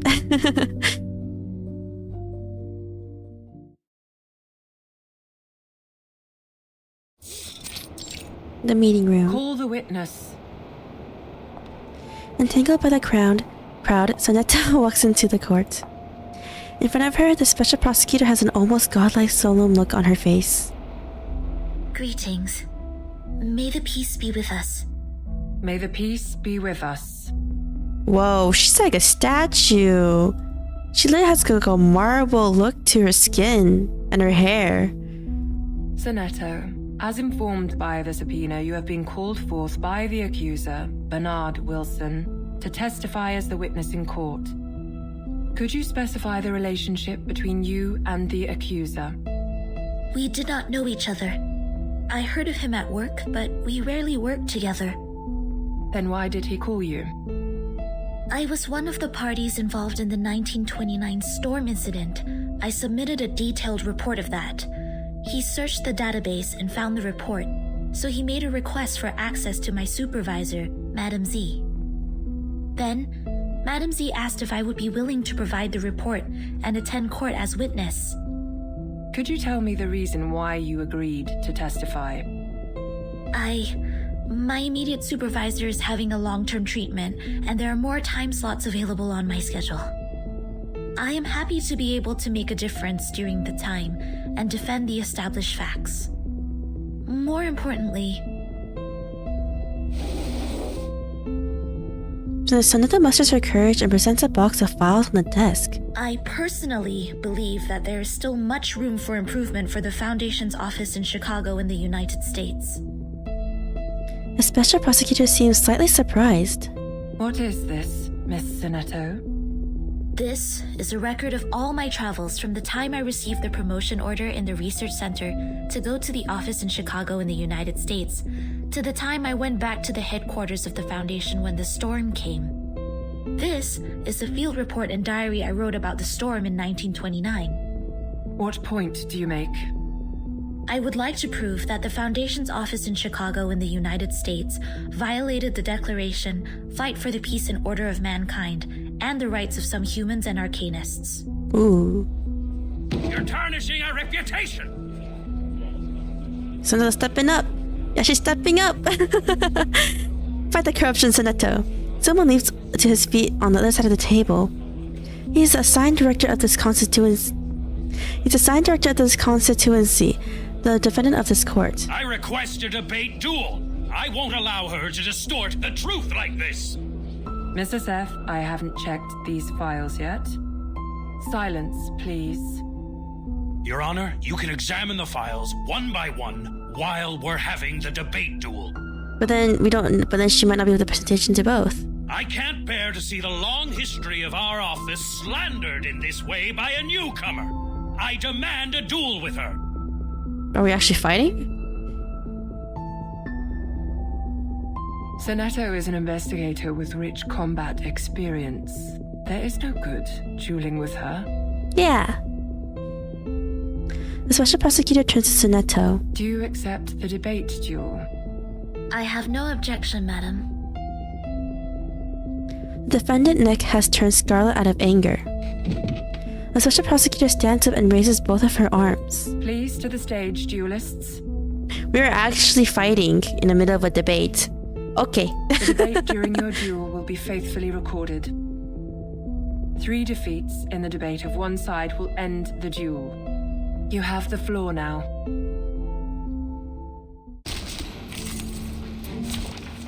I'm gonna defeat you. Whoa. Peter Angelo, a staff member of the Chicago office. For a guard, Angelo tends to talk a lot, but he comes in handy as a debating assistant. When the caster dies, other allies gain 1 stack of sturdiness. Oh, they all gain 1 stack of sturdiness if someone dies. That's a bit annoying. Oh, we can only have 3 characters. Okay, that's fine. We can just have these 3 go in. My duty lies with you. Oh, it's 1 at a time. I Never. have decades of historical materials of the office and know it better than, well, you were in office for just 3 days? That's scoff. What makes you think your testimony is more valuable than my materials? Whether the history is long or short, it does not affect the validity of the facts. Article 78 of the International Law of Procedure states, any individual who has knowledge of the case and has an independent will is obliged to testify as witness. Hereon, I shall prove the value of my testimony. Okay, first of all, exit. I didn't know it was gonna be. I did not realize it was gonna be a one-on-one. Okay, so let's go back in. Okay, let's see. So first enemy is planned. The next one is, so maybe better to do. It might be better to do this. We get I'll not leave first. Science exorcism office. Action. No wait. We do Beast first. No, but Anjanala.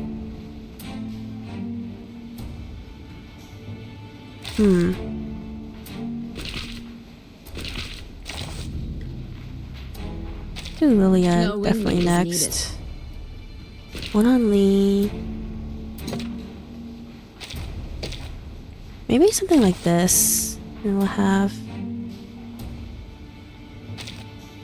Marcus Why are you last. looking for me? Here I am. Oh, Bangala. Alright. I have decades of historical. Well, you were. They're just talking again. Article 78 Huron. Alright. We can do this, and then we'll just buff twice. Crackers and fireworks. Even though it's a bit redundant. But then we can already have 1 days. There we go. Thunder Talisman scientific version. There, we can already do that. No. Check. Should buff first actually. Buff first and do this. 好先子 check。唔該晒 Lily。陰森森，黑麻麻，睇得是明是暗，真係好得人驚啊！ I love Emily's ult, it's so cool too. Ouch. It's gonna hurt. Nice. Do that. Do this. Thunder Talisman scientific version. There we go. That's what I wanted. Nice. Just do this. And we'll just do this just to waste.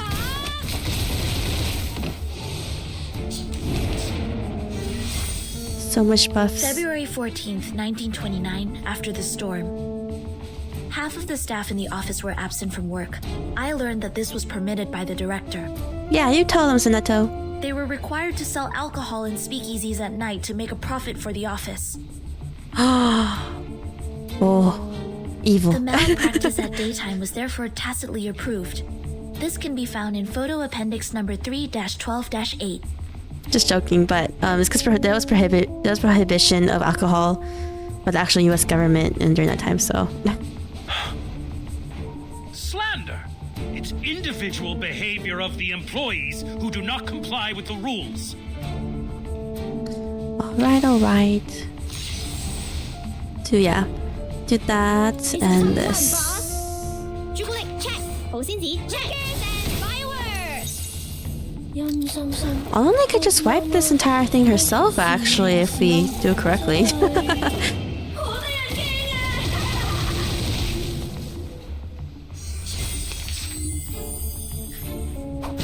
That's fine, I guess. Just be careful with the damage this thing is gonna do to us. Undo that.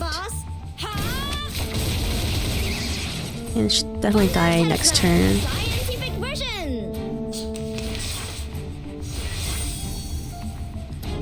Up, and there we go with that.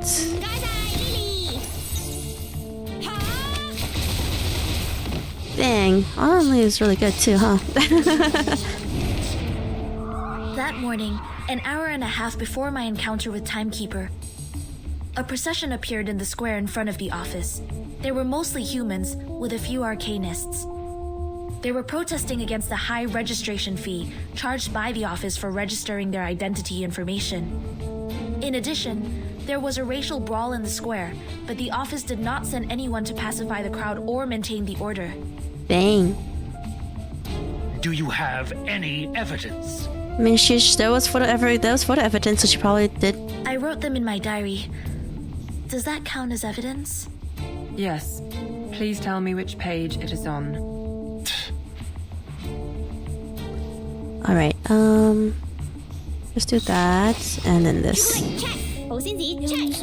Because I don't want the ghost buff to go to, I don't want our little ghost to buff up a buff card instead of the talisman card. Ow! Ow! That did a lot of damage, actually. Okay. Okay, this should daze them, so hopefully we can defeat them this turn. So let's do this. Okay, yeah, that's what I wanted. Actually, what if we do this? That, so if we do an extra buff just for the sake of it, we can do that. Come on. These are all Okay, good. glitches. We defeated them. To be honest, you can find similar problems in any large institution in the world. Corruption of that level? Sure, okay. As long as we manage the office in a different way or change the staff, it would be improved. But you claimed that we violated the Declaration of Peace. This is pure slander, gross defamation. I am not slandering the office. Schneider. Schneider. You refuse to offer a human, no, an entire family, the shelter of the Foundation.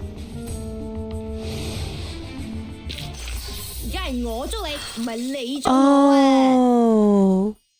So this is what Schneider was talking. Schneider said how she'd go into the Foundation before, but that they refused her entire family all the way back in like chapter 1 or 2. I think this was chapter 2 actually. So that's the reason why she didn't join the Foundation. So Netta must have like found out. I don't know when Sonata got the time to find this out, Schneider, a friend we met in Chicago. She once chose to join the Foundation under the pressure of both the Storm and Manus Vindictae. But instead of offering any solution or help, you just gave her a rejection letter. I found this letter in her suit pocket. It had a small line written on it. Paupers, fuck off. Wow, Sonata, you swore! I had completely no idea what this was about. Not to mention the fact that no one at the office had ever heard of the Storm. What help could they offer? In this particular case, you should have reported to the headquarters or to the investigators out there, instead of doing nothing but leaving an insult. Oh, but wow, that is so cruel though. I do not understand why there was such wording on it. Was it because she did not pay enough shelter fee to qualify for sheltering? Or was it because the wand she used was transformed by Arcanum, which made you think she was an Arcanist? Does not the Declaration of Peace say, everyone strong or weak, rich or poor, of any race deserves a helping hand so that the existing peace and order shall be maintained? Oh, Sonata. You're getting so into it. They were humans. If only they had made it to the headquarters sooner. Maybe they... In the particular circumstance at present, It's impossible for the headquarters to take in humans from all over the world. Yeah. But you bring out a possibility. A possibility better than anything that happened. Thank you very much for your testimony, Ms. Zanetto. And also for the debate, Mr. Seth. The special prosecutor and the jury get up, gathering the papers on the desk. Zanetto's ears are gradually cooling off. I seem to be too emotional just now. It's okay, Zanetto. She passes the hallway, feeling completely lost. She feels the court session is not over, and she's still in the middle of the storm. Miss Zanetto. A special prosecutor stops her from behind. You brought us a great debate. In the bright daylight in the hallway, Zanetto finally takes a good look at the special prosecutor. This is quite an extraordinary face. White, hard, and of a skin texture different from any creature's. Yeah, that's what I was saying. I was like, this lady looks like an actual statue that came to life, but like kept the statue stony, grainy, marble characteristics. Have you heard of the Supreme Court? You should come when you're free. Oh, wow. Such a prosecutor likes Zanetto. Hopefully that's good for us.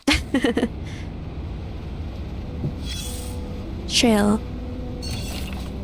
A familiar color catches your eyes. Stop and watch. There's this deja vu. An undefiled scale, sitting high up in the Hall of Judgment. The listening ears, the sniffing nose, the watching eyes, the raising brows and the speaking mouth. Being the well-polished, the bright, the spacious, it is the dazzling daylight itself. It is a carrier of noble virtue, as untouchable as the feathers on a bird's throat, as unsullied as the unexplored snowy ground, as undisturbed as the rippleless milk in the glass. I trust myself. I have encountered such whiteness before, sometime, somewhere. Alright. Chapter 4, Part 19. The corner of the board, and this is only story. After a lifelong moment of waiting, 2 pieces are carefully placed here.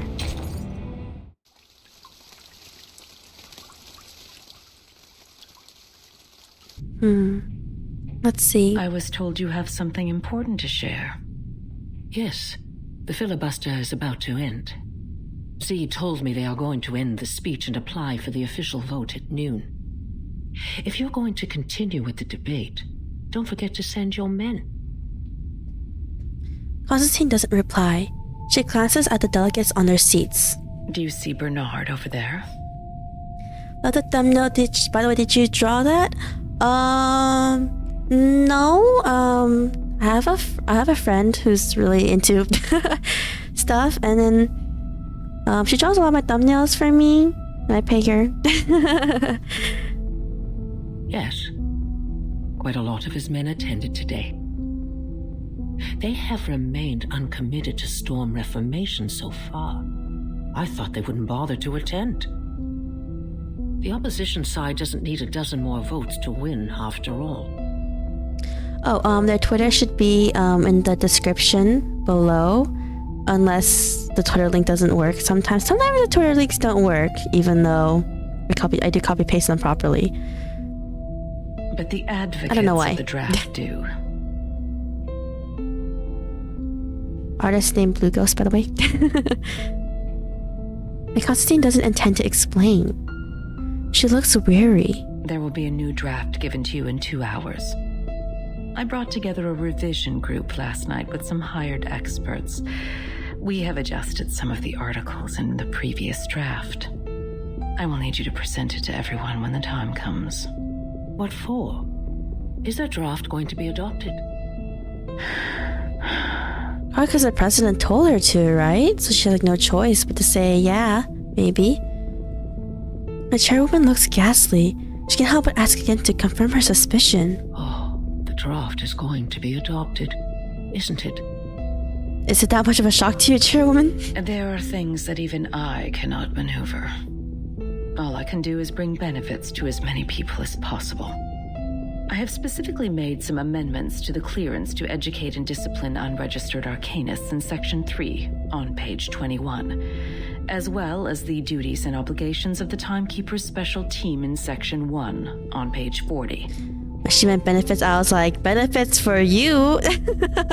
That's taking my mind. Every arcanist assigned to the Timekeeper's department will be put through the Foundation's risk assessment and graded accordingly. They're not like SCPs, okay, lady? You gotta calm down. Ordinary arcanists only need to receive primary artificial somnambulism training. The more extraordinary ones will be sent to the School of Discipline for re-education. Delegate Mark also submitted another edition, which was quite similar to this one. True. Is that so? She chuckles. It is a half-relaxed and half-bitter smile. Well... very well. I just don't understand why the president wants the draft to go through. Does he even know what's happening? He was gone for like a long time. I'm pleased we have reached a consensus even before we meet. Here are more things we have revised. Given their resistance to the storm, the Timekeeper's special team will take up more work related to Manus Vindictae. The Foundation will utilize their abilities. She sits down on her chair. We've also fine-tuned the details. They will be given more executive power while the Foundation retains control over all things. Remember, we have to make everyone aware of these changes before the voting starts. We have to make sure this version of the proposal is the one that gets the final approval in the end.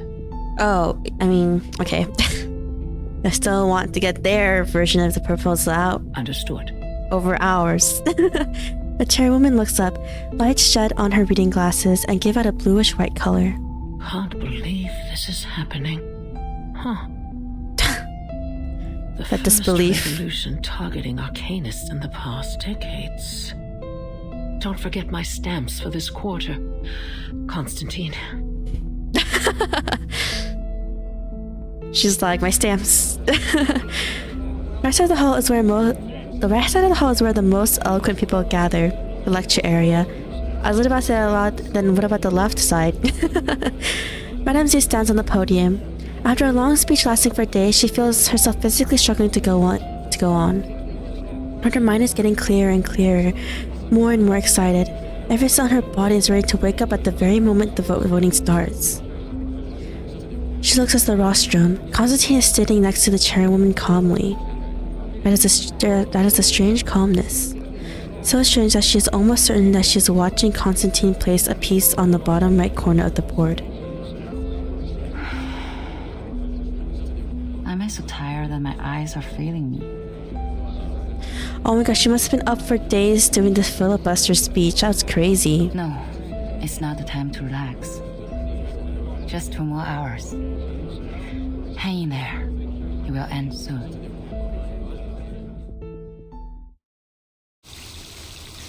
Alright, it's getting close.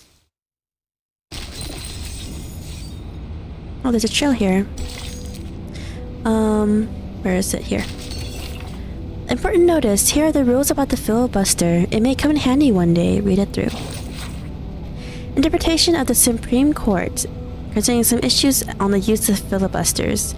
Based on the current circumstances, this interpretation is hereby given in accordance with the relevant regulations and laws, in order to ensure that debates in the legislative process are carried out to serve a designated purpose, and the rights of the parties and interest groups involved are respected in the process.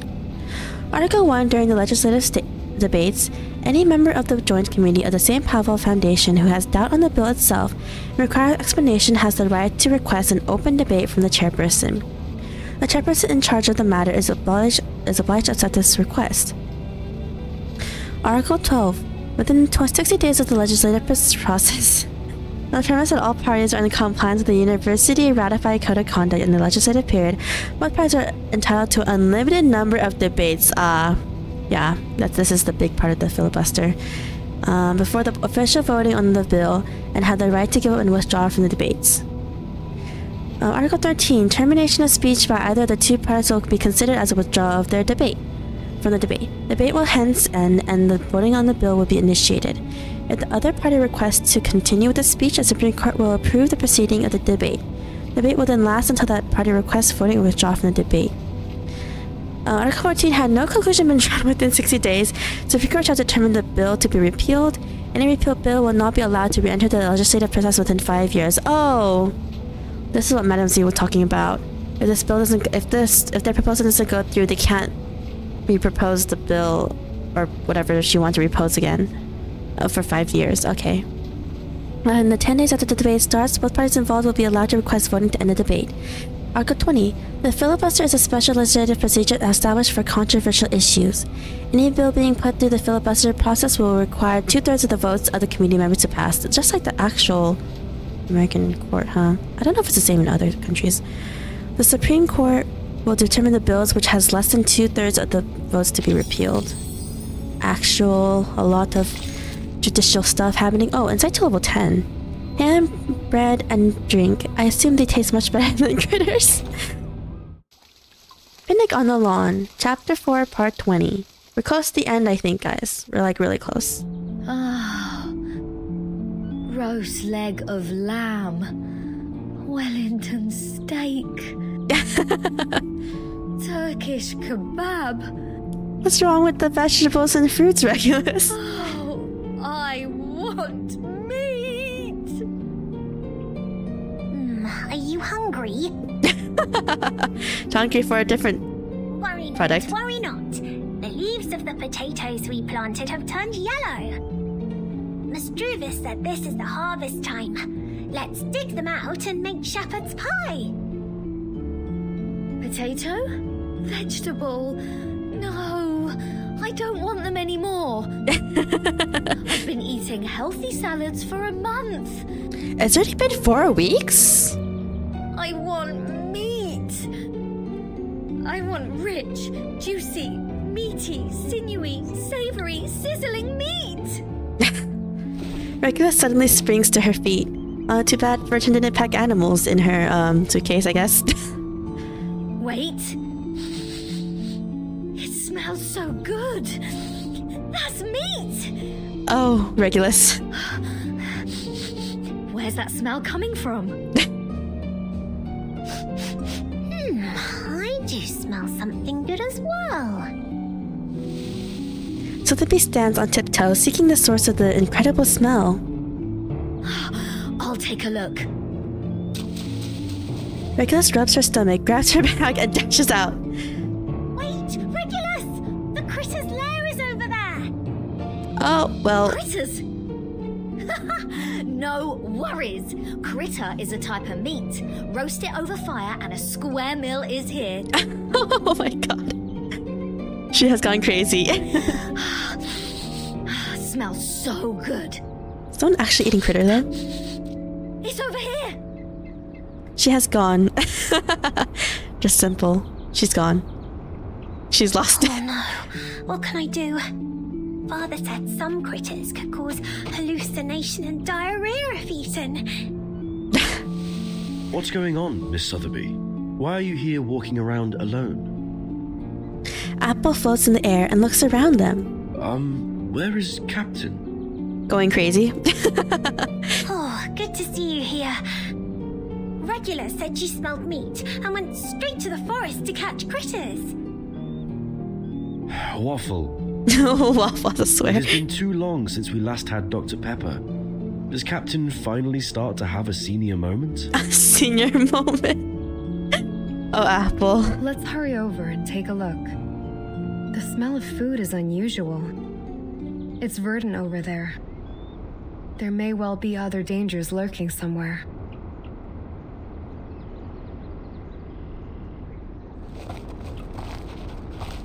Regulus's figure appears among the trees. The aroma of food has become more intense. This is weird. Where on earth does the smell come from? I know.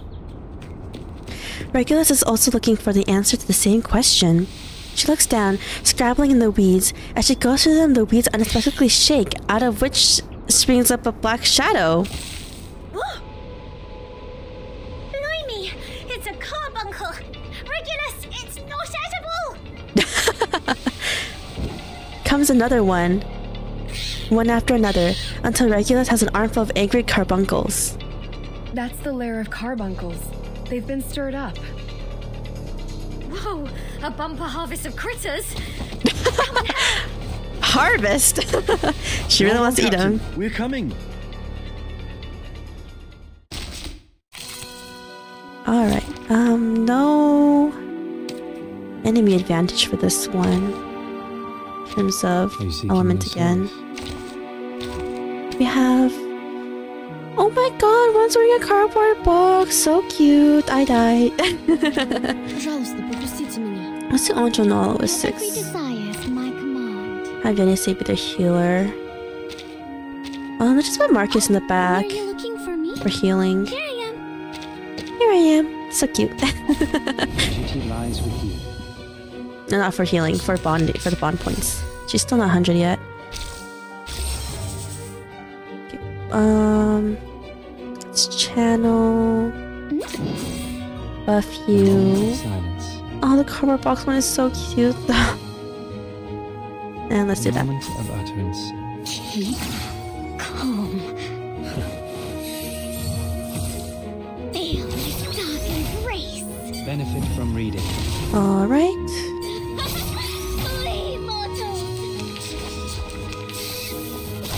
Ouchies. Perfectly understood.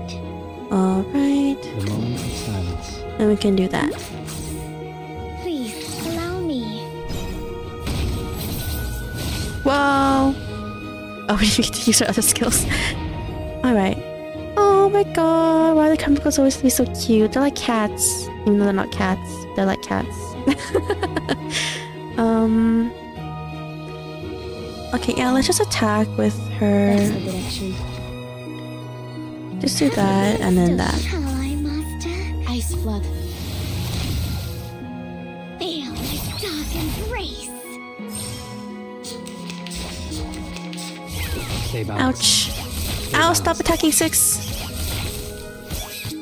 The scale of your soul has tilted. The balance needs to be restored. Nice. Got rid of 1.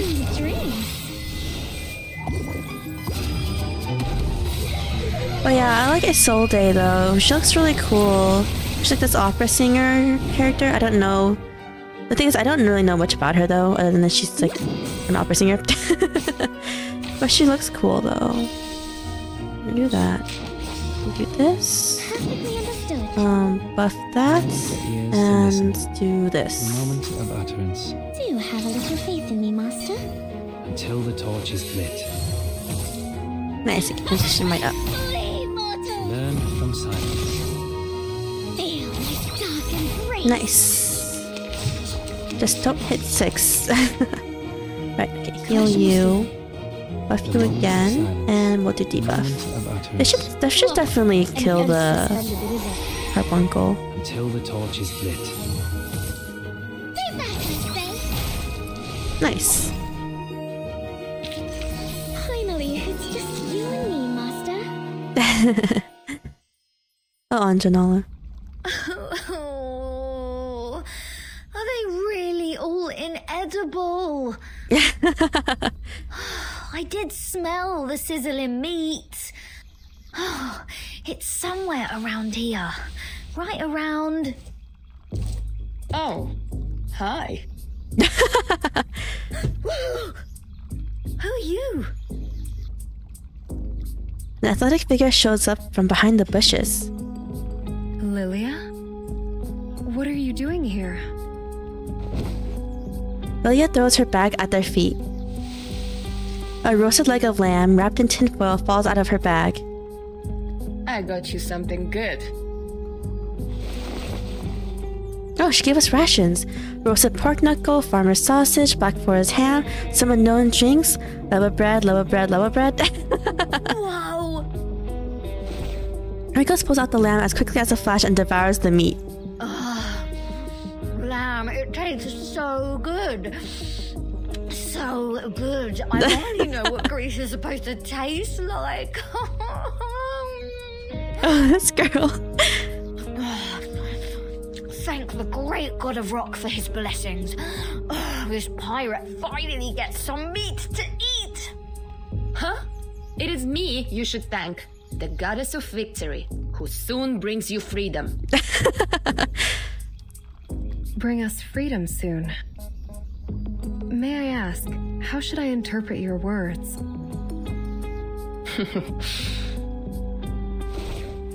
Lilia sits down on the ground. She opens one of the cans and pours the drink into her mouth. You want some? Viva takes the drink from her and takes a sip. Thank you so much for coming alone and providing us with supplies, Lilia. However, please tell us why you were here. Did Madame Z send you? Lilia shakes her head.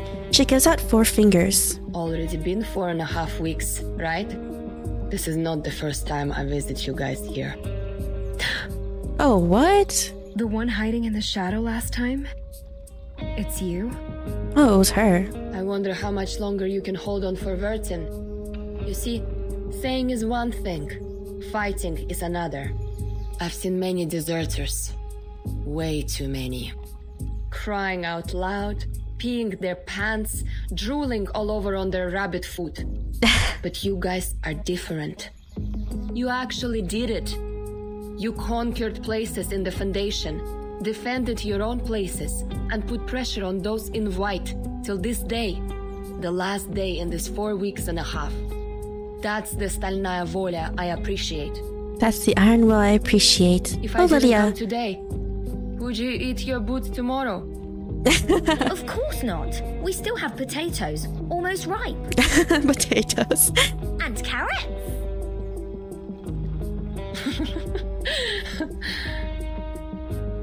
Thank you for your kindness, Miss Lilia. May I take it that you are coming to bring us the good news? Is there a final result for Madame Z's draft? So far as I know, Madame Z hasn't given up yet. Just like you. When she gets serious, she looks like a fierce doe.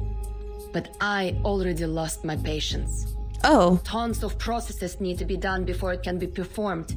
Even if the draft is passed at the final vote. As long as Vertin is still on that bed in the ward, you're just an isolated island. Everyone can step on you. Lilia stands up and pats off the dust on her carelessly. Take care of them for me when necessary. That's what Vertin said when she gave me the vodka. It's time to deliver on my promise. Are you going to do something dangerous? A thing that is worth the risk. I've been waiting for this moment for so long. Someone needs to wake up from the dream. What are we doing? Are we gonna like wake Vertin up? I guess that's our main goal, though. I think that's the most important part, just waking her up, really. Chill one outside the spotlight. The story has come to a new stage. It is fascinating. It has plots of unwavering loyalty, survival from the jaws of death, and even a little bit of unconventional excitement. This guy is way too excited now. Bring everything to a movie as well. You will see this splendid spotlight grilling the top of our heads like a stove heating a frying pan. We mumble and mumble and mumble. Something like arcanists, new changes, perseverance, and the storm. Right, that's it. The storm. The storm is no longer something new here. Everyone in the story talks about the storm. People don't find it attractive anymore. Once you turn the camera out of the spotlight, you'll see many other people on the stage. Many, many other people. Who are they? Where did they come from? Where did they come from? Neat question. People always need a place to come from. Stop being so vague. Then I will give you a neat answer as well, you inquisitive little thing. Little. They came from their mother's tummies. Can you understand it? Is it too difficult for you? I hate this guy sometimes. They're a bunch of people. A bunch of people just like you, though there are still differences between you and them. Open their bellies and you can find everything that should be there. The liver, the stomach, the spleen, the lungs, and the heart. Their faces are clear to be seen. Look at them carefully. Carefully. Oh, you might have met one or two of them.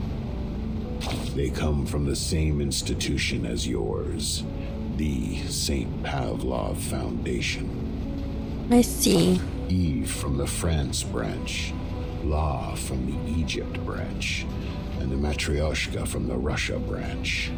Okay. Oh, right. Your first friend made in a branch. That young man with a red nose. Ken from the Scotland branch. You looked here, you looked there. You couldn't find him anywhere, however hard you tried. Who are all these people in relation to me? Question. I'll help you find him. Let's keep looking around, but this time vertically instead of horizontally. That's right. Upside vertical. Don't be afraid of that radiant spotlight. Look there. Ignore the risk of blinding your eyes. And you see it. A white umbrella, bigger and wider than any umbrella you have seen. Those green flashes stinging your eyes is the price you have to pay for finding it. The white umbrella is a shelter from the rain, saving that orange-haired girl in white for you. Oh. And you have witnessed how people standing in the pouring storm without shelter fade away. Like your little friends, and Ken from the Scotland branch. Remember the differences I just mentioned? Honestly, no. A great time to keep silent. Your ugly trauma, a mixture of your mental issues and miserable past, would burst out in the next second, making everyone's heart twitch. So, like, this guy's always talking to Vertin, right? Technically? Slash us, the player, as well. Or, like, both people, technically, so... But think otherwise. If the truth were known to all, today's not real, and there's no tomorrow. I'm going to eat my shoes and an asteroid is falling. Then all of them would go crazy. Then eat your shoes. Those pigeons valuing sense above anything won't sit aside and let this happen. So they made the most sensible choice. The huge white umbrella has only sheltered those qualified. Oh, talking about the foundation. I didn't really understand at first. I was like, what? To their standard. I mean, Arcanus, basically, yes. Let's cross our arms and make an arrogant judgment like those cynics. How cruel it is. And then you may start contemplating. All right. Should they all go aboard the Ark? Can this Ark carry this many people?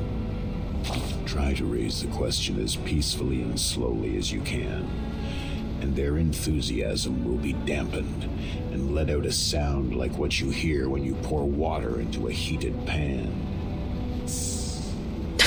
What about their feelings? Their feelings? Oh, they. You mean Eve, La, and the Matryoshka. Of course you care about your friends. That's a virtue of yours I won't forget. In order to understand their feelings, you need to bend down and reach. That's right. Reach for the dark corner under the stage. All right. Until your fingertip is wrapped by soft, warm, and considerate black velvet, as comfortable as a mother's singing to her baby in a crib. Alright. That's what the people without a shelter above them are feeling now. And silence again. More silence. You are really good at finding the right timing for your silence. just like my friend and I are experts in farting soundlessly in the elevator cart. Calm down. My hypocrite and dumb friend. Think about it in a different way. Who knows how much garbage there is under the stage? There may be liquids seeping out of rotten pastry and dairy products, intrusions of American cockroach with sleek abdomen crawling everywhere. Who can say it's not a blessing to know nothing about the truth? Especially when you can't leave this shitty place. Dang, with a lot of confidence. What can you do when, like, the only safe place from the storm is literally the Foundation? Good weather. Inside to level 20? Oh, wow, okay, this must be a boss fight or something. Okay, so chapter 4, part 21. Good weather. The sunlight shed on our face. We've never been so close to the clouds. I don't know what element I need for this fight, but for now. Just go in. Oh! Ezra Jr. in Virgin again. Round of the vote. Voters, please hurry up. 1 minute to go. I'm not controlling the dialogue, by the way. Please be responsible to your votes in every round. Vote as soon as possible. The draft advocates have more votes now, but they still need more than that to meet the supermajoritarian requirement. What? Please vote now. 30 seconds to go. Final countdown.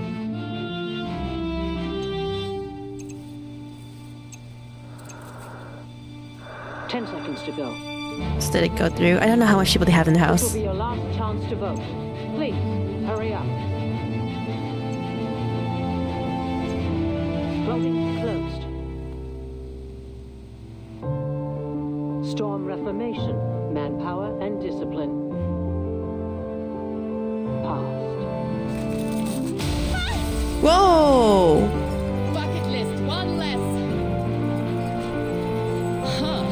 The glass is not as hard as I thought. Go, Lilia! Hey, time to wake up, Vertin.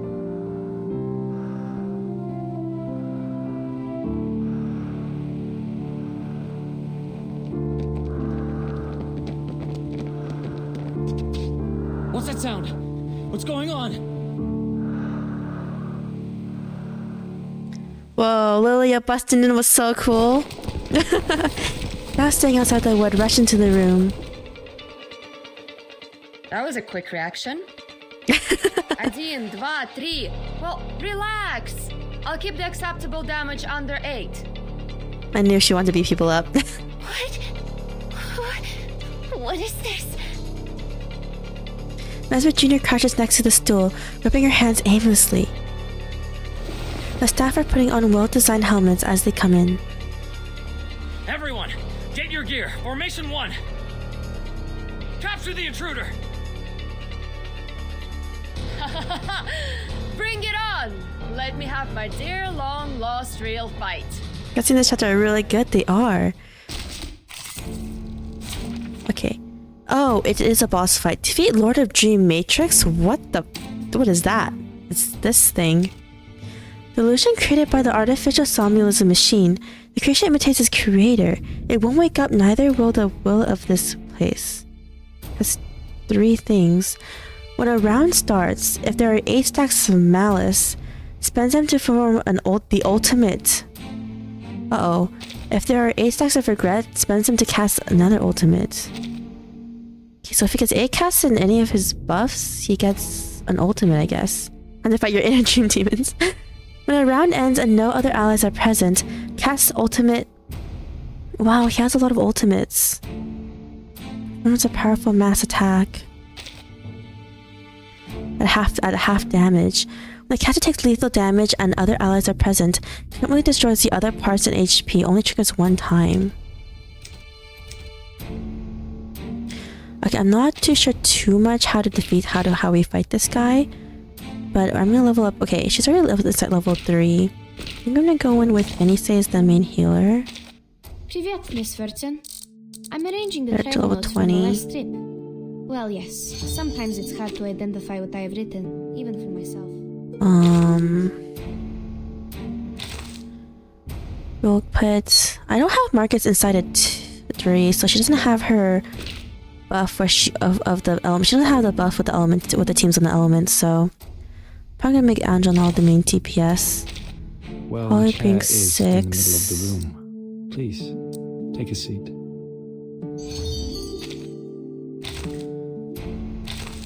Maybe we'll use...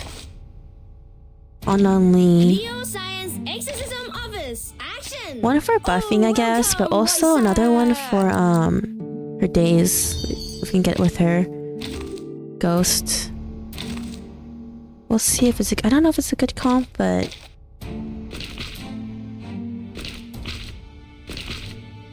We'll see. Which of these darlings shall we attend to first? So it's the first wave first, though.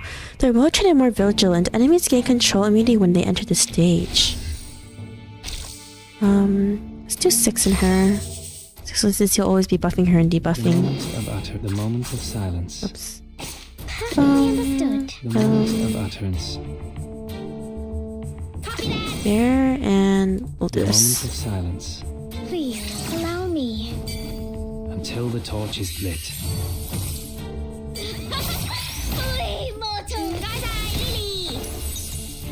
Learn from silence. Feel my dark embrace. Nice, it's already almost dead. Ah, don't do that. What's this debuff on us? Oneric disruption. Damage taken and damage bonus and damage taken reduction -2%. Healing is also -5. Cannot be purified and can stack. That's not great. Okay, we'll do this. I'm just gonna get any say things up first, actually. We can do buff on Janala again. And do that. Moment of silence. Ice flood. Until the torch is lit.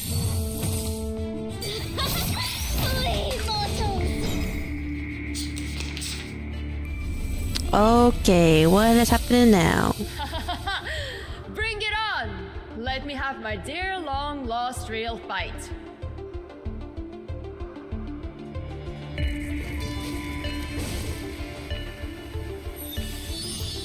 Whoa, what is happening? What is that? Is that the weird guy?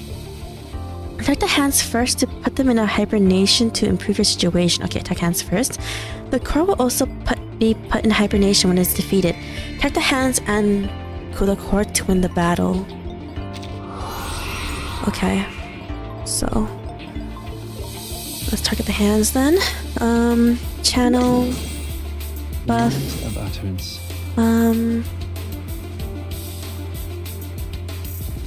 Let's do a debuff there, and let's do one attack here. Do have a little faith in me, Master. Until the torch is lit. Stay back, I say. Feel my dark embrace. Thunder Talisman, scientific version. We're doing a lot of damage. Ow. I look forward to As long as we don't get more of that weird debuff on us. Oh man, this guy attacks a lot in one turn. Like a lot. Buff. Let's channel.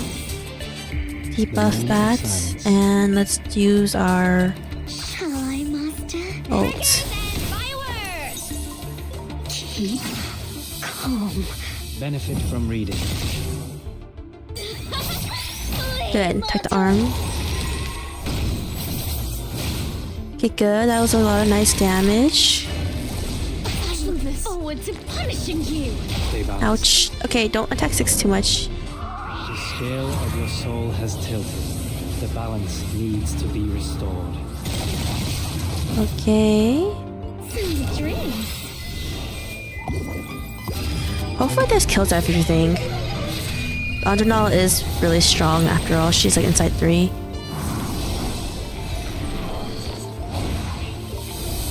Oh, never mind. We still have to defeat the main body, huh? I kind of forgot there's 2 stages of boss fight snapped. This is to heal 6. Actually, let's do this. Do attack reduction this turn. Using any say. So we'll do this. No, maybe that. What's good? Attack first. Heal 6. Attack debuff, and let's daze him. The turbulence arrives. Okay, I healed a lot.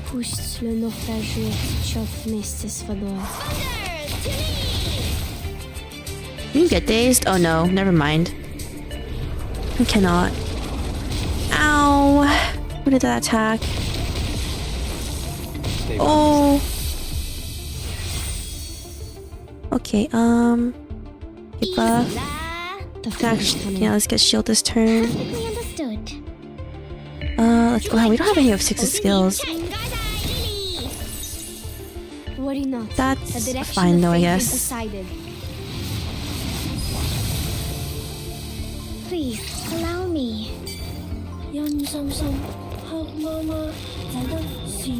Should do a lot.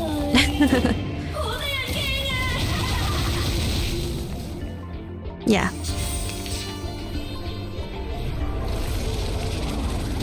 Oh, it's being Anjanala, huh? Okay. Don't do that. Alright, okay, I'm just gonna... For 6's stuff. Okay, yeah, good. Channel. Buff. Debuff, and we'll do that. Perfect.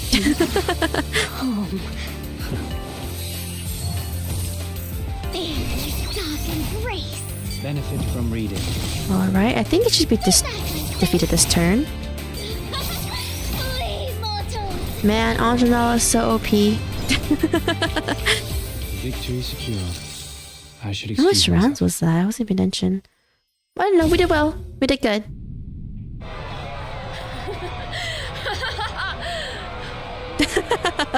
Oh, Lilia. Emergency! Room 1525, calling for backup. No, don't call for backup. As long as more people don't come, it can be a minor. We can get a minor penalty. Lilia whisks away his walkie-talkie.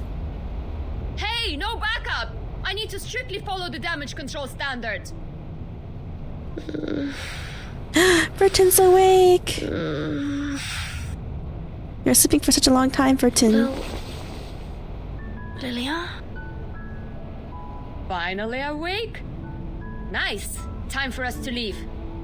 Come here and sit on the broom. Yes, behind me. Grab tight. Don't say I didn't warn you if you fall down and die. Neither the mind nor the body is responding to her calling. No reaction can be given to what is happening. She only knows to grab the handrail tightly. The middle handrail feels cold and hard. This is the result of everyone's efforts. Right, Red 38, let's go! A strong shake. Mesmer Jr., what are you doing? They're running away! Go, get them! What can she do against Lilia? Lilia's like a trained military person. She just, no offense to Mesmer Jr., but she's like a psychologist. They are mad people. Save your whining for Constantine. The dream rises into the air. One doesn't waste a second to pause. Flying towards the open windows, the dazzling glaring white lights, so strange but also so familiar. Warm winds blows in through the window. It's a cloudless, sunny day outside. Compared to the ending of chapter 3, where it was raining and everyone was dying by turning into geometric shapes and ripping apart. All good weather. My friends.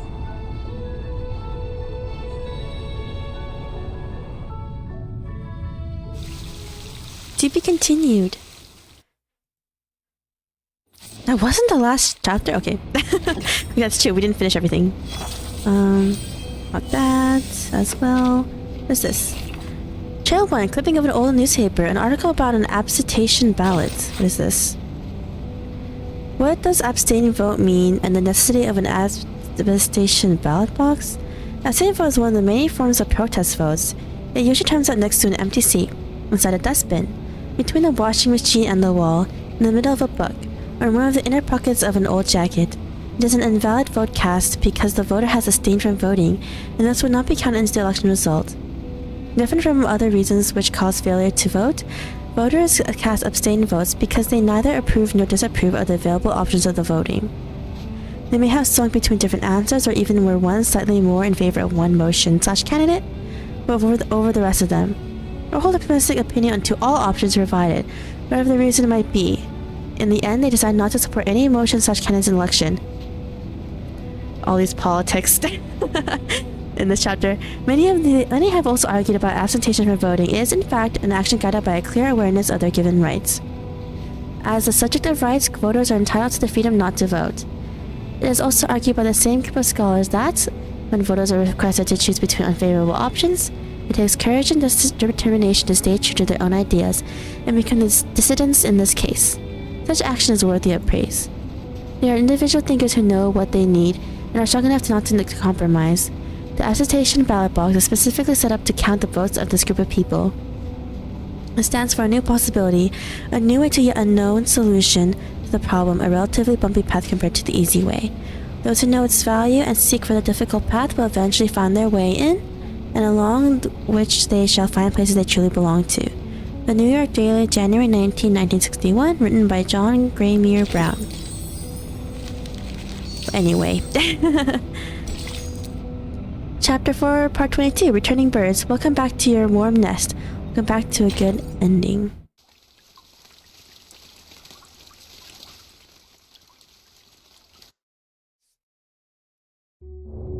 How do you feel? Oh! Getting used to the light? More cutscenes. The wind feels so good. This is just an appetizer. I'll be gentle since you're just discharged. Whoa. Are they alright? Good as new. They stayed up all night just to save you. I guess you're the only one who has slept tight. Wow, the cutscene is so amazing, not gonna lie. Madam Z, Jules, Sanetto. From the bill and the protesting to countless debates, planning, and everyone is holding their umbrellas for you, Burton. The storm, it will pass one day. Thank you. Thank you all. Yes. Everything is going to be alright. Enough flying. Time to head back. What are we doing next? No idea. Meet your friends first? Fight with your comrade in arms. Fear no danger ahead. Grab tight. I'm going to speed up. Really beautiful scene, it really is. Charge! The Great Red 38! Да здравствует СУ-01ВЕ!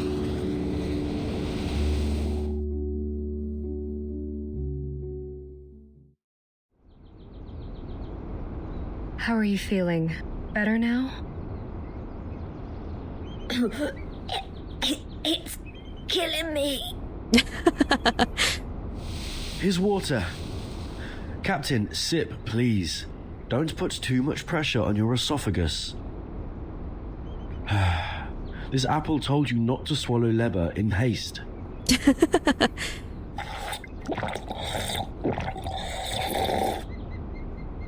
I wonder how Apple and Regulus got to know each other. Oh. I'm alive. Oh. Eating a feast for yourself there, Regulus. Oh, I thought I wouldn't be able to see the sun tomorrow. or see Vertin discharged. You will? Why are you not a little bit here? Because Lilia... Wait, whose voice was that? Me. Is it... Mixed feelings turn into tears running out of her eyes. Is it out of shock or ecstasy? So many struggling days and nights. This is the finish line of desperation. Ahead of them, hopes await. Vertin, you silly git. Now you come back. Now you come back.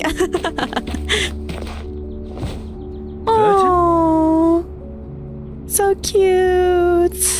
And this reunion scene. Burden. If only Sonetta was here too. Burden! Oh. Ridiculous. Are you feeling okay? There was a lot of equipment connected to you. Do you feel any discomfort? Do you need any nutritional supplements, Miss Vertin? We have a lot of healthy fresh salads here. the salad hell of the month salad hell 1 month. Where did you come back from? 4.5 weeks, I What mean. are all these white pigeons doing after you? You seem to have gained weight. No, lost weight. Oh, no. I'm fine. Fit as a fiddle. Just a bit of a headache, nothing else. It's good to see you again. Thank you for being here. Being around me. Strange seeing Vertin without her little hat. Nicholas wipes her face on the cut in front of her. Of course. Of course we're waiting for you. Aww. You're the only friend we have in this world.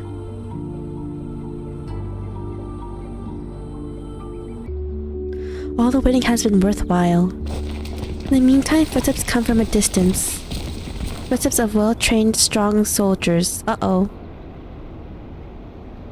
Welcome back, Vertin. Not you! A figure in a white robe emerges in the woods. We have good news to share.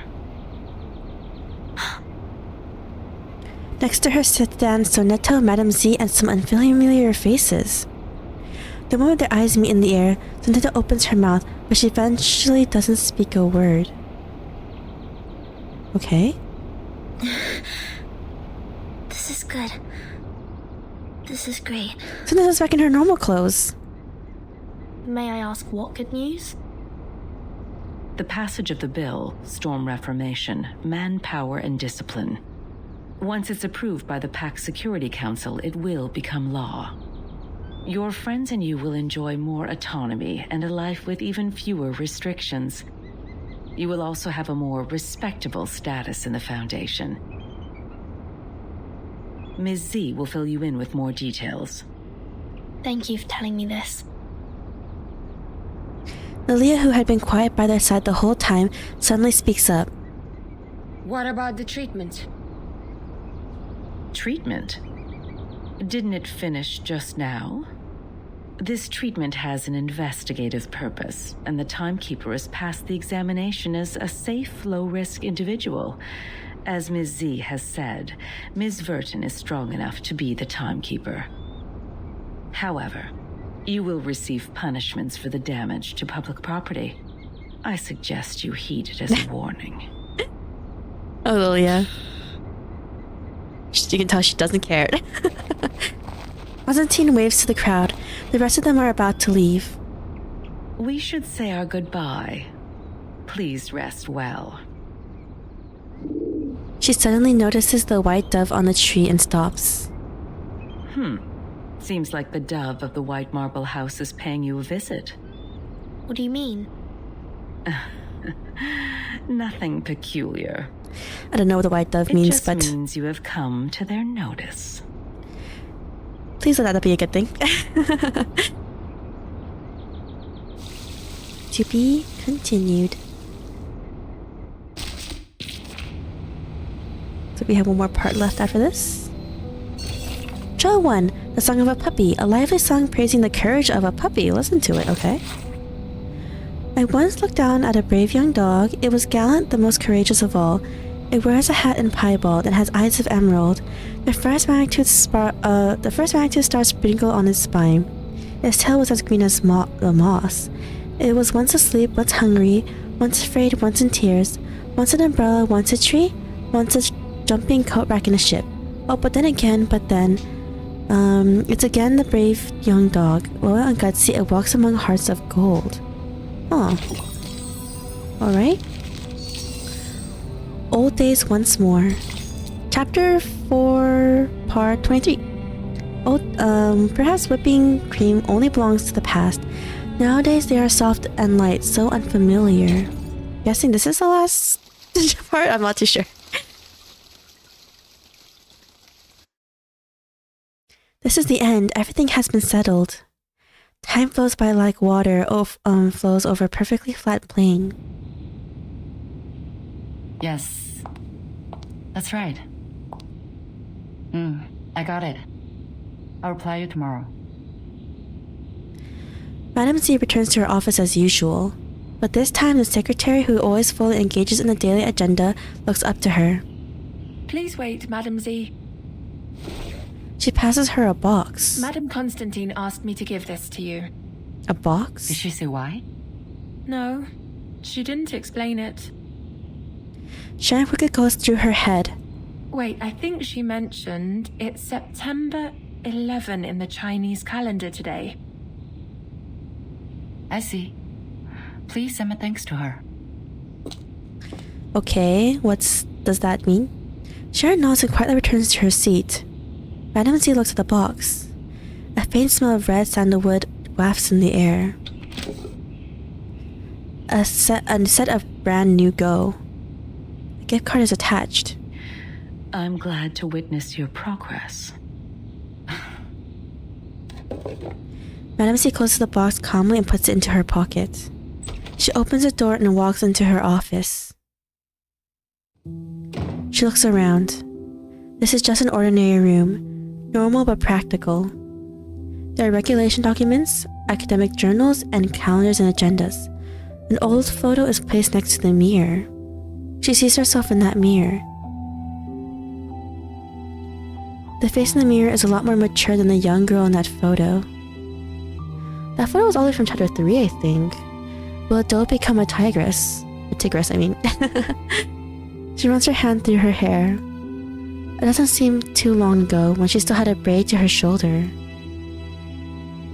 She combs her hair and splits it into 3 strands. Lay the leftmost strand on top of the rightmost, go across, then right goes on top of the left, cross, and tie it up. The braid bristles like awkward sheep tail.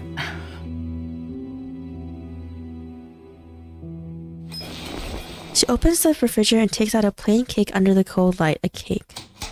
With a tight pull, the lamp turns off. The room quiets down again. Is it her birthday? "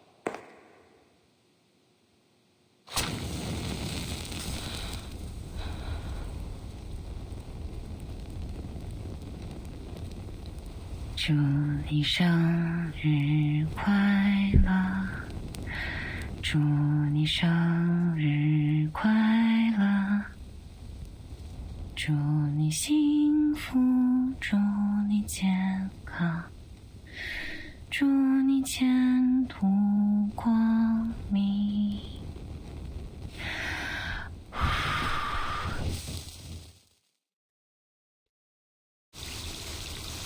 The end.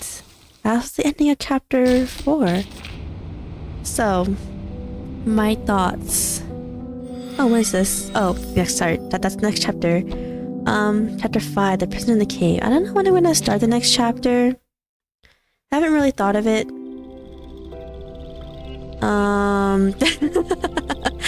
Well, because I don't know the level limit for chapter 5, I mean.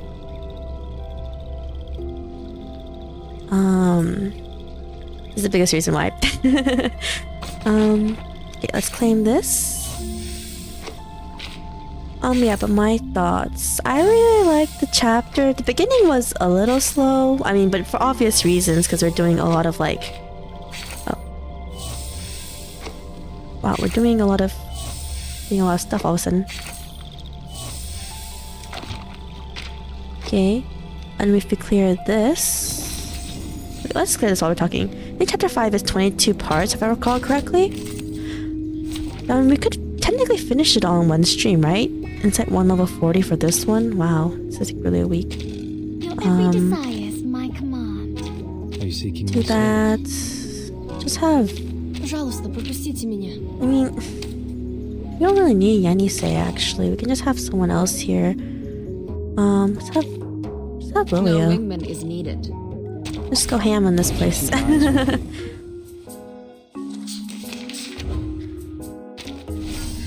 Can't tell if I want to bind with Lilia. The moment of utterance, the moment of silence. Fine. Learn from silence. But yeah, I like chapter 4. I like that was the conclusion of. Okay, so if anyone's confused, you kind of have to watch chapter 3 and chapter 4 together, to understand what was even happening. It is directly related to each other. Okay, channel. Wanna watch the aerial stunts? Until the torch is lit. Huh. Please, allow me. Don't blink. Yeah, I was about to say, it should work with Lilia, right? And on and on. Okay, but yes. My favorite part was, of course, the ending with Lilia breaking in. And then, okay, when the guards were like, Mesmer Jr. do something, I was like, I'm sorry, but what can Mesmer Jr. do? She's like, she doesn't seem much of a combatant, okay? Maybe she is, I don't know.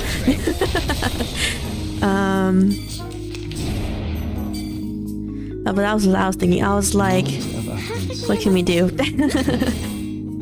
then we'll do this. But yeah, I won't lie, the talking segments with the trails with the guy with the deep voice, it was a bit confusing this time around. I mean, I'm not saying it's usually not confusing how big the guy talks, but I didn't realize I'd have it. It was a very political chapter though, especially compared to the action-packed chapters 1 and 2, and then the more somber and mellow chapter 3 and 4. Chapter 4 was definitely the most Finally, it's just you and me, wordy. Master. In a good way or bad way, I don't know. I haven't really thought about it.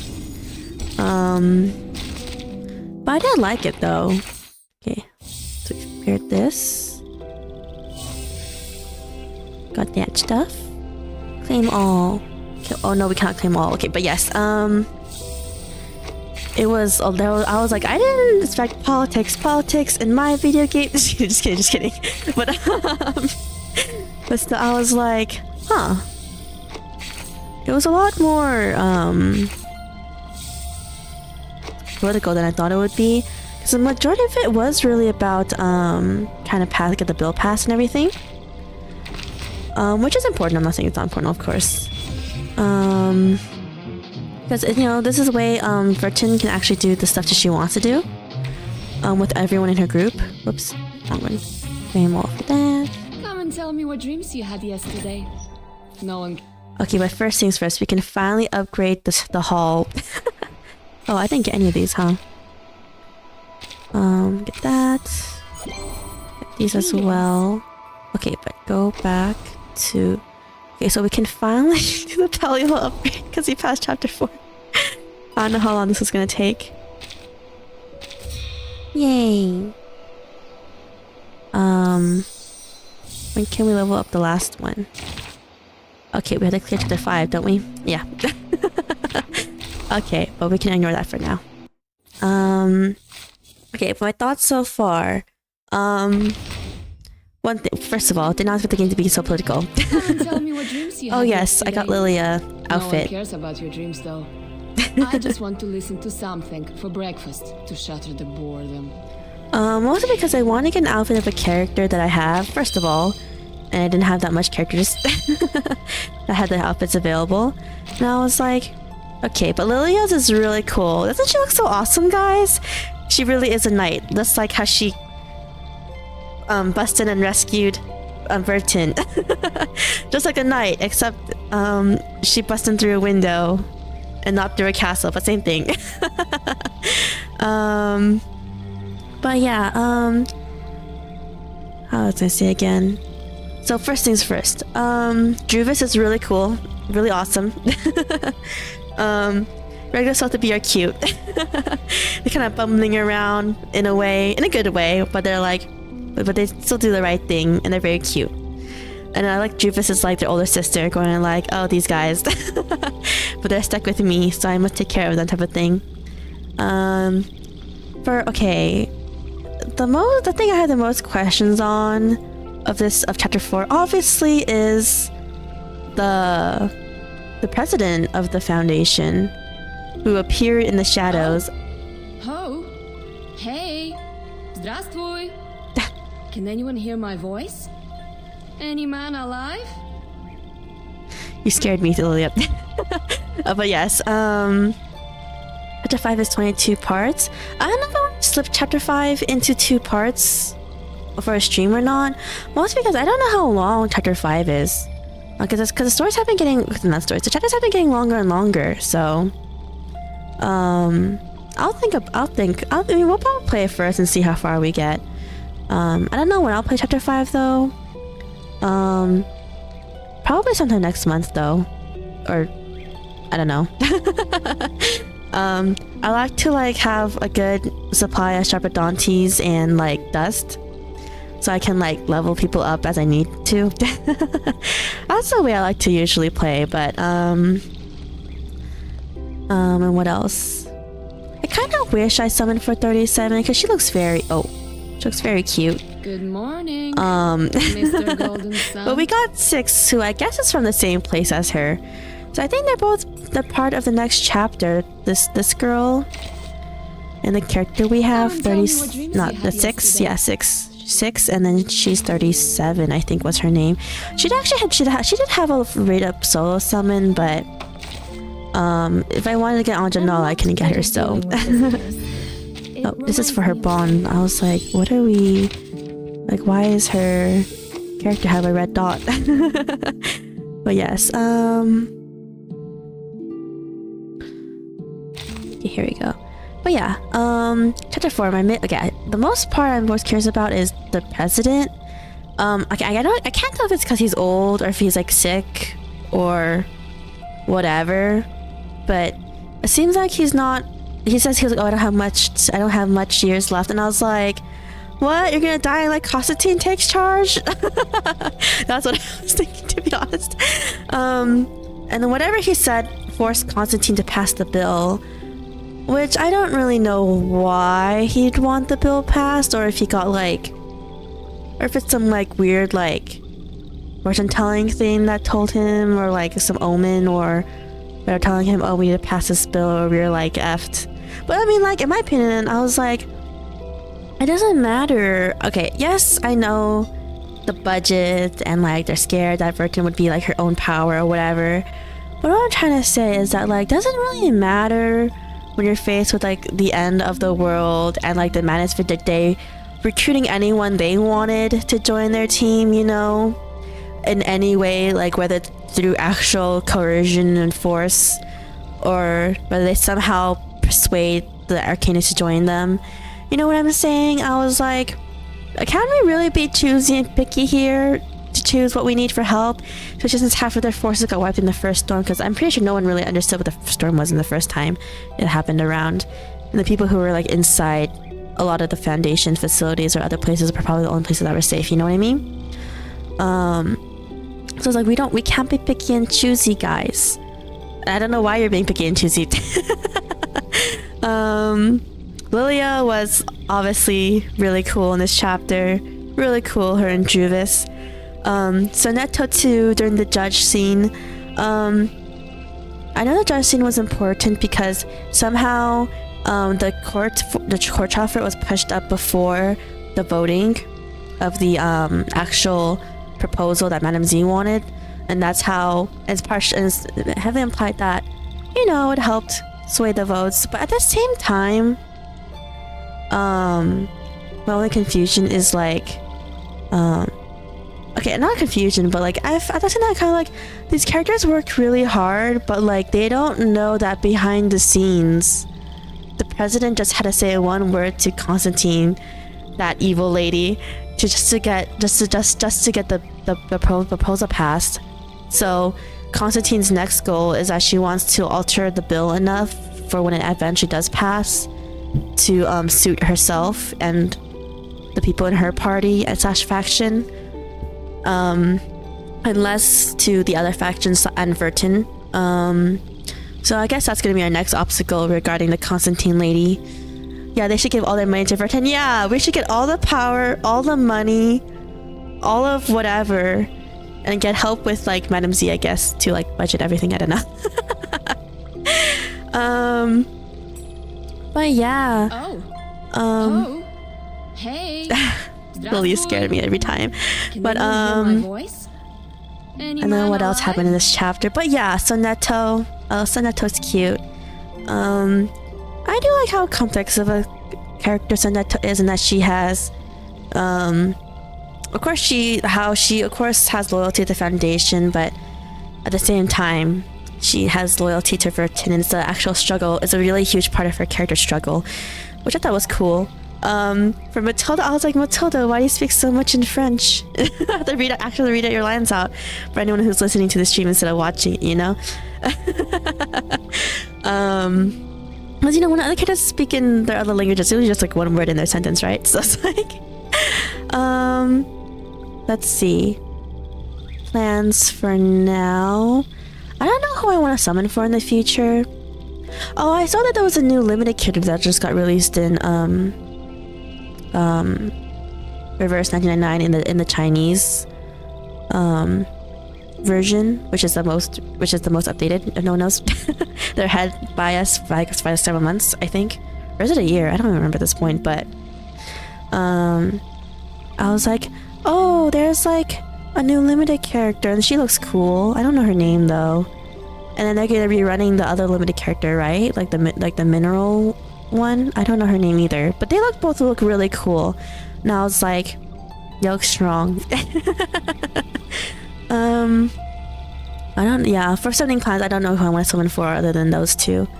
So I'll probably save 2 guarantees for them in case I don't, get the first time.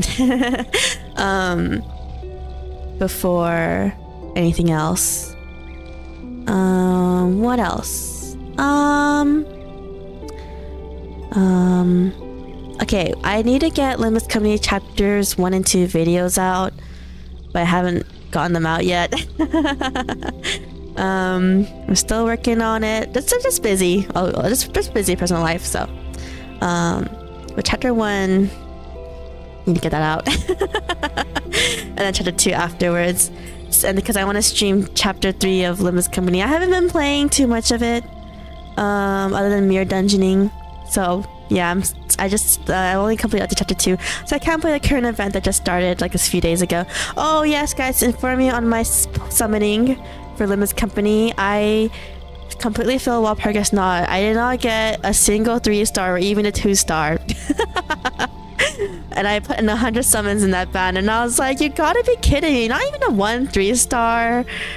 So I ended up sharding a lot of the previous characters from the previous While Progress Knots, but I was like, no, Honglu and Heathcliff, you guys were like really cool looking with like the guns, and I was like, pew pew pew pew. And I was like, I wanted to shoot things, but whatever. Current events, I can't really play it because you need to click chapter 7 and I only clicked chapter 2. Oh, that's horrible. I'm sorry. Yeah, I ended up sharding like a few of them, so it wasn't too bad. But technically I got some of them because I was saving my crates too for some of the IDs in the shop. People save months for these. I know, I was like, no.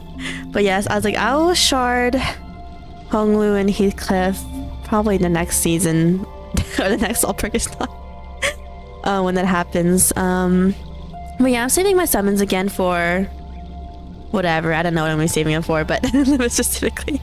I only cleared up the chapter 2, so I wouldn't know who my favorite. really have a favorite character, I guess, in that game. But yeah.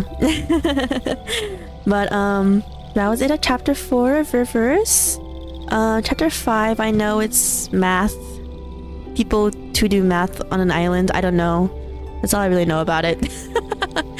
Which is why if this character's name is like literally 37 and his is 6, because they're an island that does magic or something. That's all I really knew about the next chapter.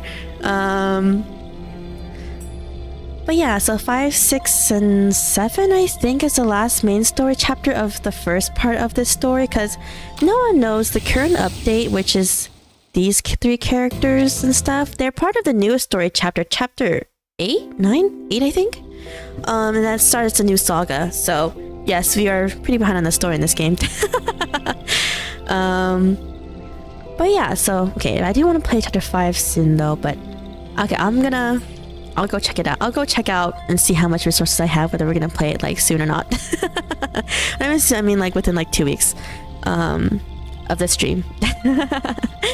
But yeah, I really like this chapter. The cutscenes were really amazing, even more so than the ones in chapter 3 and the ending of chapter 2 actually.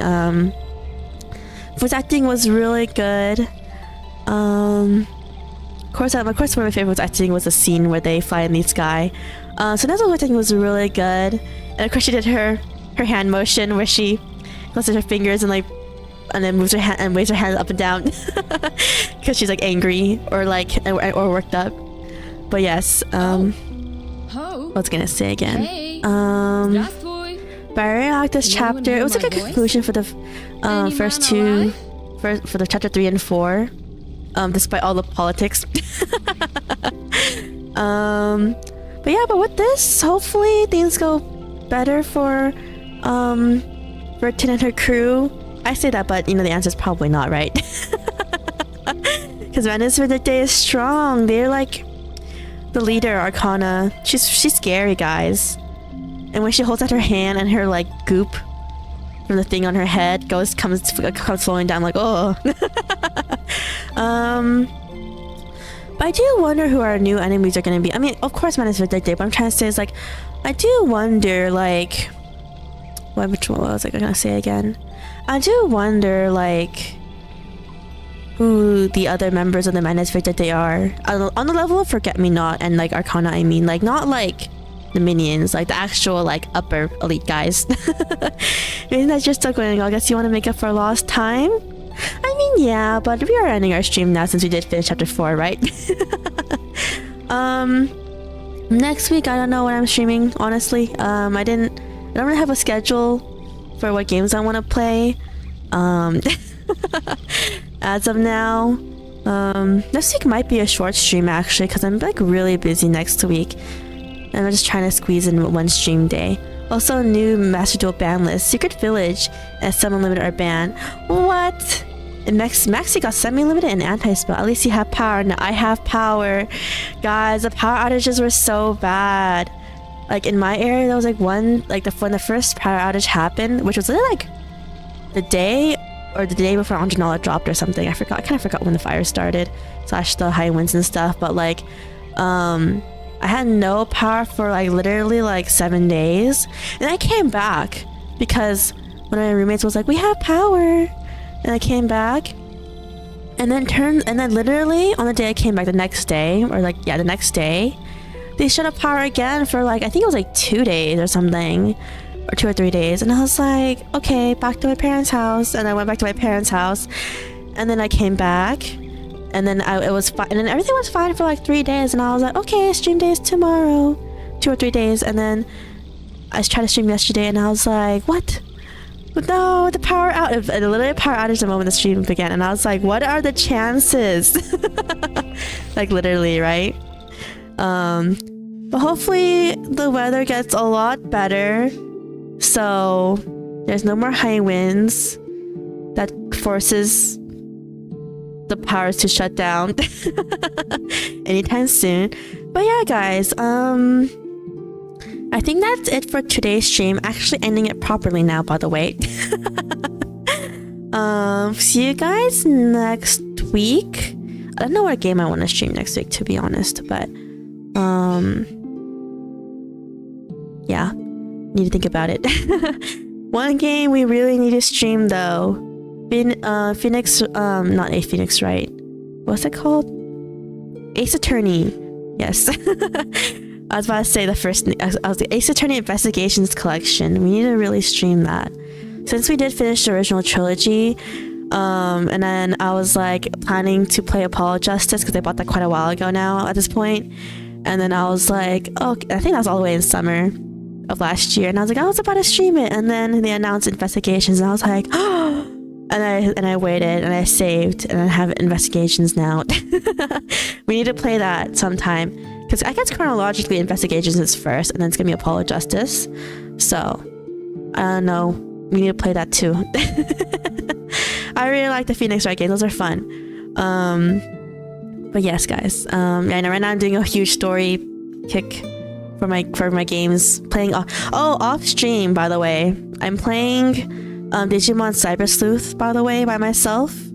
I don't know if I'll ever stream it in the future, but I'm playing that game by myself, I guess, first. If you guys want to know what I'm doing off stream, what I'm playing off stream. I didn't get too far into it though. Like, I only started chapter like 2 or 3, maybe 3. I forgot what chapter was. I've been liking it so far. I went into it very blind, so I was very surprised at the story. Past the ending of the prologue, I was like, what? That's how I'm gonna say it. But anyway, guys, this is gonna be the end of today's stream for real now. Thanks for dropping by, everyone. Have a good morning, day, or night. Stay safe, stay warm, stay chill, wherever you guys live, whatever hemisphere you live in. And let me end this stream, okay? In 3, 2, and 1, and bye.